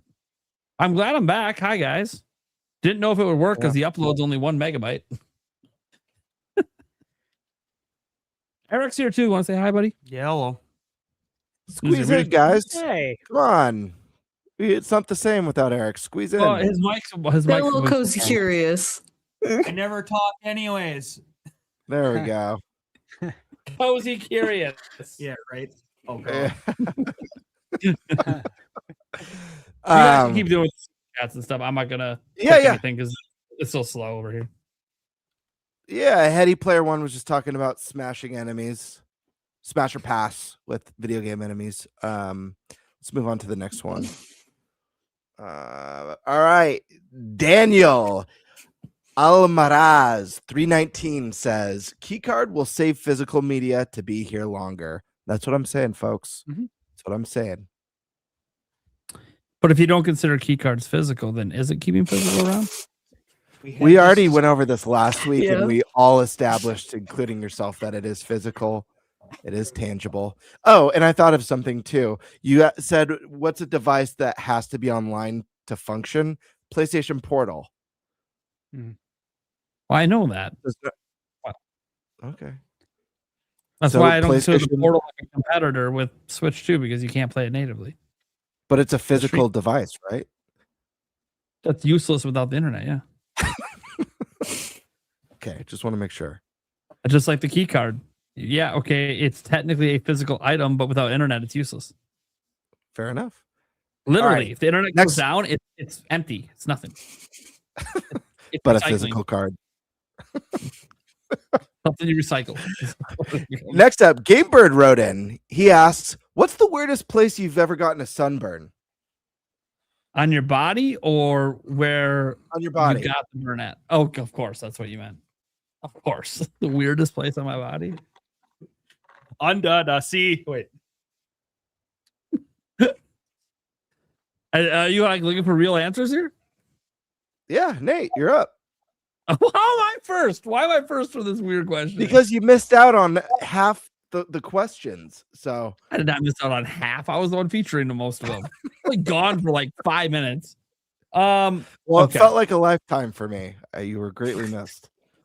That's great. I don't think I was that missed. There's probably a lot of relief in the chat when I vanished. It's not true. But I don't know. anyways, Let me refresh so I can actually see the chat. They're probably like, why is Nate back? Leave? It was better right here.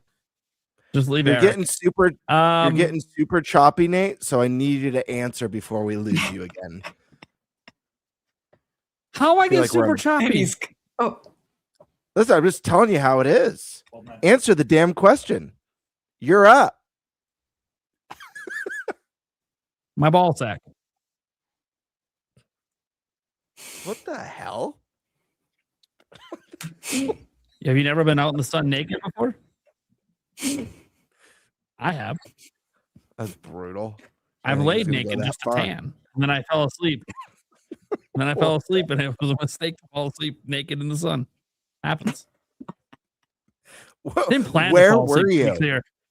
Where And I had- were and you? I had like my Game Boy Advance SP. I dropped it on my face while I was. You just had a pale At least I was Game Boy gaming. SP mark on your chest.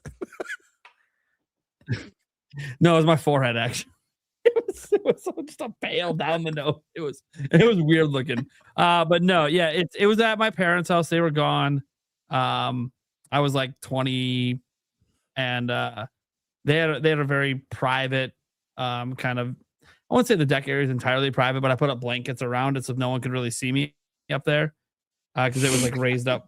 Eric remembers You- at my old I parents' could house. picture It's you raised leaving up. So I can picture you leaving I one was- blanket. I was just partially laid out open. naked. Okay, to be fair, I was trying to impress a woman who I was kind of sort of talking to, and she mentioned that she liked her men to not be so pasty. And look, I asked her specifically. Pasty. So, are you saying I'm all pasty? She's like, no, just when you take your pants off. I'm like, well, I'll take care of that. You were trying to impress a girl you already took your pants off for. Wait, you already took your unless they didn't ask you to take your pants off and you just took them off because you didn't know how to handle the situation. She asked you what you were up to this can't weekend remember. and you got nervous and took your pants off.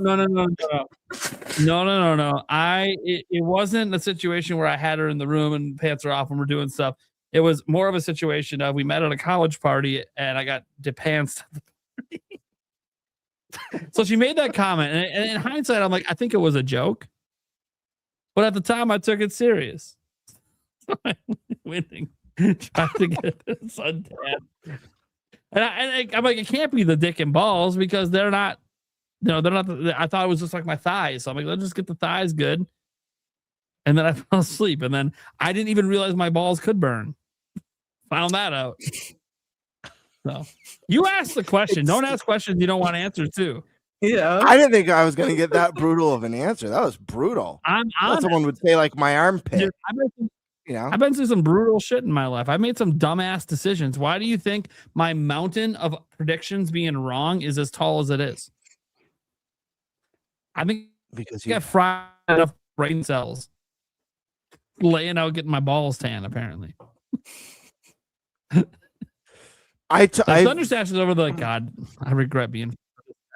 The more I hear, the more I don't want to know. I mean, at first I thought the story when you said you were trying to impress a girl, I thought you were gonna meant like your next door neighbor or something. There was like a girl you liked who lived next door, so you laid out naked to impress her. Like that's where I thought you were going with this, and I almost think that's better than the actual story of like. You were pantsed in front of her, and you needed a redo so she could see your thighs weren't that pasty. Anyways, this is forever now. This is forever an etched story in history. This is not a stream that gets hidden after. So, congrats, internet. You know something about my 20-year-old self. You could have just left 20 that years ago. That was decades ago at this point. That's crazy for me to even say that was decades ago.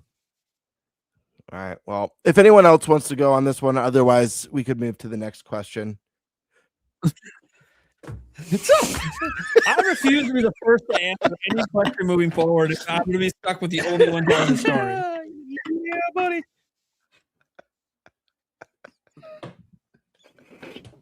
Just to make Nate feel better, it's not weird, but I got boob burned before. There you go. That's pretty normal for a woman.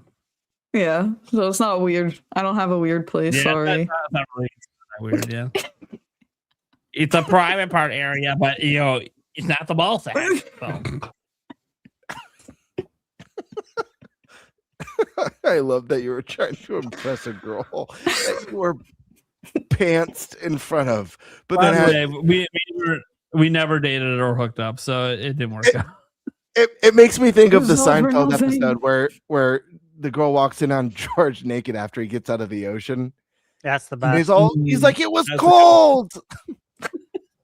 Shrinkage. Shrinkage? Yeah. That's a great shrinkage. All right. What's the next? Right. I know there's some more. Let's go to the next one. What does the panel think about walkthroughs? Do what you got to do. Yeah. See, I realized it was something we haven't really had a conversation on. That's why I threw it in. I was like, I'm just kind of curious. What do people actually think about walkthroughs? Like good, bad, indifferent, don't care. If you want to use them, there's nothing wrong with it. If you want to use a walkthrough, use it. If you want to tap out, people all have they all have the points where they tap out. You know what I mean? Like the frustration points. Yeah. Well, look, it's different from when we were growing up, because when we were growing up, there wasn't a way to go on the internet and get the answer. What we did is you get up, you walk away, and you go do something else. And maybe you'll come back tomorrow and you'll have a different idea to try. That's usually what I did when I got stuck. There's no one to ask. Writing a lot in notebooks, and then going to school and brainstorming with others to try to think of a new way to approach whatever I was doing. It was fun, but I understand that's not realistic now, and there's so many games to play and only so much time, and people don't really like that, I don't think, as much anymore. We did it because we had to also, so who's to say we would have done it different if we were born now? So I got no problem with it. Alyssa? Okay. I really try not to use like a walkthrough because I want to try to figure it out for myself. But since there's so many games and as an adult we have such limited time, I'm kind of just like, I don't want to spend too much time trying to do this, so I will break occasionally and look stuff up. But if somebody's playing like a game just comes out and there's a group of us all playing it, I try to reach out to friends first for hints so I can still try to like think about it. But I'm not necessarily like against walkthroughs. I think they're good. You know, it's an option. Prime. There was a time in my life I would basically say you're a bitch if you're using a walkthrough. And that's just because What the that's hell? just and that's just because growing up as a kid, I'm offended. if you didn't use walkthroughs, no one knew because you bought the guide from the store. Nobody knew you had that. Was Dave, that wasn't directed at Alyssa, was it? Because think she it went right was. before you and said, "Sometimes I'll use them," and then you started and you went. There was a time where I would have said, "You're a bitch." No, when we were growing up, that's what you said. Like when we were at Toys R Us or GameStop, I can't remember. And I was with my mom, and they asked if I wanted the player's guide, and I can't remember if I said player's guides are for bitches or for pussies. Excuse my language. But I said it in front of my mom, and she looked at me like, "What are you doing?" It's like, well, it's true. It's for bitches. Dude, my mom would have slapped me if I Yeah, said there's that. a time- I ain't as a no little bitch. kid. There's a time in my life, as I said, that I definitely said stuff like that. I ain't no I did. bitch. Maybe even when pressed on it, dropped the R word, which was not the right thing to do. But I was a kid and didn't care. Yeah. Didn't think of how it affects others. All I cared about was just saying how dumb Nah. it is to use walkthroughs, especially when you were a kid. And for me, it's like as a kid, even though I was a 4 or 5 sport athlete and busy all the time and music, dude, I had so much free time. Like I know it felt like I was busy all the time, but now that I'm an adult, nah, dude, I was still pounding like 60 hours of games a week despite all that. I just didn't sleep as much. Which may or may not have been a good thing. It might be why I forgot the ending of Ocarina of Time, the lack of sleep. So it might not have been a smart thing long haul, but at the time, dude, I was full time plus gaming and doing all the sports and everything and all the practices. But there was definitely a time in my life when I felt that way, that like don't use walkthroughs at all. At least to beat the game. The 100% I didn't really care. But to beat it, no, get through the game. Then if you want to use a walkthrough after to see what you missed, fine. Especially back then when there wasn't achievements, there wasn't any way to know if you missed anything unless you just knew you missed it. So I had no problem with guides after you beat it, but most, anyone using a walkthrough, it's ironic because I started running a website where I wrote walkthroughs for Zelda. Mm-hmm. But it's like, it didn't mean that I think people visiting the website using my walkthrough was a bitch, because I definitely did at the time. I was just taking advantage of what I thought were idiots at the time. In hindsight, that was a really bad attitude to have. Because it was just taking in consideration myself and nobody else. And It's the attitude era. The attitude era. And to be fair, lots of things were like that. People were calling people The West. bitches and pussies and all sorts of shit Everything. over anything. The R word was tossed around like it was just part of the language and nobody cared. And they time. did back in the time, really. Social workers would sometimes get on your ass about it, but most people would just leave you alone because everyone understood you just meant stupid. You're just calling people stupid. Yeah. Simpler but- times. Yeah, and you get to today, and I know the R word's made a comeback in some circles, but I'm not gonna be uttering it. I literally have like people in my family deal with some issues. It's just growing up, I've realized I'll just use the right word. I'll just call you stupid. I worked So hard fuck- enough to get plenty of words out of my vocabulary. I'm just gonna keep it as is. But if someone Yeah. uses it, it's not gonna gonna offend me. But That's gonna offend me, definitely not. But yeah, I'm not gonna bring them back in. No. I'm not gonna. And I'll still use the word bitch. I'll admit, So- I'll still bring that one out sometimes. But So what's your stance on would only be walkthrough? between friends. I'll only use that one between friends.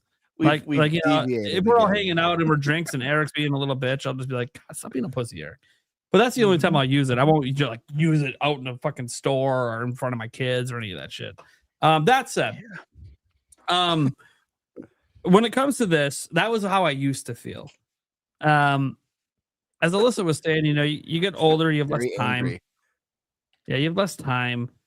And look, when you saw Stash with like his senior class photo of all that cool shit, Well, my mom wouldn't let me do that with any of the gaming stuff for my senior photos. I totally had a bunch of that shit and totally felt that badass back then. Dude, I always had a girlfriend. Eric knows this. I always had a girlfriend. I played all the sports. My body was decent looking. It was I was ready. the lead in Minus school musical, minus and I the was- burnt I- balls. all the games. No, the burnt balls was after high school. So Gotcha. that's probably worse that it was after high school. This was but- pre-ball That ball era. is worse. No, I was an adult when I burnt my balls. Well, Yeah. I said I was 20 when I Yeah, said the story, that so it'd be kind of awkward if Still I be in high I school. just didn't, still was in high school at 20. Be a I little, just didn't want to believe it, I guess. no, you didn't. I don't blame you. So no, so after growing up, and obviously now, especially now after I had kids and my time is more finite, the reason I play games has kind of shifted. It used to be because I like the challenge. And I like that sense of discovery. And I still like the sense of discovery in some regards. And I still like the sense of challenge in so much of like when you're playing like an Elden Ring and like the boss fight's really hard. No amount of guides you look at is going to make that boss fight easier for you. Because at some point, even if you know how to beat them, you got to actually perform it. And there's timing. And there's certain skills you got to develop while you play. And that's still true of some games, no matter what you know. You still got to develop certain skills to beat certain games, regardless if you know how to do it. But as I've gotten older, I've just realized that there's too many games coming out that I want to play that sometimes if I'm not glancing at guides or checking out a quick video, I am going to end up not playing and beating as many games as I want. It's just reality. And there's like that finite balance of, do I want to do it without help or do I just not care? Because I want to get to the next game, but I still want to know what happens in this game. So like the reasons I play games have shifted a little bit. Now with Nintendo games in general, I don't really walkthroughs for most Nintendo games. Because they just don't tend to be like super, super difficult, just to be completely honest. But that doesn't mean I didn't use like a Korok guide to get all the seeds in Breath of the Wild. That's how I got the golden poop. I'm like, I got enough Korok seeds where I was satisfied, and then it started to become, okay, this is just a tedious chore. Oh, well, let me add some of that tedium and just know where they are and go take care of it. And so I've used those interactive maps they had for Breath of the Wild and Tears of the Kingdom. I use those. I honestly don't think that if someone wants to use a walkthrough from start to finish, I really don't care. Like I've hit the point now where it's like, who am I to tell you how to enjoy games? Like when I was younger, I would have called you a bitch. But now I'm like, but what if you playing the game without the guide is actually extremely unenjoyable for you? Who am I to tell you you're wrong? So if you want to use a walkthrough start to finish, I don't care. You enjoy the game how you want to enjoy it. I'll never use them start to finish, but will I occasionally glance at them when I'm stuck? Especially if I've been stuck for a few days. I'm like, okay, yeah, no, I got to get past this or I'm going to miss out on other games. Right. Now, obviously, in some cases where I get like, early access codes, yeah, there is no guides. There's no help, right? I was just gonna say I have no choice now. Yeah, I but am the resource. But I don't review games. So for me, Yeah. I don't necessarily have to beat it by embargo. Usually I just tell them, and every time I get a code, I let them know, well, I don't really do game reviews. You don't have to give me a code. Well, what can you do? I'm like, well, I'm not making a dedicated video without getting paid since I don't do game reviews. I'm a news channel. But here's what can happen, and here's what will probably happen. One, I'll probably bring it up on a live stream and at least mention that, hey, I'm playing this. Here's some general thoughts. Or in a tweet. I could, and I'm going to tell you right now, if I don't like it, that's, you can't buy me by giving me a review code. Like, that's just not how that works. Like, if I don't like it, that's what I'm going to say. Like, if I had a review code for Crimson Desert and I didn't like it, I would say that. Like, I just come out and say it. But, yeah, so I said, that's what you're basically going to get out of me. I'm probably not even going to make a preview. And then there's obviously like, well, it depends on if there's a special occasion. Like if Nintendo gave me early access to the next 3D Zelda, I probably would have a video ready for that day one, but that's because it's a Nintendo game and I never get early access to Nintendo games. It's always the same day if I get a code from them because they're very stingy if you're not a traditional review outlet. Like if Sash could start getting early access to Nintendo games, that would be so badass because I know how hard it is to get Nintendo to consider you at that level to get early access. Because there's really big content creators like beat 'em ups. He can't get early access. Even when he was in the Nintendo program, he didn't get early access to any Nintendo game. He's a massive champion. I didn't know that. Yeah. So it's very difficult for content creators because we're not traditional media.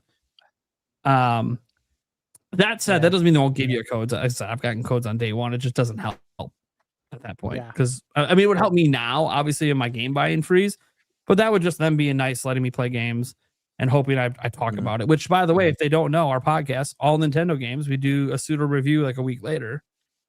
A conversation on it at least. Yeah, if I would have got Simple Copy, I would have played it just for that. Technically, you're going to get some sort of content out of it if you're Nintendo. The third parties, we don't do that for. There's just too many coming out all the time. We would literally be every episode would just be pseudo reviews of every game that came out the last week, which Thunderstash might like that. Outside of the games on embargoes on, I can't talk about, but you know, that's not the kind of show that we're running. So we still do those pseudo reviews just for the Nintendo first party stuff. And who knows? Maybe there'll eventually be a special. Like, what if Orbitals that's exclusive ends up being super special and we want to talk about it? All right, cool. Yeah. Whatever. But it's exclusive, right? Unless I guess if a third party really pops up, like we did spend some time talking about Resident Evil. So, like, you know, and the games that we really enjoy from third parties, they're going to come up organically anyways. So the way I view this with walkthroughs is just play it how you want. You want to use a walkthrough start to finish. Who am I to judge you? It's just like saying if you play an easy mode versus hard mode. Why do I care? It's your experience. And I'm not, and there was a time in my life I would have looked down upon you being, you're not even playing this game the way it's intended. Why do I care if you play it the way it's intended? Why does it have to matter to me? What matters is your enjoyment of the game. If you are having a ton of fun and you use the walkthrough the whole way, who am I to tell you you're wrong? And I'd be a hypocrite because I've looked up stuff. I'm sure Stash at some point has looked up stuff for some games. Me, you can't for embargo, but you know what's interesting too is you end up missing a lot of stuff too, which sucks. Like if you're playing a big game, like a big RPG, you might miss like a certain weapon that you have to do like all these things for, and then when you read it, you're like, dude, how would I have known this? Yeah. You know what I mean? And that stuff's annoying. Game, you passed a certain spot. Now that you passed it, you can't go back and get it. And it's like, that's why trophies help, because I can like Google stuff when I look at the trophy. To get back to this spot to get this. Like, this is just. So I just won't do it. But... So for me, I think walkthroughs are great. I actually think they're a great thing. I have no judgment at all with walkthroughs. I've only ever owned one in my life. I've shown it on this podcast before. It's the Prima guide for Majora's Mask. And to be honest with you, I wish I was more into them growing up as a kid, because I love that magazine. I'll never get rid of it. It has so much cool art and even some lore tidbits in there. I'm like, man, why wasn't I more into this as a kid? Because I did have that mentality of like, I've got to figure it out on myself. The only reason why I bought the Majora's Mask one was because my first playthrough of the game, I didn't have the Fierce Deity mask because there were so many weird stipulations for getting the mask. This is what I'm talking about. These are the things you don't want to miss. Where it's like, you have to be in this area at this time on this day for this NPC to show up to get this mask. Yes. There's weird stuff like that, that even if you're like exploring every nook and cranny of the world, you might not just be at that spot on that day at that time to get that special item. So, like the other part of it too is that this is one that no one mentioned. I like visual novel games a lot too. There's a series that's amazing called Zero Escape. The first game's 999. Second game is Zero Escape. And then I forget the name of the third one. Zero Escape Virtue's Last Reward, I think it might be. But these games, they each have, and they're short, they're visual novels, but they each have like 7 to 10 possible endings with only one true ending. So the way that I play through all of them is I do the first playthrough. And again, they're visual novels, so they're relatively short. Yeah. And then I got whatever ending I got, whether it was a basic ending, a bad ending, a special ending, but it was never the true ending. And instead of just like gambling at playing and making one specific decision or choice or going a certain way that could change the trajectory of the game, and just trying again and again and again, thinking, what can I do different this time? I'll look up, okay, I don't want spoiled the actual true ending, but I want to know the path to get there because I've already experienced this. I think walkthroughs are great for tons of reasons. Secrets, like Stash, you talk about things you miss. I mentioned, one of my favorite non-Nintendo series is Dark Souls. There are items, Yeah. accessories in those games that could literally change the trajectory of your experience that For you could real. easily miss just from not looking behind a certain rock. Yeah. Or you could get it early in the game. Like you could just run in there and grab it and like bolt out. And now you might enjoy the beginning of the game more. Like it might have been really hard for you, but now you got this sort of OP item and you're like, you know what? I think I'll keep playing. And by the time you keep playing, you find yourself enjoying it. Now you beat the game. Stuff like that. Absolutely. And I'd actually even argue, even though I love accessibility and I think accessibility is good to get more people into games, the more people that are into games, like real video games, not the cell phone stuff, I'm talking like video games, the more people who are into that, the better for the industry. So 100%. I actually prefer walkthroughs over easy mode, but I would never get rid of an easy mode on a game. I think it's good that there's easy, normal, hard, whatever, extreme. But if I had to sacrifice one, I'd actually sacrifice easy before walkthrough, because at least normal is the way the game's meant to be played. And I could use a walkthrough for Dark Souls or Bloodborne or The Last Berserker of Kazan and still get my ass handed to me at every boss, at every turn. It doesn't, like, I'm still playing the game it's meant to be played. I think there's nothing wrong with walkthroughs. If you guys hit a wall, I'd rather you finish a game that's really good and really special or has a phenomenal story or a memorable ending than going, you know what? I hit my skill cap and it's not worth it for me because it's causing me stress or distress, or it's making me not want to play. So I'm all for it. Totally agree, man. Like you said about the strategy guides, I was talking about it actually like 10, 15 minutes ago in chat. Same thing. I really appreciate them for the lore, for the art, for the maps. Love the maps, man. Like I remember one of my employees at Lone Depot, Keith. He was hyped for Red Dead Redemption 2. A bunch of us were at work, and he had got the guide for it. I don't know if it was like the piggyback guide. It was the one that was like $150 or something. Right. And he's like, dude, you got to see this, Steve. He's like, I know you don't use guides, but you got to see this. I'm like, oh, yeah, bring it in. Like, I don't use it, but, I enjoy the contents inside, because he was telling me, he's like, dude, so detailed. There's so much lore. I'm like, yeah, let me see. And I remember looking through it. I'm like, this is so badass. Like, that's awesome. And it made me think, like, I should have bought these when I was younger for this stuff, just not used. But also, we didn't have the buying power to do that. That's another thing. If mom asked, said no, we don't have the money for that. I'm happy to just be getting the game. They were like $10, $15 books, maybe 20. I don't really remember. They were. It was another thing tacked on. I'd be lying if I said I didn't wish that I had the Ocarina of Time guide or the Link to the Past. Like, I wish I had those books, even if they have the wear and tear of being from my childhood. That's even better. Like some of the creases and stuff, the history of the worn out edges. As much as I love pristine stuff, sometimes when I look at some of my stuff that has like the childhood wear on it, it has even more nostalgia associated with it. So yeah, I'm all for that stuff. Enjoy it. Use your walkthroughs. It's totally okay. I recommend trying games on normal as opposed to easy, because that is the way the designed way to play it first. But if you play it easy, no biggie. Some get like I have game time. I'm awful at first person shooters. Like, it's a fact. I'm terrible at them.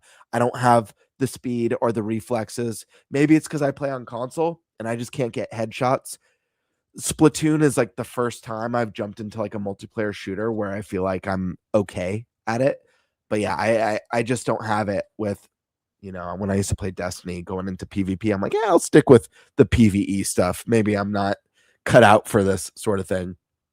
But let's go to the next question from Cooster69. Maybe Stash can answer this. Do sealed, unopened special editions of video games increase in value? Stash Man. Yeah, absolutely. 100%. Yes. They fetch the most. Now of course the quality, the condition of it. You know, I'll tell you what. There's been stuff I bought over the years, and it was a game that I've already bought digitally, and I'm literally buying it as a collector's item, and it's arrived jacked up, and I could tell that it wasn't from the trip here. It was from the packaging, Sure. like the way they packaged it. Because the box will show up, and the box literally looks like it was just folded out and taped and placed on my doorstep. It was in perfect condition, but then when you look inside, the box is all jacked up. And I'll call them up, be like, "Hey, I just got the game, man. I'll take pictures. Mm-hmm. I need you guys to send me a game that's not effed up. Thanks." And also, you're inconveniencing me. So, Yeah. do you think I want to call you and do this right now? No. So let's just make I this will- right, okay? Yeah. And it's true. Yeah. The value is going to increase more if it's sealed. Obviously, there are certain titles that even if you have an opened copy or a certain edition of something, that's just going to have insane value anyways, just because of its rarity. But Yeah. I'll say, mad respect to anyone who has like that perfect self-control with collector's editions. I can't even count on two hands how many times, because there's just way too many times where I've been like, I'm not going to open this. This is special, and it's going to be a rare item, and then I friggin' open it because I have to. It's really hard for me to buy something and not be able to actually enjoy it. And there's a couple examples I could give off the bat that I swore I wasn't going to open, and I could barely make it 48 hours before I was like, screw it, I'm opening this. I have to. One of them was and I don't know if these will ever be worth anything, but again, they're cool collector's editions. One, it was the NES Championship edition. Yeah. Like, I had to open it. I have the gold NES cartridge on display. So sick. I'm Yeah, so- it's right behind me. And I'm so I have a happy. sealed that it- one too. Oh, so you bought two. So you got the best of both worlds. Yeah. But like just having one, I felt a sense of relief that I was able to open it up, play the game, and display the cartridge. Actually, was a lot more fulfilling for me. The other one Yes. that I have displayed as well, that I there's only been a couple things that I've bought two versions of, because I usually will just buy one. But the other one that I opened was the Fire Emblem one that came with that the crystal clear NES cartridge, and I'm so Mine's, happy. Behind Reggie. Is it? I can't see very well. Is it still sealed? Yeah. Yeah. It's See, sealed. It was a tough one to not open. dude, I tried so hard, but I felt like a thing of relief because I'm so like, I see this rad crystal NES cartridge, and it's so beautiful being displayed. And it's not going to hold the same value, but listen, here's the thing. A lot of retro games and collector's editions have gone up in money and have a lot of value. But I feel that it's because of mostly the millennial generation.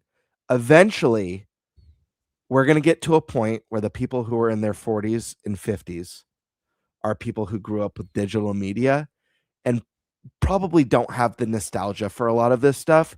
So I think there is going to come a day where once the Game Birds and the Thunder Stashes are gone, and people just don't care like they do. And I'm sure there's going to be the whatever the modern video game hipster who's still, yeah. you know what I mean? But Yep. it's not going to, I don't think it's going to be as big as it is now, in 30 years. Maybe I'm wrong, but I feel like once our generation kind of fades out and the generation after us fades out, it's kind of going to be a thing that loses that monetary value, but will still hold that special historical value for people who care about it.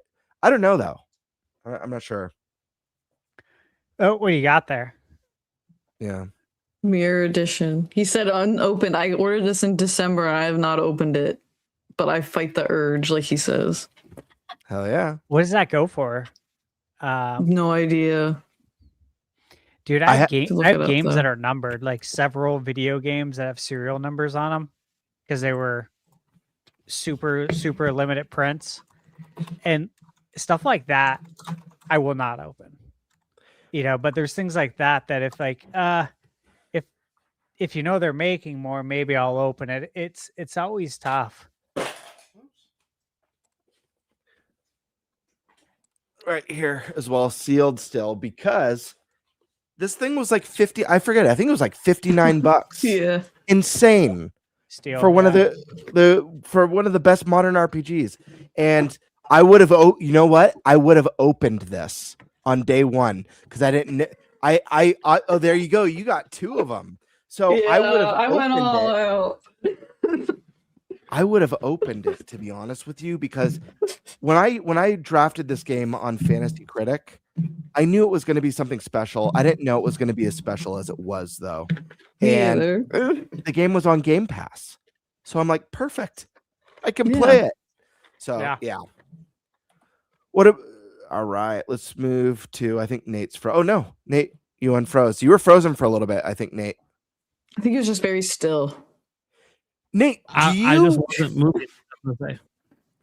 That was like perfectly still. That was eerie almost.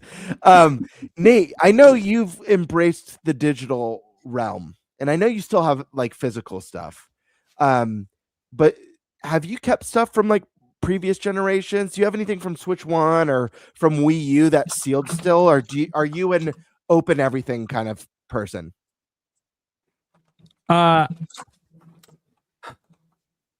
I open most things. I have a special like collector's edition of Cassette Beast I haven't opened. Oh, cool. They sent it to me, so I was like, well, this is really cool. I'm gonna just kind of hold on to this because companies don't send me special editions of anything ever. So like, this is just really cool. I'm just gonna hold on to it. And I bought the game digitally, but I'm just gonna be frank. I ain't got the money to worry about this shit. Sure. I barely ever buy special editions. I can't afford it. It is what it is. 3 kids They're are a lot more expensive. And yeah. So like for me, like the Zelda ones, I go for those when they exist. They don't actually exist that often. If you actually go back and look at the history, they're actually not that normal with releases. Like Echoes of Wisdom had nothing. But I go for the special editions with Zelda. I probably would with Mario if they ever did one. That's their crazy mascot, that they they've never never do done one. Yeah, Yeah, that They is just wild. don't really do anything with Mario. It's weird with special editions with that. There's no collector combo thing. I don't understand it. So I probably would for Mario as well. But I got mine too. The thing is, like, if Expedition 33 comes to Switch 2, like, I'm gonna want the version like she just showed of it. But it's like, am I really gonna shell out the extra dough? Well, the thing is that like I hear you, Nate, because I buy way less now than I used to because of the cost. But like a lot of the ones that I've gotten in recent years, like Expedition, this was like $59.99 for the most nominated game ever at the Game Awards. I mentioned the Fire Emblem one. I think was only like $70. I think the NES one, the NES Championship one, was like $50. I don't really buy because so many of them now, even for games that aren't even AAA, are like $200 or $250, or I've even seen $299. And I don't really mess with that anymore because I feel like a lot of those games that do those, I don't even think they're going to be worth more than that in 10 years, unless it's like something truly special. If I'm being honest, like I don't think, I don't know. Ghost of Yote. I don't think like that collector's edition is going to be worth $1,000 10 years from now. No, but not that game. And sometimes I glance at like limited run because they'll do sometimes post release do like a special edition of something that I think we already know the game is revered, and in that case it's like, okay, this will probably be highly sought after a long time from now. The thing is, I've never, and maybe this is just me, I'm your average consumer. I don't really view when I buy entertainment products to be as an investment to resell later. I view it as I'm here to play it now. Like if I buy a DVD that has extra content, I'm opening that shit because I want to see the extra content. That's what I'm here for. I'm not here to resell. And if I do resell, it's never because I want to. It's usually just I'm in a financial situation. I need the money. It is what it is. That's why my entire physical collection is basically gone because I needed the money, and I know I didn't get the greatest value for it. But it doesn't matter in the moment. Need money. But Nate, that's called being smart, though, because I wouldn't call it putting themselves in very bad positions for video games. I have rebought Breath of the Wild like 10 times. I wouldn't call it smart. Okay. Fair enough. At some point, I would have realized, don't resell this. I did. I bought it digitally finally, and I'm like, all right, I can't sell the digital copy, so I'm good. There's not the temptation when I need money is gone. But no, for the most part, I don't do that. That's Zelda. I should have never sold the original copy. That was your first mistake. Yeah, that was the mistake. The first mistake because there's no reason. I knew I was gonna rebuying it, so like, why the fuck am I doing it? It's just a waste of money. Yep. But it's just. Oh, you got the variant? I love that. It's the one that's from launch because it shows that you can play with the nunchuck and the Wiimote, and you can't. That's the one to get. Yeah, that's awesome. I didn't get a Switch at launch because all I wanted was Breath of the Wild. So I was like, I'll just get it for my Wii U. Yeah, nothing wrong with that. I still had a good time. Yeah, it ran better on Wii U at launch too. Like it was the better version. Cartoon writes in, my next game, Shinobi or Ninja Gaiden Ragebound?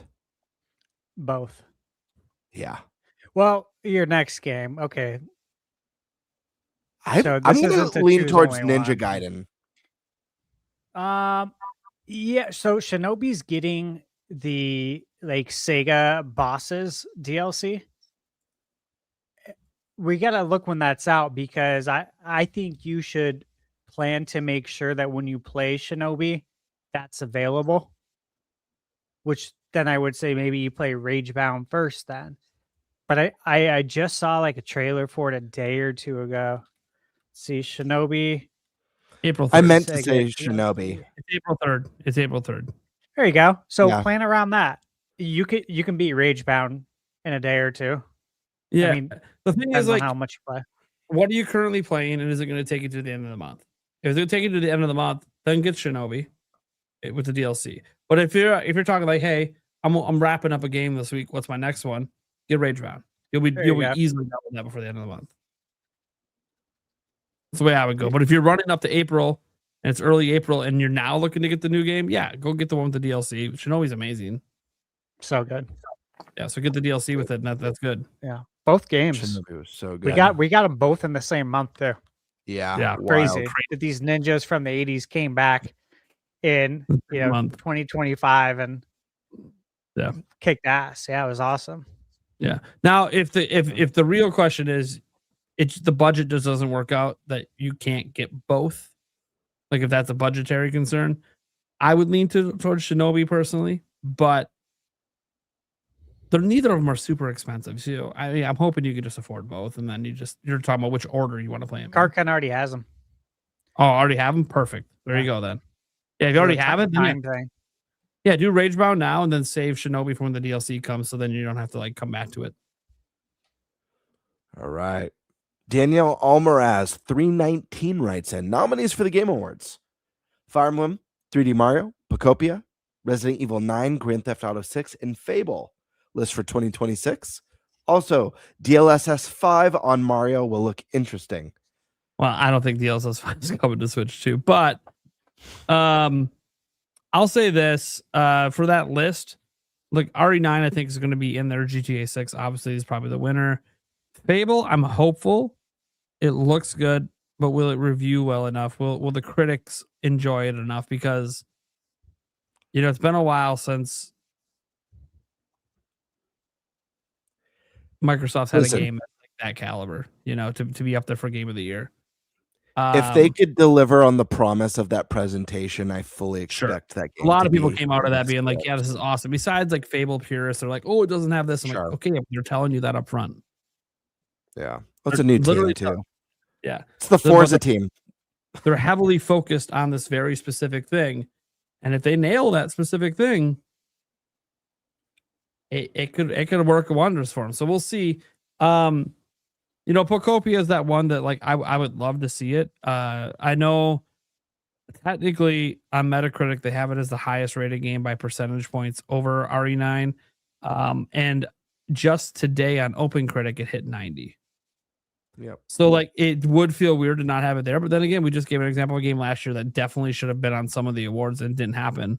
I think Pocopia is more popular than that, and obviously Pokemon's a bigger franchise, so I think that alone is going to make people consider it, especially the voting panel because they're the ones that did the reviews. But obviously, as I've been proven, the voting panel doesn't always go with the highest review games.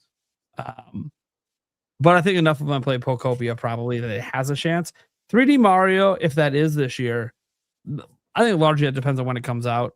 I doubt. Yeah. I have significant doubts Nintendo's dropping a 3D Mario that doesn't rate in the 90s. If that happens, I would be shocked. I'm not saying it's going to be as high as Odyssey. That was a 97. But it not being somewhere in the 90s, the low to mid 90s would shock me because of just the consistent quality of that team. They just had kind of like their youngins put out DK Bonanza and it was a 91. So now you're going to have your best of the best and they're not going to outdo Bonanza. Get out of here. It's got to be higher rated than Bonanza. I just can't believe that would happen. It would have to be a massive misstep for that to happen. Like a Metroid Prime 4 level misstep, and I just don't see the Mario team doing that. So, and they know there's a lot of it. So if Mario's out in time, that would definitely be there. If it's some crazy 97 and so is GTA or GTA is like 95, it'll be a very interesting debate between those two, even though I still think GTA would take it. So it'll be interesting to know if there's a game that does get rated like a 97, because then it's like, oh, this isn't such an easy debate anymore. Especially if it's an IP like Mario who's never won a GOTY. Yeah, that's crazy. And that would be insane if it's like a 95 for GTA, but a 97 for Mario. It's like, okay, it's not such a shoo-in for GTA at that point. That's got to be a serious debate with the voters on if they want to hand Mario its first win or if they're just going to hand it to GTA because it took so long. We also got that Echo the Dolphin remaster that definitely entered the game of the year. It's definitely possible. They should make a master category. I echo that.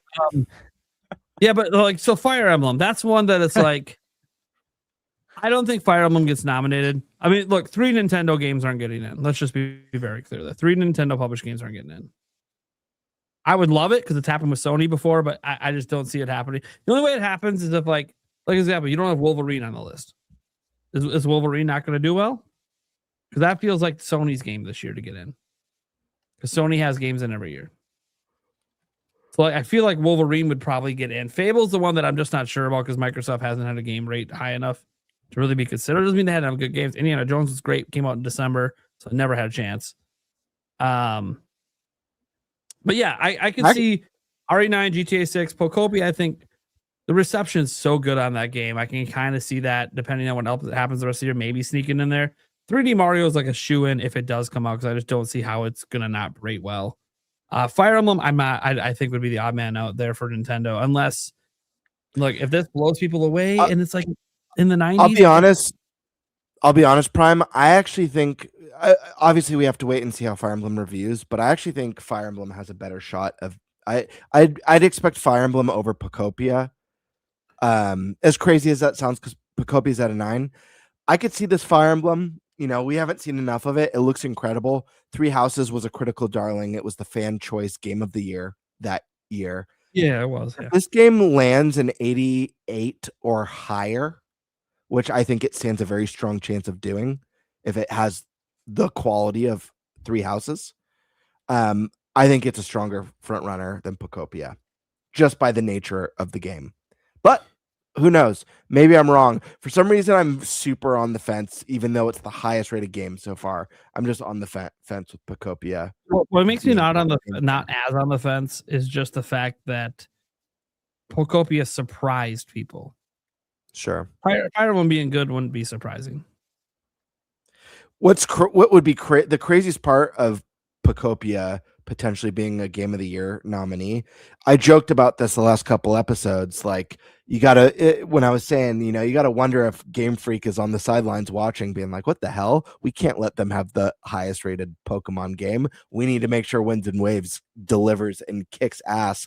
So I just think it's so funny to see it being the highest rated Pokemon game of all time, and then get nominated for Game of the Year, and it's not even made by Game Freak. You think that would light a fire under their butts, but who knows? Maybe they're super stoked and don't look past. Yeah, they probably don't. I mean, TPC doesn't care. I feel like I'd have a sense of pride as a game developer and be like, "That's badass," but how do we do even better with our baby? I think they feel confident in Winds and Waves.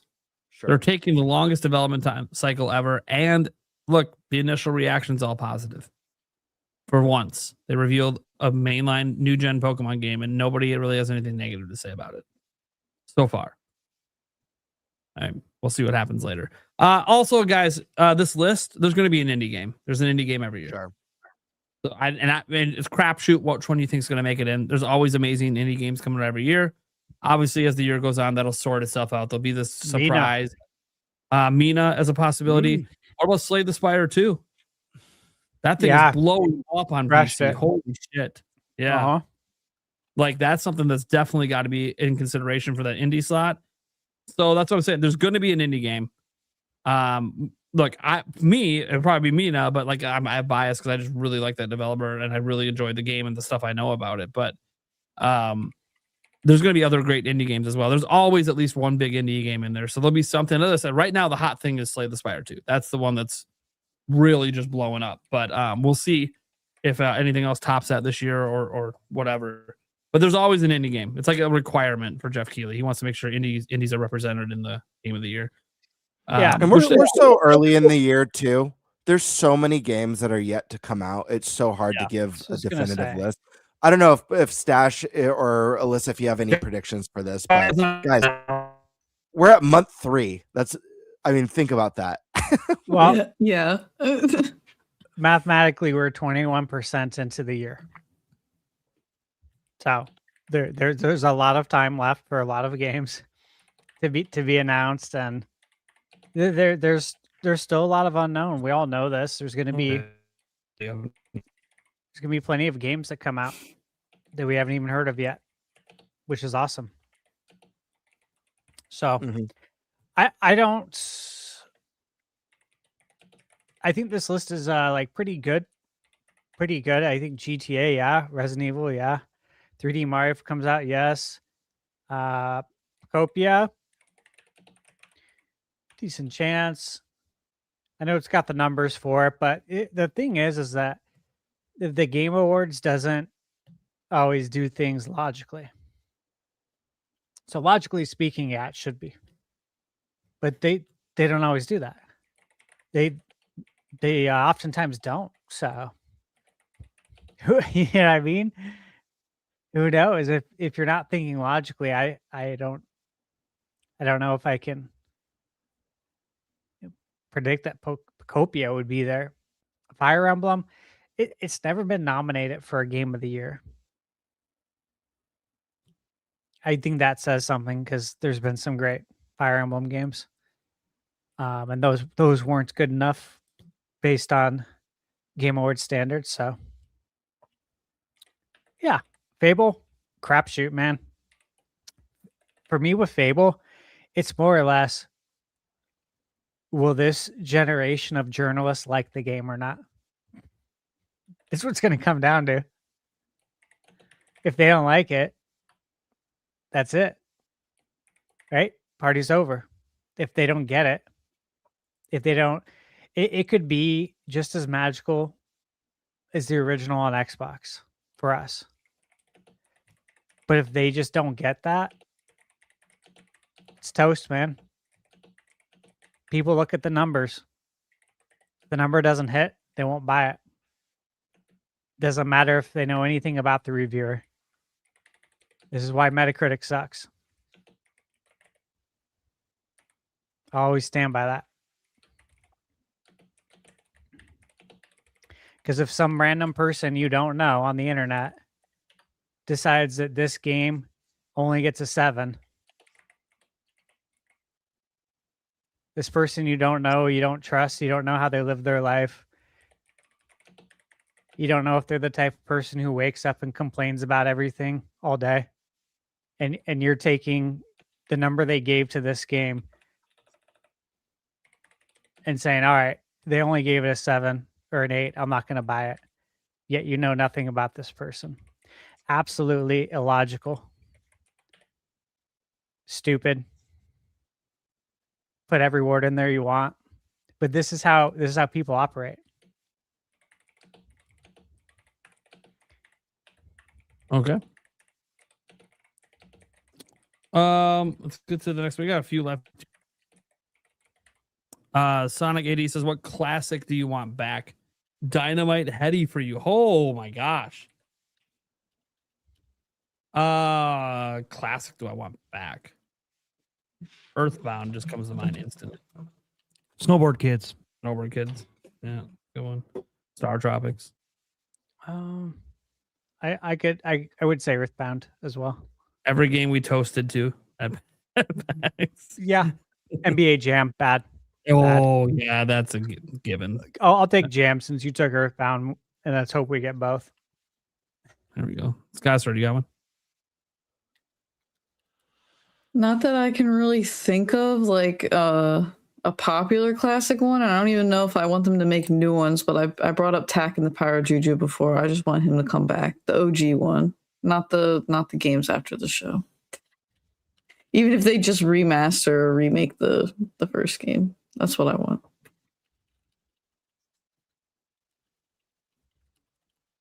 All right. Bird, did you say one? I can't remember. No, but I'll go a little bit more broad.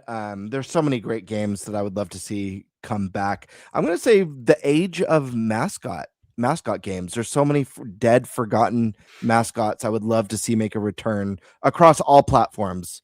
You know, obviously Banjo's a big one for me, but what about Gex and Earthworm Jim and so many great iconic characters over the years? We got to see Crash come back. We got to see Spyro, but there's a lot of great characters across all platforms. Man. Bubsy's back. If Bubsy's back, why can't we get? Yeah. So let's get what's his? Let's get Vector Man. Vector Man's Sega. a great one. Pepsi Man. I'll do you one better though. Yeah.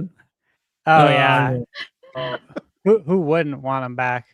Now, I don't know if people consider this a mascot, but Captain N. Yeah, I always wanted Captain N. Yeah. Yonoid. Yeah, Yonoid. Yonoid.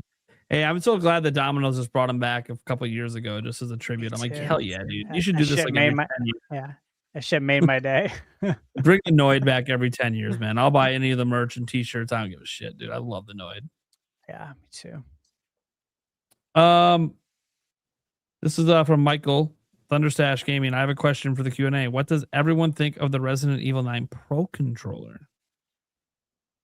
You have it, Stash? I don't have it. Yeah, I have it right on the table. I think it looks sick. I think it looks absolutely sick. Where it's staying. Yeah, I figured you weren't going to for the 30th anniversary. Yeah, I don't need to. I mean, you know, got my Pro Controller here. I got my one that I kitted out with Extreme Rate, and I don't need another one. It's just there for the 30th anniversary, in celebration, in remembrance of 1996 to 2026. Good memories. I'll be the odd man out. You got any thoughts on it? Yeah, I would have liked them to do a little bit better with it. I'll be the odd man out. Listen, I think it looks nice. Don't get me wrong. I do think it looks nice.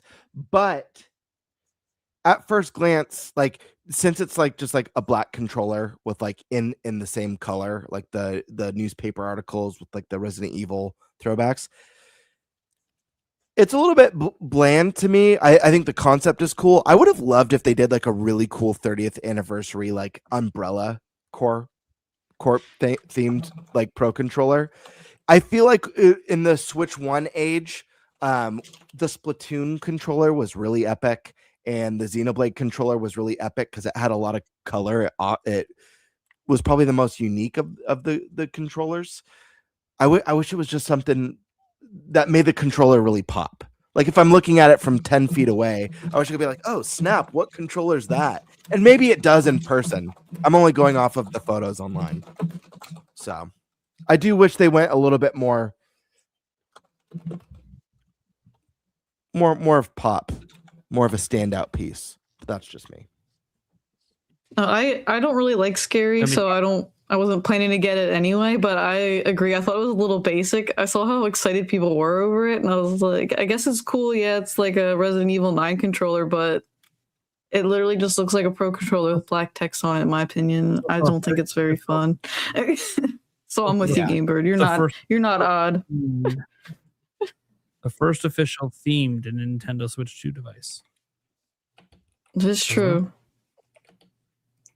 But I know a topic that you're going to be really into, your own. Yeah. Do any of you have video game tattoos? And if not, what would you get if you had to? Remember, you're forced to get one. Eric, think about this one. So you didn't want one. And I will be right back because I think my main internet might be back, but I'm going to go check. So who wants to go first? Talk about tattoos. I don't have a video game tattoo. I have a Phoenix Suns tattoo. That's it. I got it when I was 18. I was happy to get it. I still am. I seriously considered getting a half sleeve, and I had a whole tattoo like sketch drawn up, and it was obviously it was a Nintendo like not what do you call it when it's just a smorgasbord of Nintendo stuff. Like a collage. Yeah, it was really cool. It was really cool.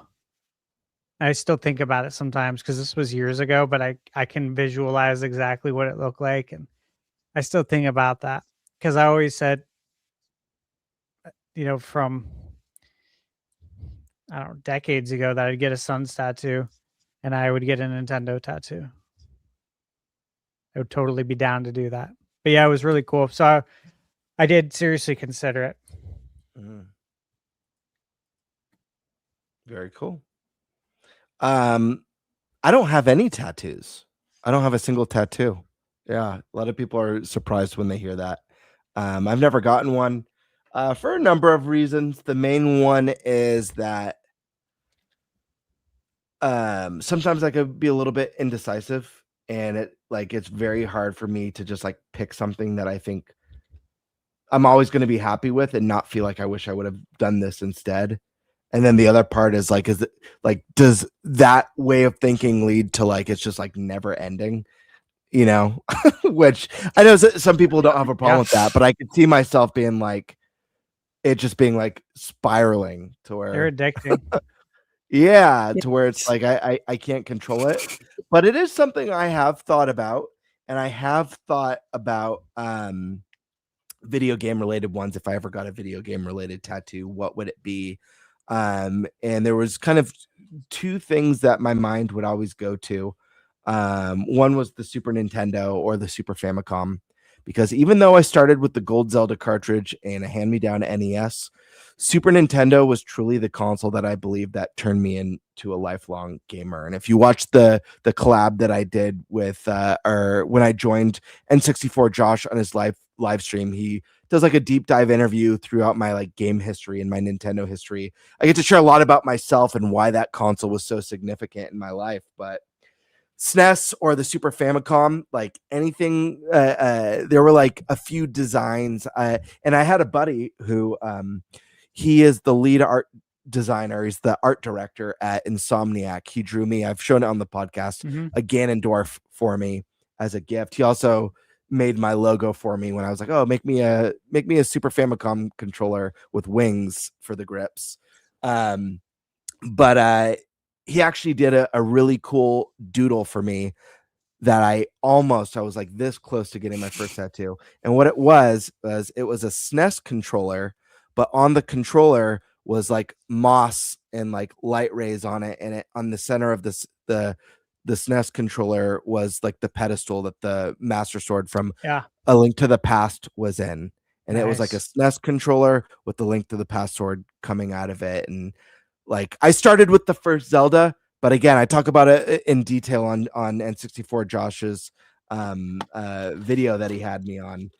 But that jump from the original Legend of Zelda to A Link to the Past was, I don't know, as a kid, I just like couldn't believe it. By the way, fun Gamebird fact, that snack stash, I haven't had the hot honey, but Cheez-Its is like, it's like one of, if not my favorite snack of all time. It's like I have a weird Cheez-It addiction. Dude, I love Cheez-Its. And I can't have them in the house because I can't eat it without finishing a box. Yeah, it's dangerous. And I remember you talking about that. Did I? Yeah. Even when my wife used to pick up. You said you'd have like crumbs all over your shirt? All over my chest, yeah. But she used to pick up the Costco box. That's 2 large bags in the box. Yeah. I could just sit there all day and just eat and be happy. Yeah, these are limited time only hot honey. Do you like it? Dude, I love honey hot. Like we have hot honey. I love it on my pizza. So yes, I was obviously very excited for hot honey Cheez-Its. Nate, you'd like these. I would destroy that box. Yeah. I would absolutely I love hot honey. I would. Dude, I got these hot honey peanuts still. They're so good. Oh my God. Does anyone here not like Cheez-Its? What the hell? Alyssa. Yeah. The one who's asking the I like tattoo. goldfish, though. That's what. Goldfish are It's a saltier. different kind of cheese. Like, I don't know what it is. It's some kind, like the hot honey sounds really interesting though, because I do like hot honey. But there you go. Whatever kind of cheddar they put in the Cheez-Its is not the same as the goldfish. See, I am a sucker for the extra toasty Cheez-Its. I love them. Those are good.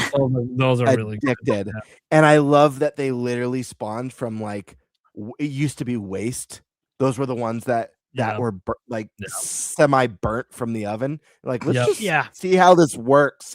And people loved it. Yeah, dude. They're so good. Okay. I was like salivating a little bit. That's effed up.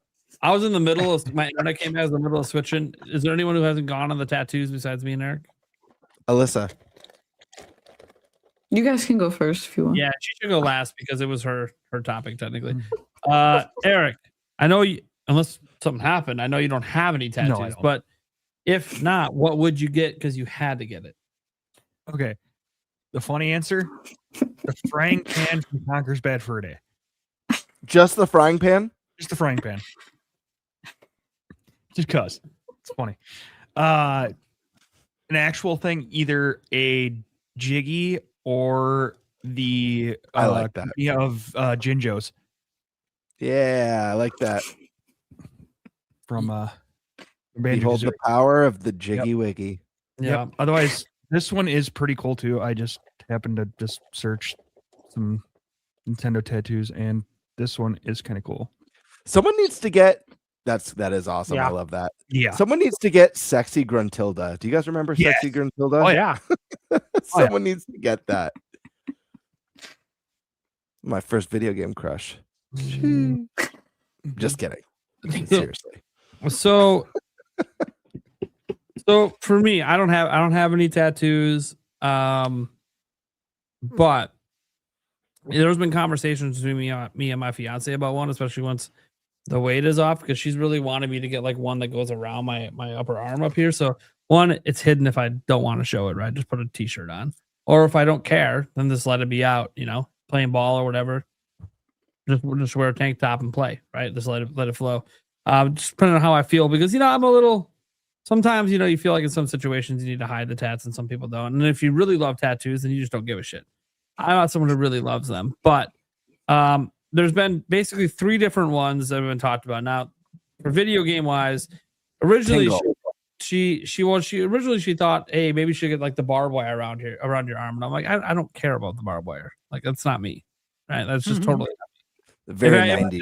it's gaming. Like it's either gaming or it's going to be related to like the Milwaukee Bucks or something, right? It's going to be either sports or gaming. There's not going to be any of this like biker stuff or any of these other tats. Like it's going to be so. She's like, well, can you find a way to make the Triforce be like a band around your arm? I'm like, probably. I haven't seen anyone have that tattoo, but it would just be like repeated, some sort of unique I'd probably get it custom designed. And there'd probably be some other neat nuggets in there, like maybe like some of the sage coins or some other stuff in between them. Like I think you could do a really cool, unique design. I've tried looking online. No one has a tattoo like that. So it's like, that would be really cool. And then I told her the other one that only makes sense to Zelda fans is you get come on, right here, baby. And I decide if it's power, courage, or wisdom. Just saying. Like, makes a lot of sense. Or you get this one. And you go old school and go, there you go. It looks like a patch. Yeah. That looks really cool. Then it's like, do I go right hand or left hand? Because Link was originally left-handed. So What about Bowsette? no. Oh, one I had thought about was this one here too. I told Yulia, I'm like, you know, there is part of me that wants me to make the unsheath the Master Sword joke, and so I kind of want a Master Sword. But I want it like on my back. No. Gotta have it. I thought you were alluding towards your groin. I totally thought. Right below your belly button, it starts, and the hilt goes down. Get your minds out of the gutter. Is this because of my sunburn story? Because here's the thing. My mind wasn't in the gutter. The question asked, what's the weirdest sunburn you ever had? Yeah. How does it get weirder? Definitely weird. To be fair, dude, it does sound like something you'd say on the podcast. Like, yeah, I remember when I told so and so to unsheath the Master Sword, then I dropped my pants. Like, Nate, there's some interesting ones on this one. I don't want anything with that. No. He's looking at some. What is he showing? No, I don't want to. I can't show that one. That one might actually get. I don't want to see any take of them. that one down. I don't want to see any of them. Yeah, I'm good. yeah, no one Google Nate unsheathing the Master Sword. A lot of photos out there. Oh, this one is cool. There better not be. Nah.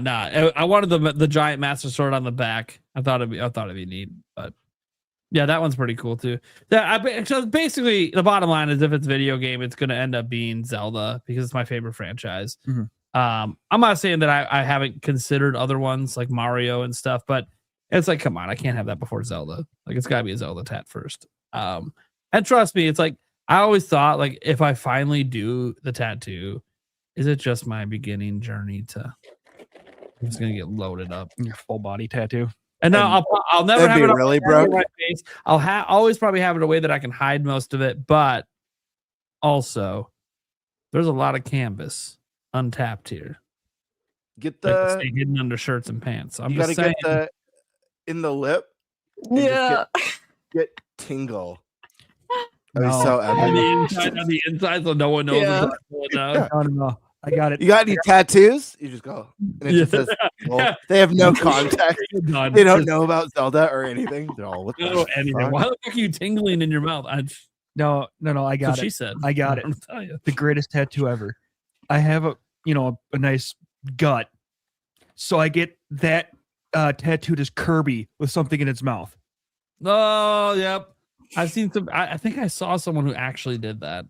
They just conceded. I'm never losing weight. Get right. We're doing fat Kirby. Fat Kirby on my belly eating shit. Do Kirby facing the other way. Yeah. With the belly button being the. Make sure you get it colored. People might think it's Pac-Man. Yeah. I know exactly where you're going with that, Game Bird. I don't want to know. I'm good. But no, there's a lot. I've looked up Zelda tattoos before, like a bunch. There's so many cool designs people have Yeah. got. Dude, this is sick. You ever, Yeah. as someone who's never had a tattoo, though, I'll be honest, because sometimes I do overthink things. I do have like a fear of like, what if I'm that person who goes for my first tattoo and I get like the fucked up botched one, you know, like because you do see them out there. Yeah. Like, what if I'm that person? You do your homework on the tattoo artist, and you really I live in California, dude. What if I get a phenomenal artist and there's a major earthquake mid tattoo, or he sneezes, and farts from his sneeze, and then I'm really fucked for this tattoo. But this is sick. Where is this thing? Oh my gosh! I tried to load the page, and now it's just gonna take forever to find it. There's so many. You could just do this, Game Bird. Hold on, let me get it up. Oh God! Here. Whoa. Right. Share screen. What? So the one on the left is the original Oh tattoo. yeah, I've seen that before. I love that. That's so funny. The tattoo got fucked, so you just Yeah. find a way to make a new tattoo. Yeah. Dude, that original one is so bad. See, that's what I'm afraid of. Like that's gonna be Look what they turned it Yeah. into. It worked out. Yeah. I think that original one almost looks like a prison tattoo. Might have been. It's the moment where the artist says, "What do you think?"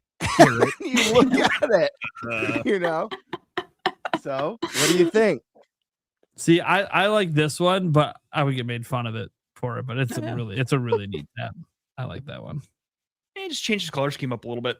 Yeah, the color scheme would have to change. That's mostly the thing that throws it off a bit. Yeah.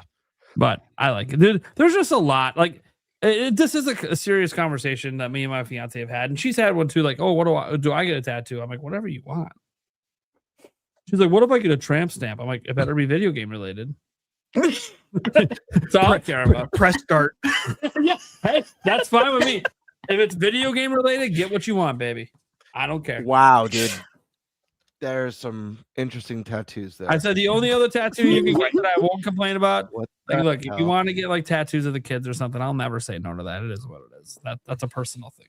But please don't put their faces on your body. Just don't. No. Like, No. like please, No. just like their names somewhere. Don't fucking put their face. But don't do what my friend's mom did. Oh no. She got his name tattooed on her foot and then his birth year. So it looks like it's halfway to he's dying. They just need to finish the year off of when he dies. What? I have never seen this. Yeah. I can't even imagine how that looks. Yeah. It sounds like it's fucked up, but then I'm not really sure because, like, okay, it's tattooed on the bottom of the foot. What's the big deal? No, it's not on the bottom of the foot, just on her foot. That has his name and then his birth year, but it looks like it. You know, all you need to do is just add the dash, and the other date. The way they put it on in memoriam type tattoo. Oh, it looks like a memoriam Yeah, tattoo. kinda. Oh no, Yeah. no. Oh. Oh no. I'm so sad. That's not good. All right, Alyssa, enough of us reminiscing on the tattoos we would get. What's going on over there? The suspense is killing us. So I have 10 tattoos. They're not all Zelda tattoos though, but 7 of them are. Damn! Yeah. Well, I got Wolf Link here. Yep, I knew I can about show you that. the ones that I can show you. Yeah, the Wolf Link. Yeah, I've seen that. I don't one. think my sleeve's gonna come up all the way, but I Yeah, got I the haven't- mask I haven't back seen them. here. This was my first tattoo, so it's just like little Triforce with little things there. And then this one was my most recent one. Let's just say it's a dragon with the Master Sword. Hmm. I have a Me wolf something howling specific. with. That's why she was Um, laughing about the bad artist stuff because she's like my most recent one got fucked. No, it's so good. It's so good. I wish I'll have to wear like a tank top next time I come on. It's been too cold here, but No, it's all good. I have the 3 fairies here, the side boob tat Oh, with Navi Tattletale. Hey, that's good. That's good for the man, baby. Or Fair, wait, if you just go out to the beach and you like to wear bikinis, I guess then people. Wait. when you say 3 fairies, do you mean like Navi, Tattle, or do you mean like Great Fairies? Yeah, Navi Tattletale. Yeah, Nice. It would be hilarious if it was the Great Fairies right by the boob. It's like that would be funny. she knows what she's doing. I remember seeing the Great Fairy for the first time in that game and just being like, wow, as a little kid. Whoa. Holy moly! Anything Hope my of mom it, doesn't walk in. I didn't think anything of it as a kid, but it was God. What other games are the Great Fairies in for the 3D ones? Wind Waker.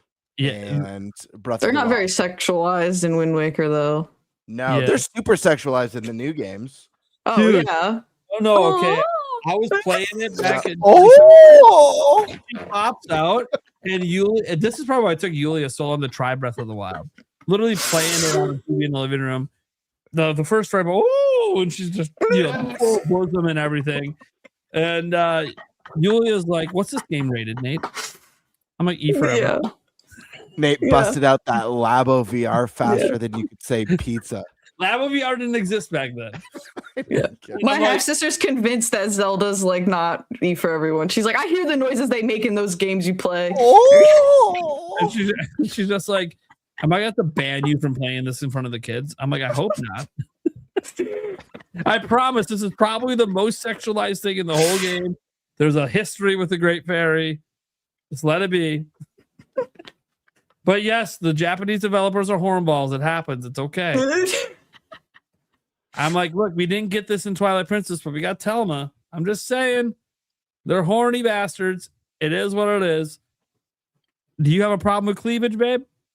My kids don't have. They look, Aiden's staring at it right now. He doesn't have a problem with cleavage. He's all wow, just like I was.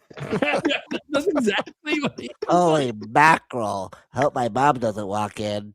He said that. I'm like, she's talking to me right here, buddy. Dude, Aiden, he likes the women, that's for sure. Holy shit. Anyways, yeah, dude, someone out there has a Great Fairy tattoo that they've actually done it into their boot. It's happened. Yeah, Eric, someone's find it. Eric, find it. He probably will. Why? I have to look for tattoos around boobs. Darn. Single. So here's the thing, it's my computer. Although, wait, you're on your account, right? I know. Hey, That's why I said, why do I have to have this on my Google search history? You're single. Are you excited for the Hannah Montana comeback? Oh, totally. Instead of check, 20-year reunion. I wonder if anyone's ever done a scramble vision tattoo where you maybe you think you see a nipple. I don't know. Do you have a search on that? Might be fucking The oldies will understand that reference. Oh yeah. I think I see a nipple. I'm like tempted to go type it in, but I'm like, I don't know what Yulia is gonna think if she finds me searching for Great Fairy, full bodied on someone's tits. I don't know about how that search is gonna go. I mean, there are some cool ones I'm seeing there, but not exactly what I was referencing. No. I'm sure someone's done it. It might just not be pictured Yeah. online because obviously you gotta expose yourself a little to do that. And whoever got it might not have been comfortable with that, which is fine. But yeah, you just know someone's done it. You know, it is what it is. But yeah, no, for tattoos for me, it's once the weight's off, it's one of those. Okay, I'm probably gonna get one, at least one before I die. But I always know how it goes. You get one, Yeah. the next, and the next. One turns into 10. Once you get over that initial fear of the needle and it's gonna hurt, and you realize okay it does, but it's not so bad. And then it depends on what part of the body you get it on for the pain. It's the Great Dairy. It's the instead of Great Fairy. Dairy. Yeah. So no, it's a good question though, just because I've actually had conversations about it, and Yulia has too about it. You know, she's had conversation about certain piercings and stuff as well. That I'm like, get what you want. What do I care? Like, well, you have to look and deal with my body. I'm like, and that's a problem. Why? Exactly. Do what you want. I'm gonna be here either way. Do what you want. Yeah, and she had right now it's the belly button that she wants to get pierced. Do you know why she really wants to get it pierced? Someone on Etsy, back when I worked at Zelda Informer, sent me like one of every piece of jewelry they had, and it included some like Zelda ones for belly button piercings. And every time she comes into my office, she walks right over to the box, opens it up, stares at it, and goes, "Man, I should get my belly button pierced so I can wear this." And I'm like, "So do it then. I'm not stopping you." Word, right? Just go do it if you want to wear the Zelda. And like did I just make you into a Zelda fan? You're staring at a Zelda piercing and you want to get it just because I have it? Well, didn't you buy it for that? Sure. Yep, that's what I bought it. I didn't buy shit. It was said to me. I didn't even ask for it. But no, yeah, so it's kind of that was a neat topic. I like that. Yeah, we'll leave it at that. All right, guys. Let's go around the room, let people know what we got going on, where they can find us. Obviously, big shout out to Professor Noctis. Because he was here earlier. Professor, obviously, he had to dip out. He's got probably teach class or some shit tomorrow. So let's start with our guest, obviously, Sky Sword Alyssa. Hi, I'm Skyward Alyssa, if you didn't know already. I stream games here on YouTube on Tuesdays and Thursdays. I play on everything, so I stream all games, just Nintendo. I am planning to do a Crimson Desert stream. I have it's shipping, so there was a demand for it, so we're going to try it out, see how it goes. I did just hit 600 subscribers recently, so we'll be doing a Lego build this bad boy in the upcoming weeks. Oh, yeah. I'm excited. So, right there, so in like the next couple weeks, you can afford that. Right I finally got caught up on all my celebrations, so I just dropped a Q&A video. I did my entire playthrough of Majora's Mask. I did find all the masks. I actually had a lot of fun playing through Majora's Mask in one sitting.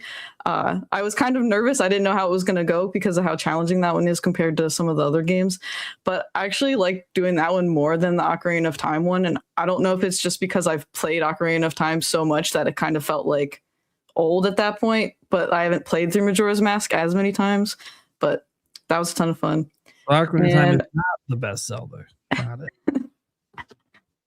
I mean, I love it for the nostalgia and the characters and stuff, but just playing through Majora's Mask, I think that just the challenge and the collecting of the masks with the side quests was a little more fun, and it felt like I was doing more checks off the list than like Ocarina of Time. But I gotta hear you say that about 9 more other Zelda games, and then we're on the same page.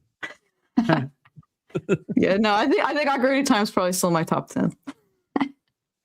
But I did, speaking of Zelda, I did drop a Zelda video. I'm trying new stuff. So I dropped the Zelda video. It's like a movie, basically. So if you like long content, I got you. But yeah. Yeah. Reminiscing on the Zelda game. And hey, I got 311 views for you. That's awesome. Yeah. Thank you. Thank you. I like that. I'll have to check that out. Put it in the background tomorrow when I'm working.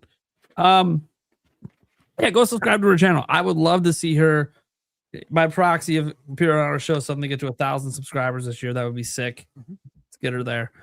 Triforce of burned balls. Were you the one that put it up, or Gamebird? Gamebird likes to feature random. Well, it would be the Biforce, right? Because there's only 2. Well, I mean, you never know. Oh, yeah. I have questions you don't want answers to. I have a friend that used to be one of our roommates when we were like 18, 19. There's 4 of us living in a house. It's like partying nonstop. And his name's Justin Kennedy. And he's rocking the Triforce apparently. You know the song Free Falling? Mm-hmm. He used to sing it, but changed the words to 3 balling. Nice. So yeah, apparently it's a thing, but I'm sure it's very rare. Just like the Triforce, right? Guys, if you listen to the audio version, rare. you're missing out on so much on the video version. There are things happening on screen that I can't describe. So, God damn it, dude! It's making me so hungry. I know. Right now, to all this shit. I know, dude. right? The one that gets me. Doritos are good. The one that gets me was Michael Gutman, who was like, "Dude, ketchup chips are so good. Fuck off. Oh no, they are so I like ketchup and they're disgusting." Yeah. I still have a bag sitting in this back room that was sent to me by Corey Bohm. I'm never opening. Yeah. Ever. What is it? Ketchup chips. Who makes them? I don't know. They got sent from Canada. Thanks, I'm interested. I want to try these. So I'm curious. Google it. They do sell some. Trying to forget about that. Was that towards you? Yes, I've been being harassed by the fake Rinsky. I am so sorry. I did not know that. It's okay. I thought that was for. Did you? I thought that was. Risky on our podcast? Yeah, Dude, he's been a creeper going after people. I on don't my know who that is. Yeah, no, he's come over to my channel too. He came Well, in the Majora's he Mask stream, and No, he's no, says a few other ones. to summon the Risky Gulmar. Yeah, risky. He- I Oh, don't I think see it's it actually now. I him. I didn't think see it's the somebody first message. pretending to be him, honestly. But He only shows up on live streams. Just so you're aware. That's so terrible. I'm so sorry. There is a I theory. just I was thought making everyone light of it. I was making that, light of it. and I was like, here's a No, funny one. there's a theory, and I had this dude like the Risky that seems to be showing up right now is getting like really inappropriate towards females. Yeah. Well, he's Yeah. never been that way for like a decade. So Exactly. people think he might. I put that out there that he might be impersonating. Someone's impersonating him. That's what I'm thinking too. But it's also possible he just snapped. I don't see it. That's true too, but What's up? I It was did on it. her. Oh, she did it. Well, there you go. That would. Okay. Yeah, we instant ban him. I on our left the Alyssa, you're hot honey though, because I'm like, oh, why not? That's fine. it gets inappropriate. Yeah. Dude, someone wants to say I'm hot honey, or they want to say they want to pour hot honey on me. I'm all game. You just don't get to lick it off. Yeah, once you start saying, I bet you taste good too, that's when we start getting hidden. Yeah. Okay, Oh, boy. tastes good. Now we see you can easily finish the box. What is? It's like the worst time to feature some of these. Our conversation. Well, that's why I think you got to watch the video version. If I didn't Oh draw my attention to god. that, you would be laughing your ass off at what we just said and then what appeared on screen. What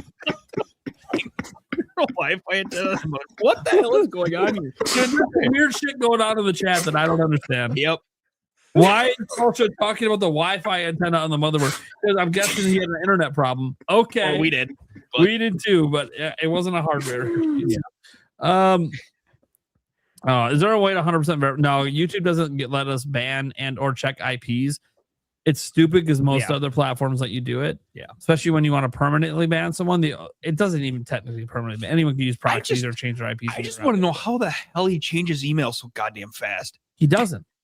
You know you can use one email on YouTube and make unlimited accounts. Why? It literally takes like 2 seconds. Why? How do you think I have all those Good question. channels under my one account? Did you ever notice that? They're all under the same account? No, dumb. YouTube's always been that way. All right. Well, you can find me here and on the Clips channel and the audio version. So there. He's talking now. Look at that. He was just talking, LB. He was just talking. Let's see. He was talking about tattoos as well. Where you been? Eric's been talking. Maybe not for the first 3 hours, but okay, so we listened to Eric. Birdman. Actually, you know what? Screw it. No, you're in the spot that goes last. I'm up next. I'm Nintendo Prime. I post news. It's fun. It's great. Hopefully there's some great news tomorrow to post about. There was great news earlier this week, hence the Switch 2 update. That was really fun to cover. Hopefully we get some good news tomorrow as well. I'll be back then. I'll also be doing a stream. Kind of a busy day outside of work tomorrow, but that's okay. I'll get this all in. I'll make it work as long as my internet's not screwy.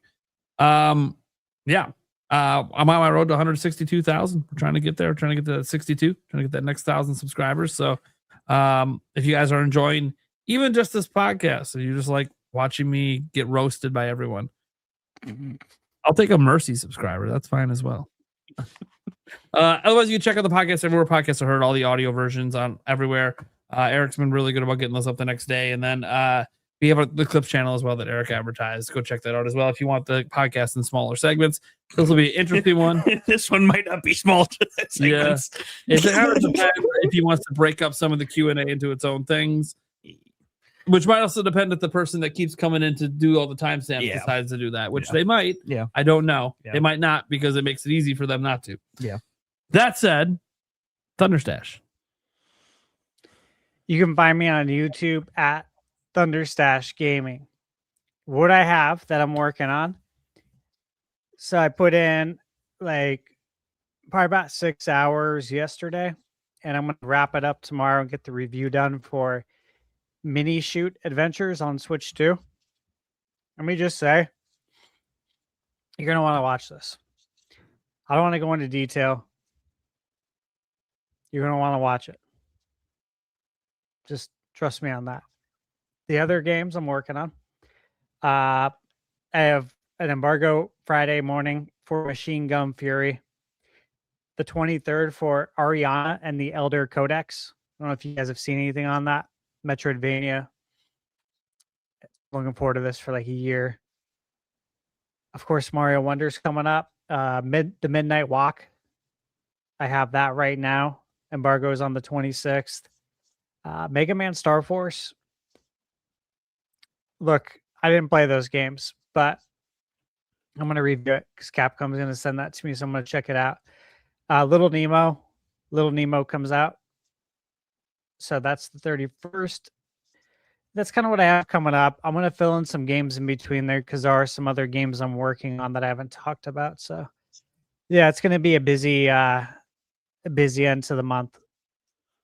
And then I got that 10K on Sunday. So I hope I'm not exhausted after. Because it's going to be hot as balls, dude. Hey, dude, at least the 10K wasn't tomorrow. Dude, I literally just saw on X that if we hit 107, which it looks like we might this weekend, we're going to break a record from 1895 by 44 days, meaning it got that hot 44 days later, like in May. Yeah. Not. This is insane. This is insanity. It sucks. I do want to mention one thing I just saw on X. Dr. Sircon Toto.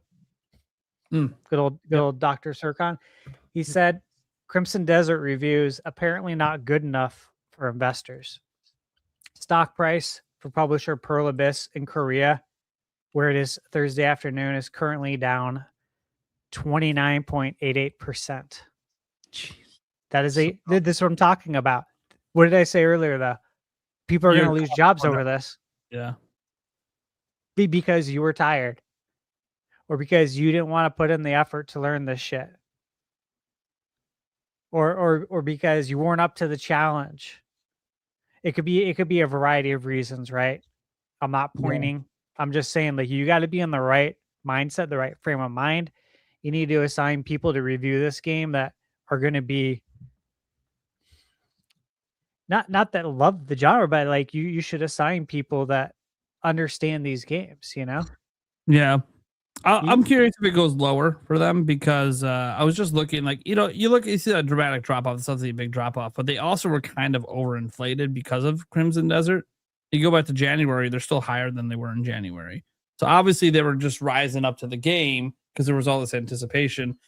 So I'm curious to see if it continues to sink because honestly, the reviews are what they are. It's the sales that ultimately matter. Yeah. And if it reviews at a 78, which isn't what the investors thought it would review at. They were probably thinking like me 94, which is what they probably thought the quality of the game is, but obviously it didn't hit that, at least with the reviewers. But it still goes on to sell really well. If it comes out the gate just banging with sales, and they have like a report next week, hey, we did 5 million in the first 4 or 5 days.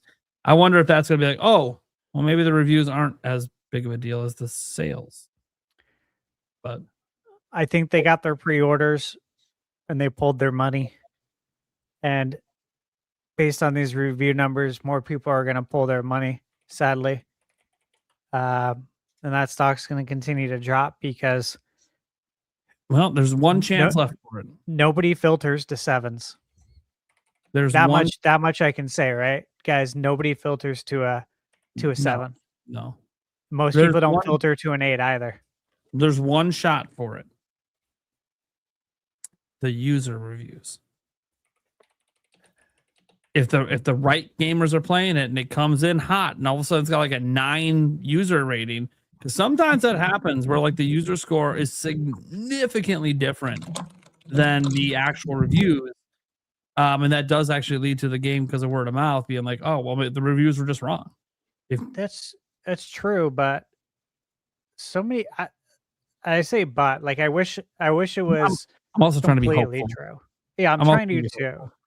Yeah. I just feel like gamers don't put as much stock into user reviews as they should, in my opinion, because look, this person is just like you, except they were compelled to write a review. That's how strongly they felt about this game in one direction or the other, whether it be good or bad. They felt compelled to do it for a reason. And so you should actually take this person's point pretty seriously because they're not getting paid to do this. The person who is getting paid to do this, maybe you shouldn't take it as seriously because this is their job.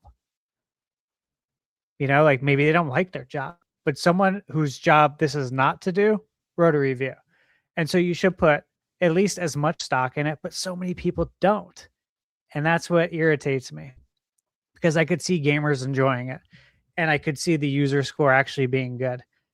But then just too many NPCs not putting enough stock in it. If NPC I gamers. ever get to play it, and no, it's not going to be now unless they sent me a copy, and I didn't even reach out to ask for one. So, but if I get to play it anytime soon, and I end up loving it, you guys will see me praising it all over social media. I don't care that it's not a fucking Switch 2 game right now. I know it's coming to Switch 2, and if I think it's utterly amazing, I want to spread the word because I know the reviewers aren't doing that. Well, I shouldn't say all the reviewers. There are some that looks like they loved it and put in the time, but that, you know, they got to move on to the next one. They're not going to keep pumping up the game. They're on to the next review, on to the next thing they got to do. Very curious. Stash, are you reviewing this game? Still nobody's gotten console review code. I retweeted it earlier.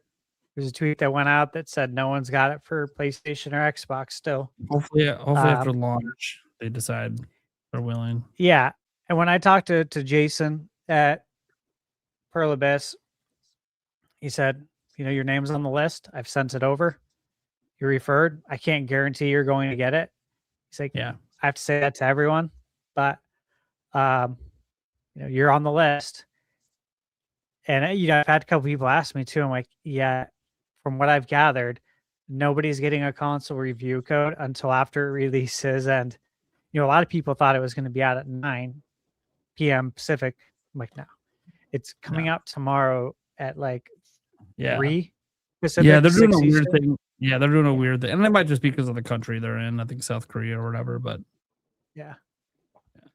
There's still, you know, there's a lot of international appeal, so it would have been nice if they would have went more with the international time zones, but that's whatever. Yeah. So I might be reviewing it. I don't know. Like what I just read off to you is a fraction of what I'm working on. So it's just like, yeah, it's a lot. The thing is, the reason I asked is because this game, if especially if the player score seems to be quite high, feels like one of those games that it needs people who understand it to actually be the ones talking about it. I feel like that too. I really do. And I played it.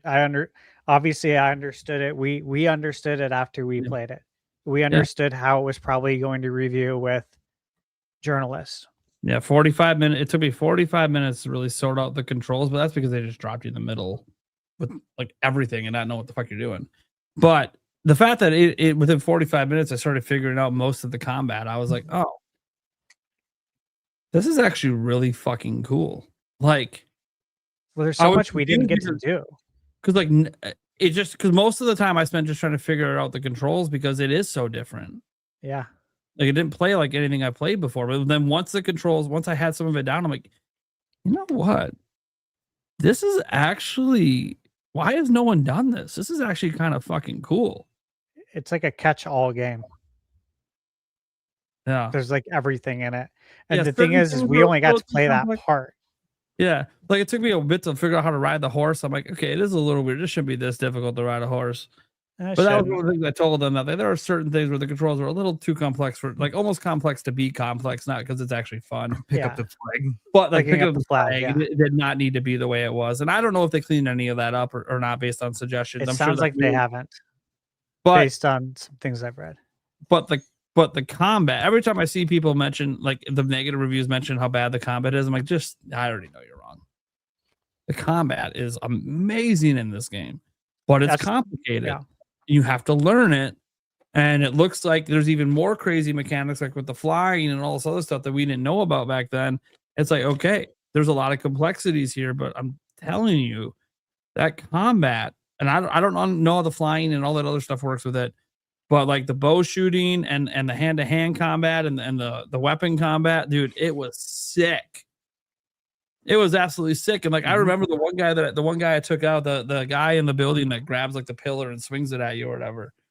Dude, I remember I took him out because I was struggling up to that point to figure out the controls. And I figured something out in there. And then I took him out. I remember the guy watching me. He's like, huh, I didn't even know you could take him out like that. Well, Gamebird hit him with something that Gamebird did that too. Before he even started attacking. Yeah.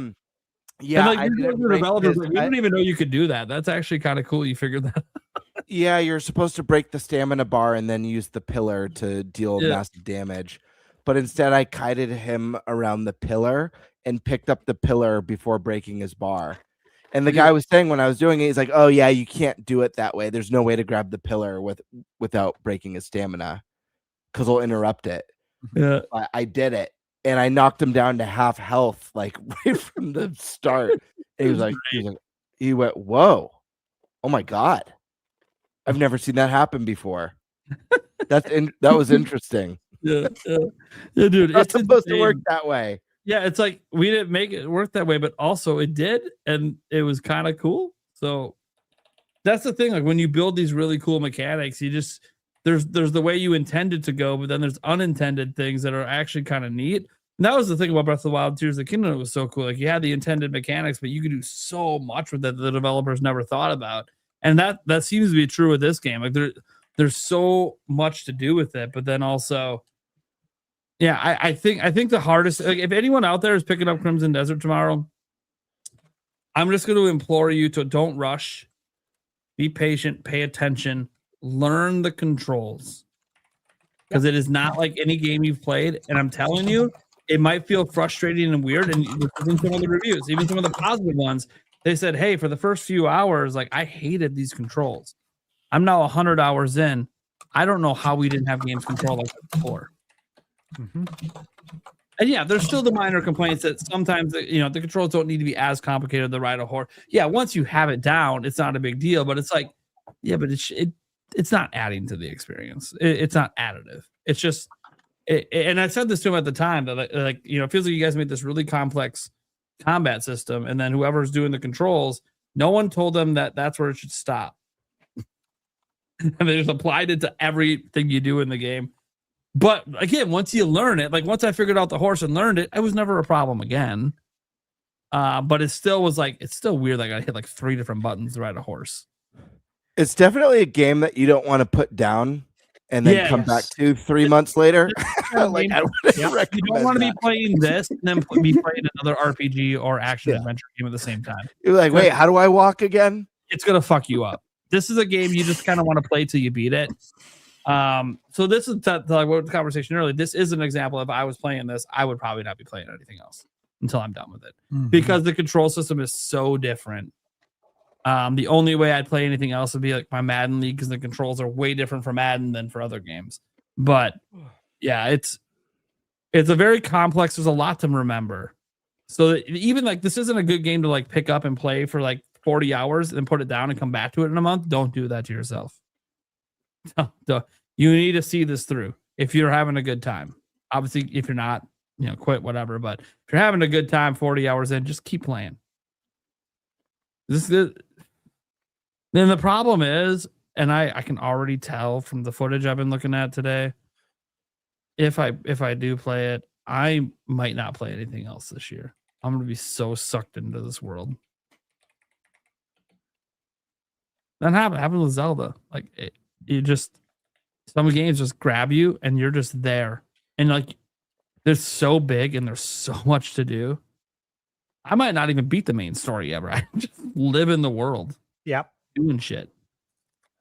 Like, until GTA. I don't care about GTA, so 2 massive open world games this year. Yeah, GTA is gonna be huge. I mean, that's just the world. And then itself. Fable. Oh yeah. Fable as well. Yeah, Fable's one that I might actually do. I have Game Pass, so Fable. So when I think about Game Pass, it does give me some of the new games. Play it right away. There's another one too. What other big one? What one am I forgetting about? I Can't mean, there's say. Rebirth, but that's not really open world. Well, it's more open than the first one. Can't say. It's one that you're under embargo for. Is it a game that's been announced? Oh no, I know. Oh, okay, yeah, no, I know. All right, not gonna say anything. Took me a second to realize, like, why can't he say if it's already announced? That aspect is not announced. I got it. All right, moving on. That's the end of the show. Gamebird, go subscribe to his ass. My goal is to get him back to your channel. Yeah, and guys, I gotta not his ass. I yeah, leave my ass out of this, dude. What the hell? Anyways, sorry, that's right. You're more of the pelvic thrust type. Got it. That's true. No, guys, I'm sorry. I've been so insanely busy. I said last time I have a number of videos that I've either started or have outlined. They're all coming. My work-life balance has been brutal over the last I want to say at least 2 months, to be honest, but more than that, like two to 4 months. But I have 2 different jobs. One job is a Monday through Friday that I work 8 a.m. till 5 p.m. But I am the last person in my department, and so almost every single day I'm working overtime. My other job, I work every other month, but only on the weekends because I have a full-time job. This March is one of those months where I work 30 days straight. I work every day of the month. Next month, I won't work weekends. The following month, I'll work weekends. So every other month, I work 30 days straight. It's been very challenging to keep up, but I'm making changes, and I am freeing up time so that I can at least have one video out every single week, as well as I am clearing the path, and this is either going to start this coming week or the following week. But I'm clearing a path to do one live stream a week. It's either going to be Monday night or Tuesday night.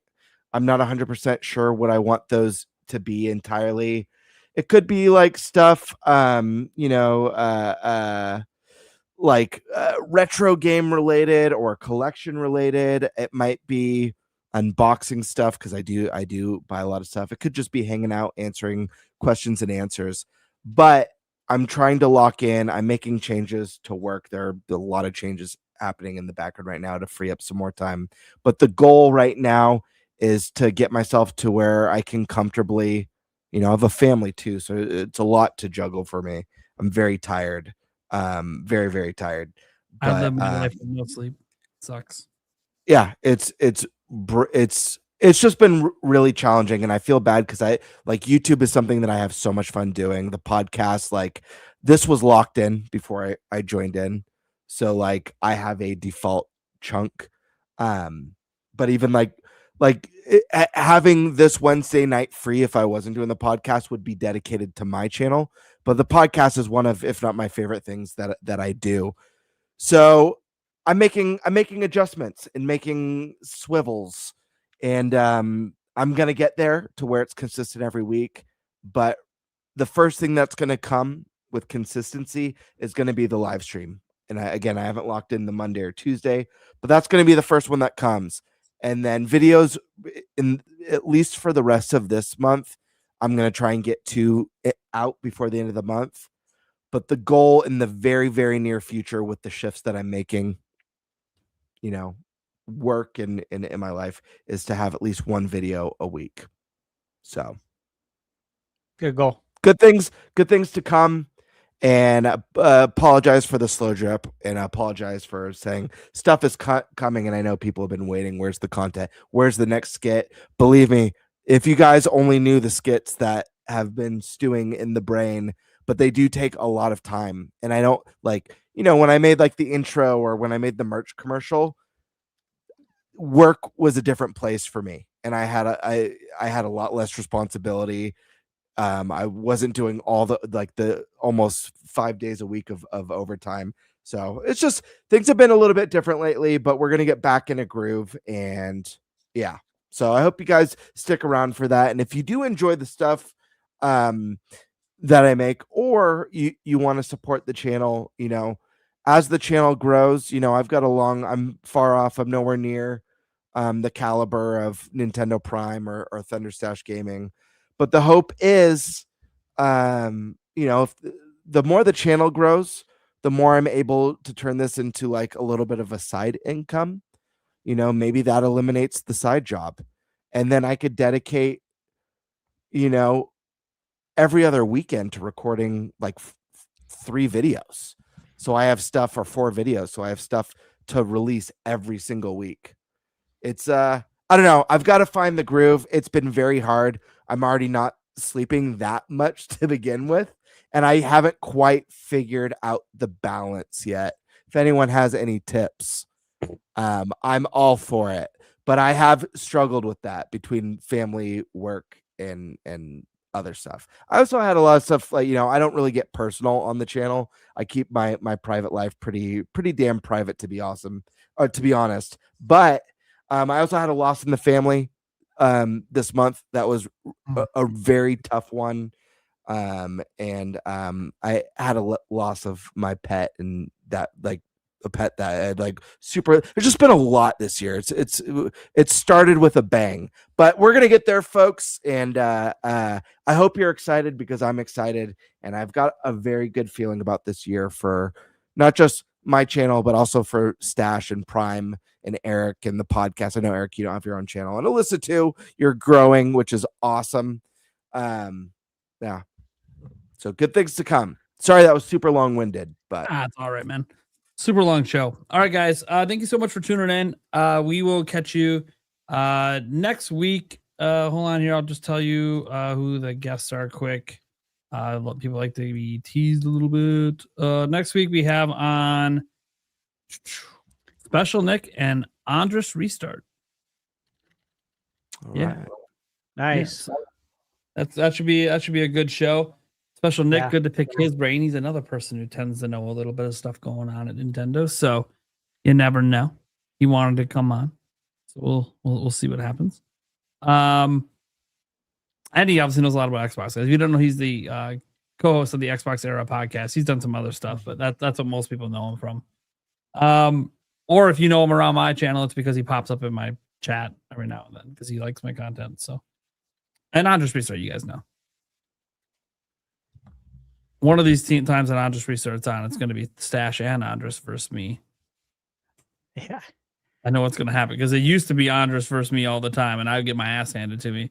And now Stash hands my ass to me. And now one of these days, they both will hand their ass to me. And then Gamebird will get involved. And he'll hand it. Gamebird's already handed my ass to me once. And Eric's just going to sit back and wait for the right time to throw in the killing blow. Just twist the knife just enough that maybe I'm waiting for the moment that you guys get me so good that I'm like, you know what? I think I'm done today. And I actually walk out. I've never done it. I've jokingly left, but I've never actually just straight up like, you know what? I can't deal with this shit right now. I'm getting the fuck out. Guys, no drama. I know this feels dramatic, but honestly, it's a mental thing. I got to get out of here. I actually really love the podcast and I love the banter, but you never know. I try to come in when the show starts, I feel like my mind resets a little bit. Like it kind of lets go of all the day's shit, you know? So I like that. But if if there's ever a time that it doesn't, I would probably warn people behind the scenes and be like, hey, just so you know, I'm a little on edge right now with some shit going on. Like was understandable when I came back after my son's stuff in January. Like I was obviously not going to be, fully me, even though I tried. All right, guys. Yeah. We'll catch you the same time next week. Big show. One of these days we'll get the Fantasy Critic. I promise. One of these days. Bye, everyone. Night.